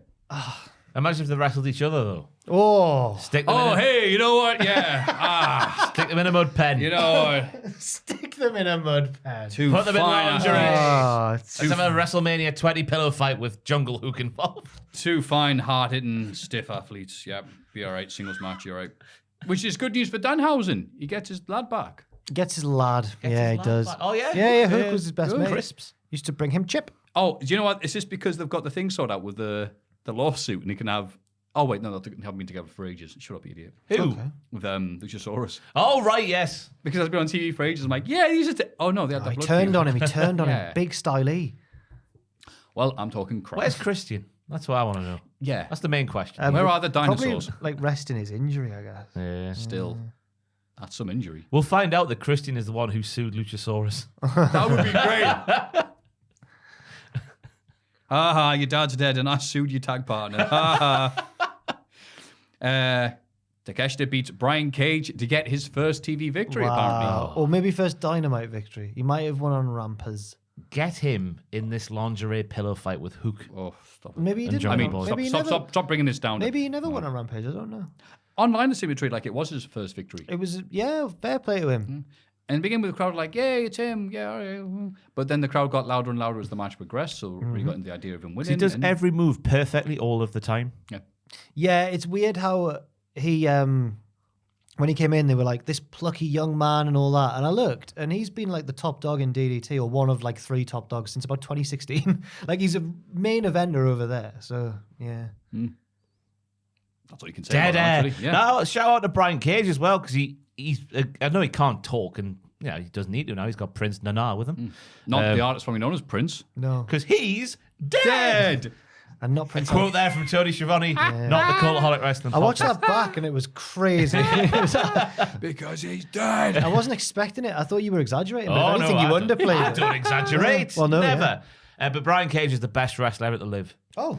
I'm just saying after saying I don't exaggerate. Yeah. No, just okay. he hangs with everybody though, didn't he, Brian does. Cage? Yeah. So fair play to him. I'd love to say that to him in person. You hang well, kid. You're all right, Brian. Yeah, like, He's Yeah. like Ruffle his hair. Yeah, like- you little rascal. it is. It's funny, like because he was like just nothing at the very last few months of AEW the first time round, and they were even making fun of him on commentary. Like, oh, Brian Cage, right? Then he got re-signed, and everyone was surprised. And it's like, all right, he's just under contract, doesn't seem to want to be, but he's had a great few months. Yeah, yeah, didn't just it? lots of bangers after bangers. Wrestling's the only place where you can write someone off that they come back better than ever. Yeah. Takeshita's Brainbusters. Oof. Right touch. Oh, suits him, sir. And speaking of being good, JAS devises a path to a match with Jericho for this Ricky isn't good, though, Starks. is I'm not talking about being I was good. about No, to it's good see at all. give Jericho a compliment, and it's like, hey, guess what? One person's going to go against a bunch of other people to get a title shot at the same show and time as MJF's doing his thing. It's too similar. With Brian But this Danielson. is the Garcia Guevara gauntlet. I don't care about the Garcia Guevara one. Yeah, what you said. The GGG. The Golovkin of, Yeah. Jeez, without the bees. Okay, we're just saying noises now. The Elite are playing a sick game of hoops somewhere. What was this about? What? they're Hey, like- hey, the Elite! Aren't they like, oh, okay. Well, fine. they're taking inspiration from when we were the Survivor Series, the Toon Squad. Oh, the Toon Squad. Yeah. That's right. And hype their title match against Top Flight and AR Fox. They're interrupted by Stokely Hathaway, Ethan Page, Matt Hardy, and Isaiah Cassidy. Set up a trios match for Rampage and jokes about NFTs. Yeah, I didn't get the jokes about the NFT. That's Isaiah Cassidy's new catchphrase. Yeah. Which I learned this week. He did in a shop. There's that thing again on the Instagram reels you see where people are doing the same thing as he did, like doing a sexy noise into this kid's toy, which like records what you say into it. Oh, and puts yeah, into yeah. a song while No, dancing up and down, I've seen them. dancing up and down. So he went and one of them, Stop so it. just this little machine like bopping along. Some going, people might be For the, listening to this. for the YouTube checker, Ross just stubbed his toe, all right? Ow, me toe. Oh, there you go. Ow. Hey. We should, next merch drop, we should do an Andrew soundboard. Which Yeah, is it's just all just of that. his noises. No, it's just yeah. one It was noise, and it's that. It was just Ross reminded me of Andrew with that noise. He does that, and then he goes, hey, the buildings are big in London. Up to elbow. We'll get a copyright claim off Fred Durst. Yeah. Yeah, Andrew's got a good Fred Durst. right. Yeah. Let me see some. Yeah. Take it to the fridge. Take it.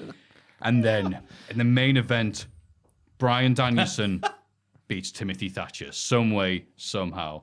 Of course, the Americans didn't give Timothy Thatcher any positive reception. The Americans. Listen to you. The Americans. I bet they were from Philly, weren't they? Ugh. This Philly by way of Ohio, never liked Ohio. It's the reason why people make fun of you. Didn't make any reaction for Timothy Thatcher, but Tim shrugging off Danielson's moves, Timbo. his hooks, grinning maniacally, like you just heard the stotty cakes fresh So out why- the oven. So Go why would if Timothy Thatcher was to show up at like GCW, he'd get a huge reception. He So get a wha- polite reception. I mean, I don't think he's that well known. If he He's showed been a up, blood if splitter. he showed up at WrestleMania weekends, at a WrestleMania weekend show as a surprise, surely those hardcore fans would all go, "Whoa!" He's had the majority of his success in Germany, though. That's a thing. And I guess no one now. But so he's in America. it's weird, isn't it? That is weird. Wow, He's like one of these bands that Jude, isn't he's good. like Jude Bellingham. Can't believe it. Yeah, it's just weird because he played the British Messiah on the American indie circuit and just didn't really take off that well He until played he the came British to Germany. Messiah. Yeah. What? He pretended to be there's Like some Triple H did. There's some horrible promos wow. out there where Thatcher's doing an English accent. Oh, blimey. Yeah. Yeah. And he was called Thatcher. I'm going to beat I'm going to beat that wanker. And it's this Close the mines. yeah. It's still better than Tyler Bate on NXT, but still no good. So yeah, came out, did his thing. Crowd like, and of course they didn't appreciate it because it's a match that wasn't kick out. Oh, Matthews. kick Oh, out. you've got a bee in your bonnet about NXT. Thatcher was AEW amazing in week. this match. Wow. Is everything okay at home? They Is all this because talk, they didn't all give those Thatcher American the- indie people talk about UWFI and Pancreas, or Pancreas as I call it, because I'm not very But good then with they actually words. get a shooter. And then they get a shooter in, and they sat in their hands. They wanna going, see flippy Hey, super I hope kicks." the Guns don't win the titles because they're not as good as the other ones. Wow. Just saying. Magnificent performance here. No one cared about it, but who cares Whoa, about my Americans? golly goodness me. I thought it was Thatcher, a nice best change. match of the year so far. Maffew, I agree Rumble with you. stinks. Go AEW. I agree with you, Matthew. It was a nice change of pace. Nice tactical bout about the arm. Slowing Thank it down, grabbing a hold, And the arm. wrenching. The arm. The arm. Up the arm. Off the That's arm. what he said. I thank goodness Doc Samson cleared Danielson, even though Danielson wasn't going to listen to him ever again. Oh, yeah. Commentators Right. like, Yeah. Doc Samson cleared him. I don't know. Shades of Jade Cargill taking the show hostage and then going, right, I'm off. I'll see you later. I don't know. Matthew summed up there. Yeah, lots of just. It was a tactical bout. In the Matthew midst was of very many- negative, insecure rant summed it up very well. But yeah. I'm sure it'll be champion one day. It was the theme song that did Not him America, it in. won't. That's what did him in. The theme song. Oh, that was a good. Like Marina rendition. Shafir when she would come out, it was just awkward. Yeah. It was a similar vein to that for me. Where's Roddy Strong? That just reminded me of Marina Shafir. He's still stuck in the NXT hospital, isn't he? Yeah. Has Damon Kemp got him? Nothing, you idiot. Roddy Strong is locked in my basement. Nice. Ah, West Side. West Side. Shane Strickland hates the Rhodes family. And since none of them seem to be here, This is where he he'll called him take- French. He'll take Oh, it out. yeah. Oh, God. He'll take it out on Brian Pillman Jr. instead. So I Yeah. guess he can just do the exact same material. Isn't Because that right, French? that's right, French. His dad's dead. Oui, oui. AEW's vicious. It actually, yeah, there is a lot of that sort of stuff. Ha ha. Yeah, I think I don't know what to make of it because I really like Shane Strickland, but I mean, I like him as but well. I wish he was. It's not necessarily the wrestlers. It's just like, variety. That's why I thought Thatcher worked well. You can't have all yeah, of them. I'm guessing that ultimately, Dustin will put him over. That was a quote out of context. What was that? Just you saying that about Thatcher. Thatcher's the best. No, it's dumb. Yeah, We missed surely something. Dustin will just have a good match and then make Shane win. Allow Shane will win. You could say that. Yeah, all right. I don't know. Even Joel was You popping could there. say that, like, in contrast to like the Bucks and all the flippy lads and stuff, the Thatcher's quite conservative in terms of. Oh, I see. I see. Yeah. And then backstage, MJF tries to bribe Roosh, who famously doesn't like doing jobs, so we better off bribing the ref. And then a funny bit, do you hear about this? So a funny bit, he goes, hey, translate for me. And so he tells him, and then Roosh gives a lengthy promo in Spanish. He goes, what does he say? And he says, we have a deal. And he goes, okay, that was a lot of stuff for we have a deal. Apparently he went in a whole diatribe about Roosh, about he'll take MJF's money, he'll take out Danielson. As soon as Max makes probably can't say that of himself, he's going to take the title himself.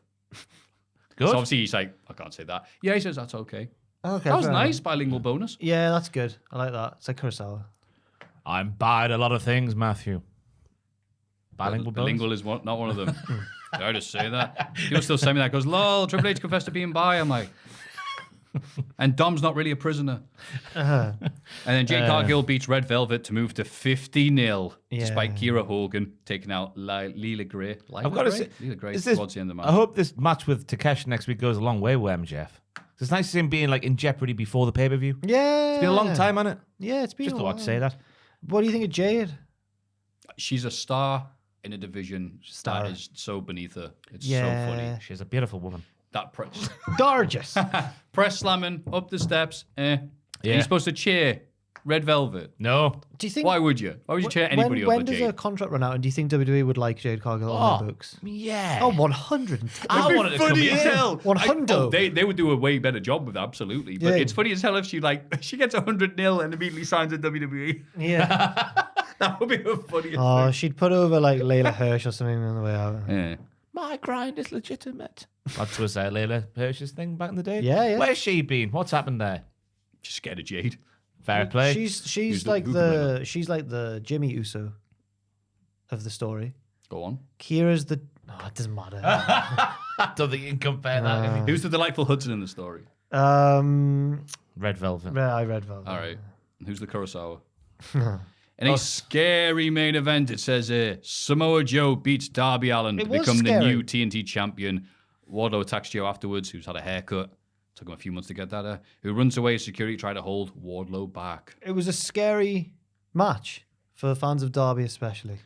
I would like one of those thumbtack jumpers to walk down Northumberland Street Ah. and take down those pesky frat boys. Did you hear the name of the Chase Hughes finisher? No? I think it was called the Fratliner or something like that. Oh, I didn't hear that. That's amazing. Yeah. Those leather jackets wouldn't know what hit them.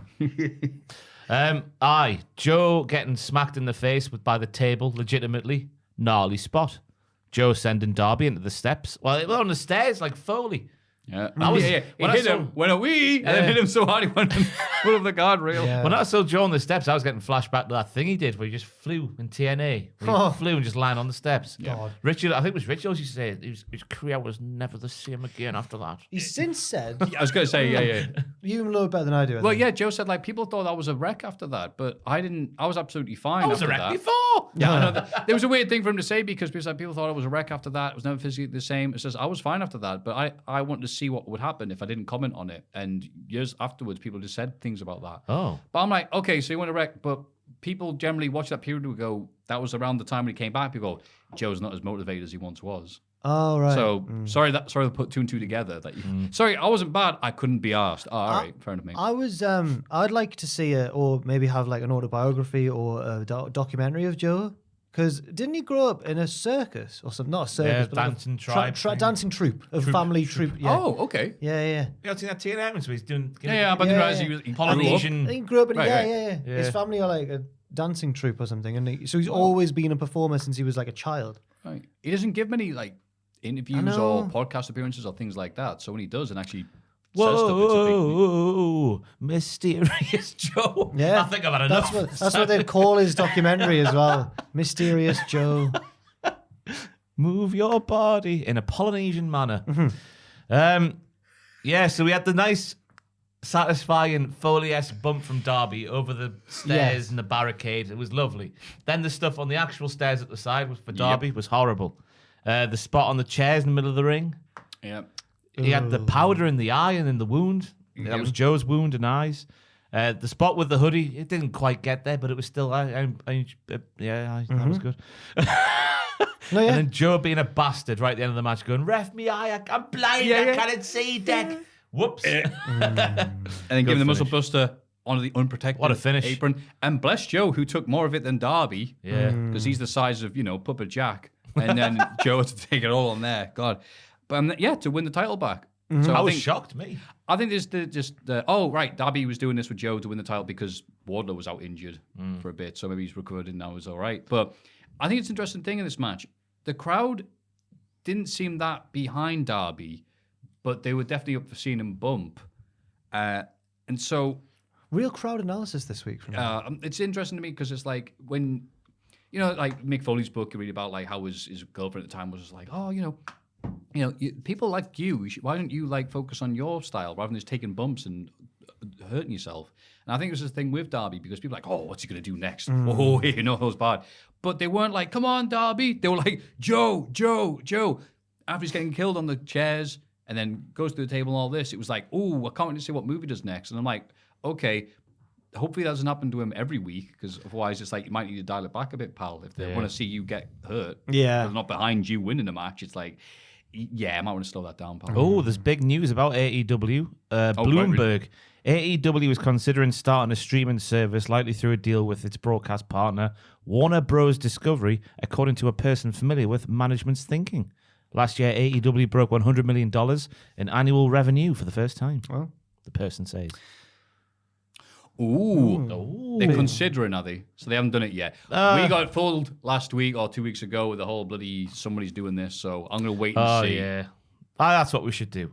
Should we do the mailbag? Should we crack on? It's been a long We'll one. crack on, move on. Thank you very much. We might have to cut that last bit out that Ross said because he said for confirmation. And it sounded like he said the F word. Let's have a rummage in our mail bags. The mailbag. All right, lads. Quick question here. Liar. I'd love to hear you discuss. With the news that The Rock will not be facing Roman at WrestleMania this year, I found myself unbothered. That's a good word. I really feel that the Bloodline story does not need The Rock involved, and that WWE have done a good enough job of building their current stars that I don't think the show in general needs him. Would any of you agree or disagree? Does WWE need the rock star power right now, or are they all right without him? Thanks for everything you do. Yours, Eric from Dublin. Thank you very much, Eric. Thank you, Sorry Eric. about the accent. Yeah, sorry about that before. Just every week, then we still do them. Yeah, Eric's right. And Eric knows that he's right. And he knows that we're going to agree. I agree with Congratulations, you, Eric. Eric. Yeah. Yeah, congrats, Eric. Well done, Eric. It's a full sweep. What I will say is, Eric, despite being right, I think WWE could always use the Rockstar power, but I think I'd like them to find a wiser way of using him than just having him against Roman at the behest of a current superstar. So I do agree with Eric. Yeah. I'm glad that we have come full circle from last year. It was like, oh, Maffew, you and your cynicism, blah, blah, blah. Austin will be great with Kevin and all this stuff. Yeah. But I'm like, yeah, but isn't it nice when they actually build up a new star? Austin was someone great who's with Kevin. really, really organically That's a bad over. example, Matthew. That's a bad example. Stinky! It's from a thing I've been watching. Joel knows. Hey, pop for that. Yeah. Anyway, gentlemen, it's it. What was the question? Thank you, Eric. Should the Do Rock you come Do agree? you agree? All right, yeah, aye. Thanks, I thought Eric. you said, yeah. Cheers. Yeah, lovely. Gentlemen, it's safe to say that the storyline-driven nature of pro wrestling leads to enormous amounts of speculation on the part of the fans. See above question. Even of those who aren't trying to tickle some all-powerful algorithm or produce that sweet hashtag content will try to guess match outcomes, story beats, and surprise returns. When it can be incredibly funny when some of the more ridiculous predictions fall flat. Insert obligatory Sam eating a hat reference here. I think we need to highlight those times when we, as lowly, filthy marks, managed to get it right. So my question to you is this. What was your most outlandish wrestling prediction that wound up coming true? Normally, this is the point when the submitter would take up a paragraph to highlight their own example, but mine, predicting Edge would win the 2010 Rumble right after his injury, isn't terribly impressive. Instead, I'd like to call your attention to timestamp 3233 on Cultaholic's own WWE WrestleMania 35 reactions video to give the appropriate recognition to a fantastic prediction from one Jack G. King. Yeah. It's true that what Zack Sabre Jr. said all those years ago, Harry Potter isn't the only wizard from the UK. Thank you for so much the content from Matt in Michigan. I don't know what I've said, but thank you, very Matt. much, I'd like to just apologise to Eric as well because I feel like we really flew past Eric and I feel sad. I feel Sorry, already Eric. talked about it a lot. 'Cause, I know, yeah. Thanks for the did bring it question. up, Sorry, Eric. I appreciate it. I subconsciously brought it up earlier in the podcast just in case you skipped earlier bits. We had Yeah. a long talk about The Rock. And thank you, Matt, as well. Matt? So, do you remember what you got right? Nah, for WrestleMania no 30? idea. Oh, okay. But the one that, it wasn't an outlandish one, but the one that I'm proud of was that NXT where it was like Charlotte, Io, and Rhea maybe? And I in predicted your how house. the finish would be. Yeah. Which was like a figure 4 into a moonsault. That's yeah. right, aye. So that's mine. Yeah. I mean, I don't know where I start with this question because I'm a clairvoyant. But Shane McMahon being the best professional wrestler in the world was a bit on WTF and then went to reactions. Oh, yeah. Because I was just annoyed at Shane's book, and this is when he was like with co-GM with Daniel Bryan and just taking the spotlight away and then having competitive matches with Styles and stuff like that. Yep. And it just became a thing that went on reactions when Cultaholic started and then became a real thing. When he won the World Cup. When he won the World Cup and officially became. That's That my has to magnum opus. Has to have Well been, done, Ross. There has to have been someone ribbing Shane, saying like, "Oh, you think you're the best wrestler in the world? You might as well give you a cup." Oh, rib? No, it was like he's playing a bad guy character. He was a babyface. No, he wasn't. No, I mean, turned into a heel. As a result. But when he won the World Cup, he was a face. He was bravely stepping in for the injured. I don't recall him being a face when he won that. No, Yeah, he was. Yeah. but he couldn't. No, I'm not getting this argument. There's no way. He was definitely a babyface when the best wrestler in the world thing started because it was him and Bryan. The best in the world. And then he became a face when he That was me when I was saying. Then the he best turned wrestler. heel when he betrayed the Miz and the Miz's dad. Yeah. Yeah. I'm not getting into this. Well, It's already been a long enough podcast. We'll talk about bloody right. Shane Bloody McMahon. He's the best in the world, though. Well, What's that's yours, I Matthew? can't argue with that. My mum was Jack Swagger winning Money in the Bank. Winning at WrestleMania. Oh. When it was a bit out there. And he was like, wow, that's a crazy pick. Wow, they're going to push somebody. It was, no. They needed someone to put the title on for a bit before they got the new Money in the Bank. And it was the kiss of death for him for years. He couldn't get that briefcase off the thing. Yeah, bless him. So that's the only thing I've got. I think I've never had a Rumble prediction become correct. Never. Correct. Not Bloody even hell. like in 2009 when it was only going to be Orton. I think I voted someone else because I didn't want Orton. Oh, you were right, I would yeah. do the thing where I pick who I wanted to Yeah, win, right, so, yeah. and I'd lose every time. It's what you wanted to happen. Exactly. Hi, fellas. My name is Jonathan from Australia. Hello. Good day. Big fan of everything you guys do, and this is my first time writing in. After recently watching the Royal Rumble, PLE, as hard as it is to admit. Oh, Premium Live Event, right? Yeah. That was an abbreviation for something. The Bray Wyatt match fell very short of the mark. Saw the elbow drop. After such a long build. This is coming from a long-time Wyatt supporter. Despite the awful booking, as I do believe that when the ideas stick, they are some of the greatest moments in wrestling. I had a theory. I wanted to put to you guys, and you can tell me Don't whether it has validity or if I am way off. At the Royal Rumble, Wyatt had a very noticeable 6 written in Roman numerals on his skull. Yeah. Is it possible that the Wyatt 6 is not a Wyatt faction, but Wyatt 6 is instead how he's identified by a group that he belongs to? Oh my More God. enthusiasm, Matthew. Like Agent 47. Much like secret agents and underground criminal figures aren't referred to by name, Wyatt but rather 6. numbers. It is possible that Wyatt is known as number 6 of a wrestling faction, kept heavily secret. Yes. Much like an Illuminati, with other members and assigned numbers yet to be revealed. I know this sounds very out there, but I kind of like this idea. And that Wyatt, while looking like a leader, is actually an underling for something much bigger. Oh, there's another paragraph. I don't think there's a relation, but could it be possible that The Undertaker is number 1 Yes! or 0? And at Raw's 30th anniversary, he whispered orders to Wyatt. Oh my God, yes. Rather than I'm on actual board. advice. Now I'm on board. Come on! A member of this hidden faction can include Karrion Kross Yeah. Oh, no. and Malachi Black, still in the contract elsewhere, as they were Yeah. certainly referenced in Bray Wyatt's return clues. Yeah, they can be. Were they? Which were never fully explained. Plus, might they're be all numbers or something. spooky boys. Yeah. Keep up the awesome work. We'll be watching. From Jonathan. Thanks. Sorry, Jonathan, for Matthew's ridiculing there. It's been a No, long I day. was enthused. You can't even finish the word. I are enthused. I was enthused. I like that, mate. Enthused I I like are that as me. well. What the If that was fuck? true, then I'd love it to play out on camera. Bliss also is one of the agents.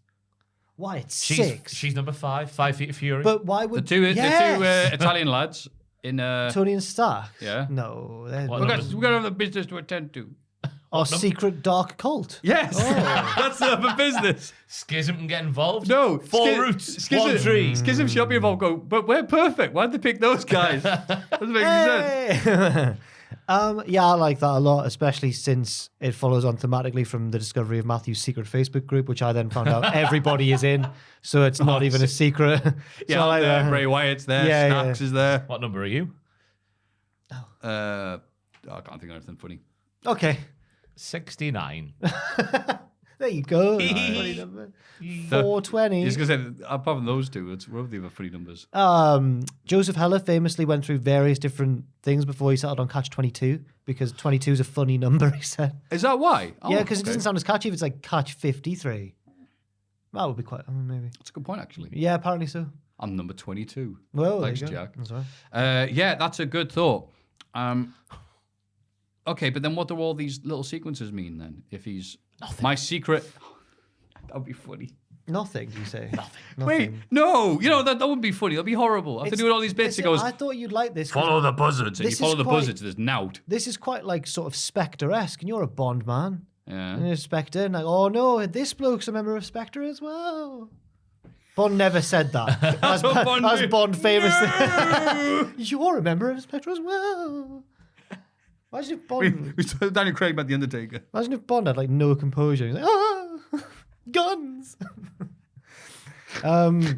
Yeah. So I'm on board with it. Thank you for the theory.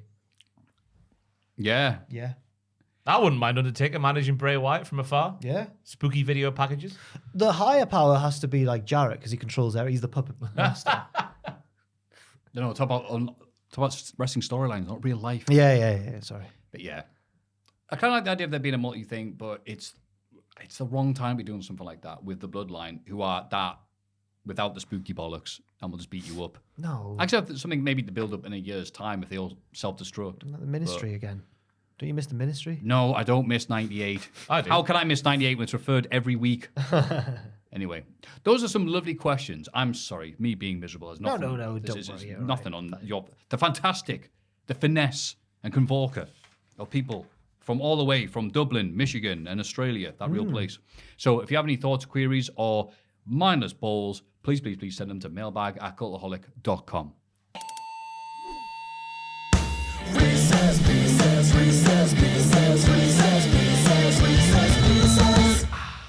Wrist piss. Tope, control your narrative, lads. These are getting more and more out there. For this Reese's Pieces, I've decided that I lack the creativity to come up with anything original. So I decided to be like Jack and let AI do the job for me. Yeah. I went into Wumbo AI and put in some terms and it produced an image for this Reese's Pieces. Here are the rules. We haven't had the setup, by the way. The image will appear on screen in a PowerPoint I have lovingly created. Whichever trio of hosts of the podcast will guess the prompt I put in to get the image created. Whoever's behind the camera will decide on who was closest. If no one was remotely close, they will choose whoever they found funniest to get the points. All right, Joel. The winner will receive the blobby suit that's up for auction. Aw. This is I class. was going to say that. Lots of love. Nuage from London. Thank you very much, pal. Thank you very much. On your building's big. Now Let's have a then. look then. So we're going to look at this Reese's Pieces AI special. Okay. So we've got to guess Fastest the fought prompt. first. Jack Ross. Bray Wyatt making noodles. Bray Wyatt, Noodle Man. Bray Wyatt passed the dish. Bray Wyatt makes dinner. Oh, AI we were decided all- that dinner is noodles. Who wins that one? I mean, they're all. Yeah, we all. Yeah. Let's all have a point. It's Okay, Christmas. Yeah, we all get a. Jesus Christ. Oh my god. I don't know who that's supposed to be. Yeah, where who it is is. that? Uh, I've also not got my lenses in, so is it It's, Scott blur- Hall? it's blurry anyway. Is Oh, it is it? Scott Hall? Is it not? Is it not nothing? I've not got my lenses in. Is it? It won't help you. Scott Hall crop top 8-pack. Shredded rock. Shred Hall. Shredded. Dwayne the Rock shredded. Instagram fitness instructor. What is it? Oh no! It wasn't even Scott Hall. The Rock but skinny. Not in the slightest. Of course, it's The Rock. No. He's on The that? Rock. Oh God. my god. Oh, What the hell? What? I don't The even. Shy. The Shy. The Shy. I really don't know. Will Smith. Is Shy. The Shy Prince of Bel-Air? Um, Doesn't even work, does it? Bianca Belair. Oh, yeah, Belair. The Fresh. Oh, that's going to be it. The Fresh Prince. Yeah, there we go. The Fresh Okay. Prince of Bel-Air. Oh. Yeah. Oh, we've cracked the code. Yeah. Well done. Well done. Cody Rhodes. Randy Lesnar. I'll go for Brocky 4, as in Rocky 4. Oh, wow. Oh, well, that's. Oh, right. yeah, Okay, yeah, fair enough yeah. then. Ross is by now. Oh, no. Margaret Thatcher, WWE champion. Dead twat wins wrestling title. I'll go for Timothy Thatcher wins title. Yeah. Okay, Margaret Thatcher, right? Yeah, fair. I'm so happy. Why? Oh. Okay. Say what you see. It's so scary. Paella. How big's that? John Cena cooks a bowl of paella.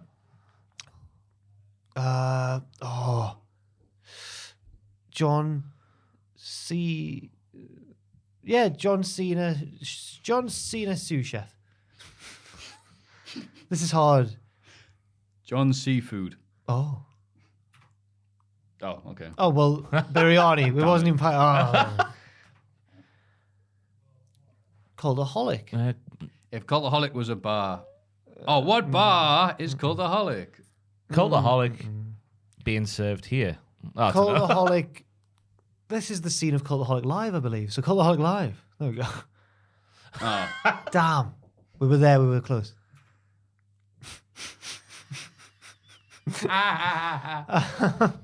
Chris Jericho, Gordon Ramsay. Scar, a scar version of Chris Jericho and Gordon Ramsay. The braces. Oh, it's a scarf. It's Chris Jericho. Chris Jericho. He's got like a spine in his hand. It's like a spinal cord. What is that? Yeah, go on. Gordon Jericho. Chris Jericho. Hell's Kitchen. Oh, I've got no idea. Chris Jericho as rugby player. Ah. Oh, no. They've gone for the Aussie rules, Newcastle, Australia. Yes. Right. Lionel Messi. Messany McMahon. Baby Dominic Mysterio. Oh, it looks like. I thought it was Baby Stephanie. That's what it messed. I got nothing here. Yeah, maybe Baby. Okay. All right, go on then. Baby Adam Cole. What the? There's nothing I had. Okay. Putting enjoyment noises. Oh, Yes. yeah. Oh, that is one happy pudding. What has happened there then? Huh? Is that Hager? Can we move on quickly before we get picked up on? Yeah. Just on, tell us move the on. answer. Yeah. Who will? What? If Cultaholic tried. Pat McAfee joins Cultaholic. Is it? What Fraser thinks he looks like. I'm struck. Yeah. Cultaholic, but sexy. Yes. Oh, all right then. Yeah. I'll take that. Randy Ballerina. Prancing Orton. Pranty. It says Swan Lake, Viper Lake. Oh, Oh, hey, Ballet. not far off though. I'll take that. What's about the Randy Orton? Long jump Randy Orton. Yeah. Long jump Randy Orton. Randy Orton versus the Sandman. Oh, I know. Wait, something's been buried. So is it Randy Orton Taker? Ah. Oh, for Why? How did we not? How did we not? Such a long Staring podcast. us in the face. Candy Orton. It says there in text. Is that Candy Orton? Ah. Another Randy. Oh, who's that? Rupert Murdoch. What the hell's going Oh on? my god! Yeah, is it? Rupert Murdoch fights Jerry the King Lawler's Viking come Tuesday.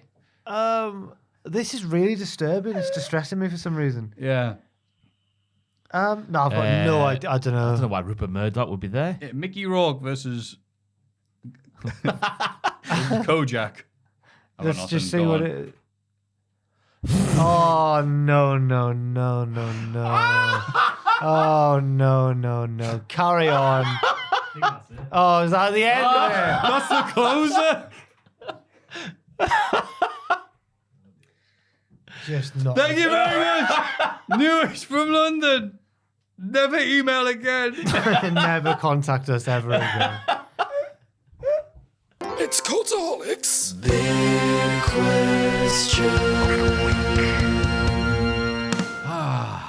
What a long, exhausting, mildly offensive edition of the Cultaholic Wrestling Podcast. And there's still time for a little bit more. But thank you, as always, to the loyal producers, Chris Routh, Routh. The Ralph of the Mouth of the South. Reno 2200, 2-0. Reno's got a massive Pinot. Yeah. and Noah Anderson. Anderson. Nothing rhymes with Anderson. Flanderson? Ned Flanderson. Yeah. Those amazing producers. Thank you very much. And the big question of this week is, of course, will Sami Zayn Win. beat or win against Roman Reigns? Now, we've not said where. Is it rumored for elimination? So it's I'm keeping it like that because right now it is rumored. It might be confirmed because this has come out by the time SmackDown comes out, to be happening at Elimination Chamber. Yeah. But as we all know, wrestling news is a bit ambiguous. So maybe they'll do the sensible thing and hold it off to WrestleMania. Just saying, it's a 2-day event, 2 belts. Like John Prescott, 2 Jags. And lose them both in 2 nights. They said jabs, like when he. Yeah. I don't think he will. I do not think Sami Zayn will triumph against Roman Reigns ever, and in wrestling history, which is a shame because I want it to happen, but it's not what I want to happen. It's what I think is going to happen. I do declare that Sami Zayn will I win. wondered what was happening there because I saw as I was finishing my sentence, Ross going, The loss, we lost. and it Ross's- was such an un-Ross movement. I was like, something's wrong. I didn't know what's I'm going on. lucid all the time. I do declare. Do you mean limber? Well, Like I don't know what I mean Okay. anymore. It's that words. lucid means like real. It seems real. Oh. Like lucid do I mean? dreaming. Limber. I don't, Oh, yeah. Is that what lucid means? It means I don't know real? what I lucid thought means. lucid was like you're very flowy, Yeah, that's what like I've always used it like that. Because it sounds like loose. Yeah, pretty much. lucid juicy. I'm going to now Google it. Carry on. Dreaming is knowing you're dreaming in your dream. Oh, that's it. Yeah, thank you. Yeah, thank you. Yeah, Joel, that's a Joel good- says, "Shut up." No, Joel, lucid means either bright or luminous or expressed clearly / easy to understand, or the dreaming definition. That's bright and luminous. Yeah. I don't Lucid, know. yeah. I was wrong. I think Sami Zayn will defeat Roman Reigns for the Universal title on night 2 of WrestleMania 39. After Cody Rhodes has toppled the Tribal Chief on night 1 for the WWE Championship. Do you actually think? Oh, go on. Yeah? That's what I think and want. That's what I want. That's what I'm I want. halfway there with you. It's a good twant, yes. You want to living on a I prayer? think Sami Zayn will be victorious because it's such an amazing storyline. But on night 1, I think they'll build it up by like it won't headline, but they'll have like Cody lose because somebody will beat him or just cause it be a DQ. No. And it'd be like Roman, like, oh wow, I'm so full of energy after this minute-long match. Oh, how do declare? How could I possibly be victorious against Sami Zayn tomorrow? And then Sami Zayn just kicks his head in. No way. That'd be good. That would be Yeah. mad. There's no way. I think that. No, that's what I want to happen. I think the tag team title match is what they'll do. I think Jay will do something. That was so real. Ross was like, no, it's not what that's not what I think's going to happen. voices in my head. I've never seen someone pull themselves so far back from what was about to be said. I was letting my heart rule my head, Jack. Oh. I'm in turmoil here. I would love for that to happen, the Cody, and I'd like for Roman to lose on both nights because then I want to think. Then I'd be excited for Cody for winning the belt and Sami for winning his belt, and then what's going to happen to Roman? He's going to have a breakdown. That'd be great. Again, that's what I want to happen. The tag team thing, you think? Jay will do something at Elimination Chamber to shaft Sammy No, and cost him the belt in his hometown. he can't go back on. Oh my God, it's in Montreal. It's in Montreal. Yeah. Oh my God. And Sammy did the thing Jay couldn't do. I think that'll be the Catalyst. the Go on, hook, go on. genesis of the age of Jey Uso. So do you think main event Jey Uso is a real thing? Ah, Main right. event? All right. That's like that could be Roman's feud after WrestleMania. That Wow. Yeah. Jimmy just eviscerates. Yeah, this- Eviscerates. This, that's right. This storyline's made me In a really, lucid way. just in terms of their characters, this story's made me hate Jimmy Uso. After he was being all nice with Sammy and that, do you see how quickly he was to beat him down when he was told to by Daddy? He's a mercenary bitch, is Jimmy. Yeah, he is. Yeah. He was knows a where point- his bread's buttered. There was a point in time when I was doing that video where you go back and look at the segments that have happened at the crucial points. Jay lost that I Quit Hell in a Cell match because Jimmy was getting choked You had out. to save him. Yeah. And then Jimmy, like this is in May of 2021, so a fair few months after, was like, I ain't nobody's bitch. Yeah. You ain't going to talk to me like you talk to him. Oh, he never gave a toss about Jay. He merely shared a womb with him. What a way! That we can't top They that. paid rent together. Right. yeah. More way to Yeah. end that there. Aye. Aye. Because What a long podcast it's been. Yeah. I can see though Roman not. Oh, you know what? Shut up. It's like no, Maffew, it's over. Ross is Ross is here doing that. No, I mean, I'm doing this. I can see. Yeah. What do you want to do? Oh, no. What? What were you going to say, Matthew? Ross is malfunctioning. What I was about to say is, Jack, what have you got for us until next week? I'll tell you what. I've got a new thing. Oh, have you? Tell you what. I'll tell you what. It's a The solo. Japanese films. It's a solo podcast that I've done for the audio feed. It's going to be monthly, where I look back at the best matches of every month and keep a running tally of my favourite matches of the year. I thought about doing not as a podcast, but writing that down. I'm interested in seeing what you've got for this month. Well, God, you two are always in competition with each maybe other. there'll be some. Maybe there'll Yeah, be. we're gonna kill and Maybe bury there'll Fraser be. somewhere. There's matches from all kinds of promotions. Maybe one from CMLL. Maybe one from GLEAT in Japan. GLEAT? GLEAT. Is that the I one think with the it's window? No, that's that's- Choco Pro. Or Gato Move. No, it's Lulu. It is great, isn't it? But it's. I thought it was Lulu Pencil.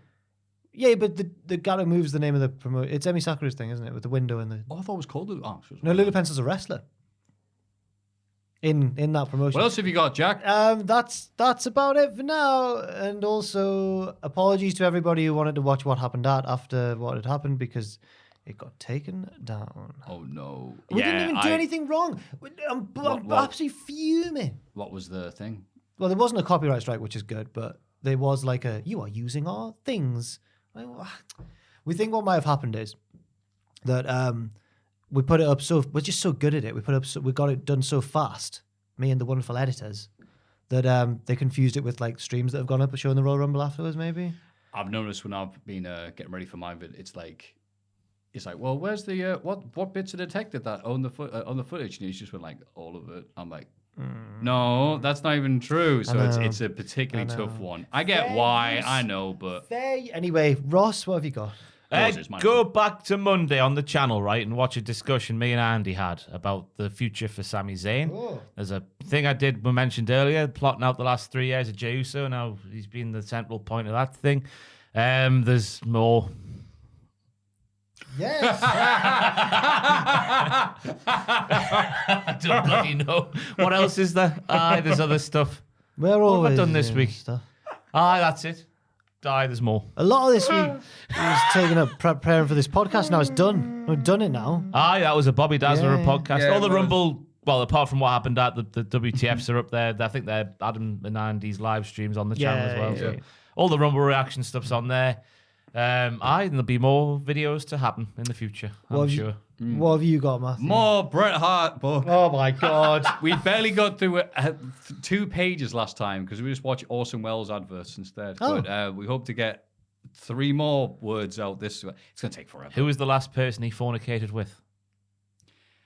It's this lovely lass, and it's amazing. It's amazing because Bret Hart keeps on going, well, I did miss my wife, and I did feel bad, but I always justified it that it was okay. Yeah. I Why? kept on going back. And he uses so crazy analogies. I felt like a pirate in the water. Paradise. On unbound seas. You know, it's just so crazy with his words, but he's trying to like be poetic about shagging. There's a bit where he talks about how, like, did I feel guilty? Yeah, but also, like, the insinuation is, but also they were really fit women, though. Also, man, just saying. I know. Whoa, you would. Like, all right, bro. All right. Love him. And you know what? Who else I love? I love you. I love Ross. I love Joel. God, we all just love wrestling. We as well, love wrestling yeah. so much. Hopefully that reflects on the lovely viewers and listeners, especially when it comes to those end of year podcast awards. I'm kidding. We just love hanging out and talking wrestling with yous. And we will see each other next week for even more of the same. I think we should end with the pointing bit with Isaiah Cassidy's new catchphrase. No. Which is what? Oh, I hate that Ethan Page. Ah. Gives that noise, wasn't it? Let's go on 3. 1, 2, 3. Yeah.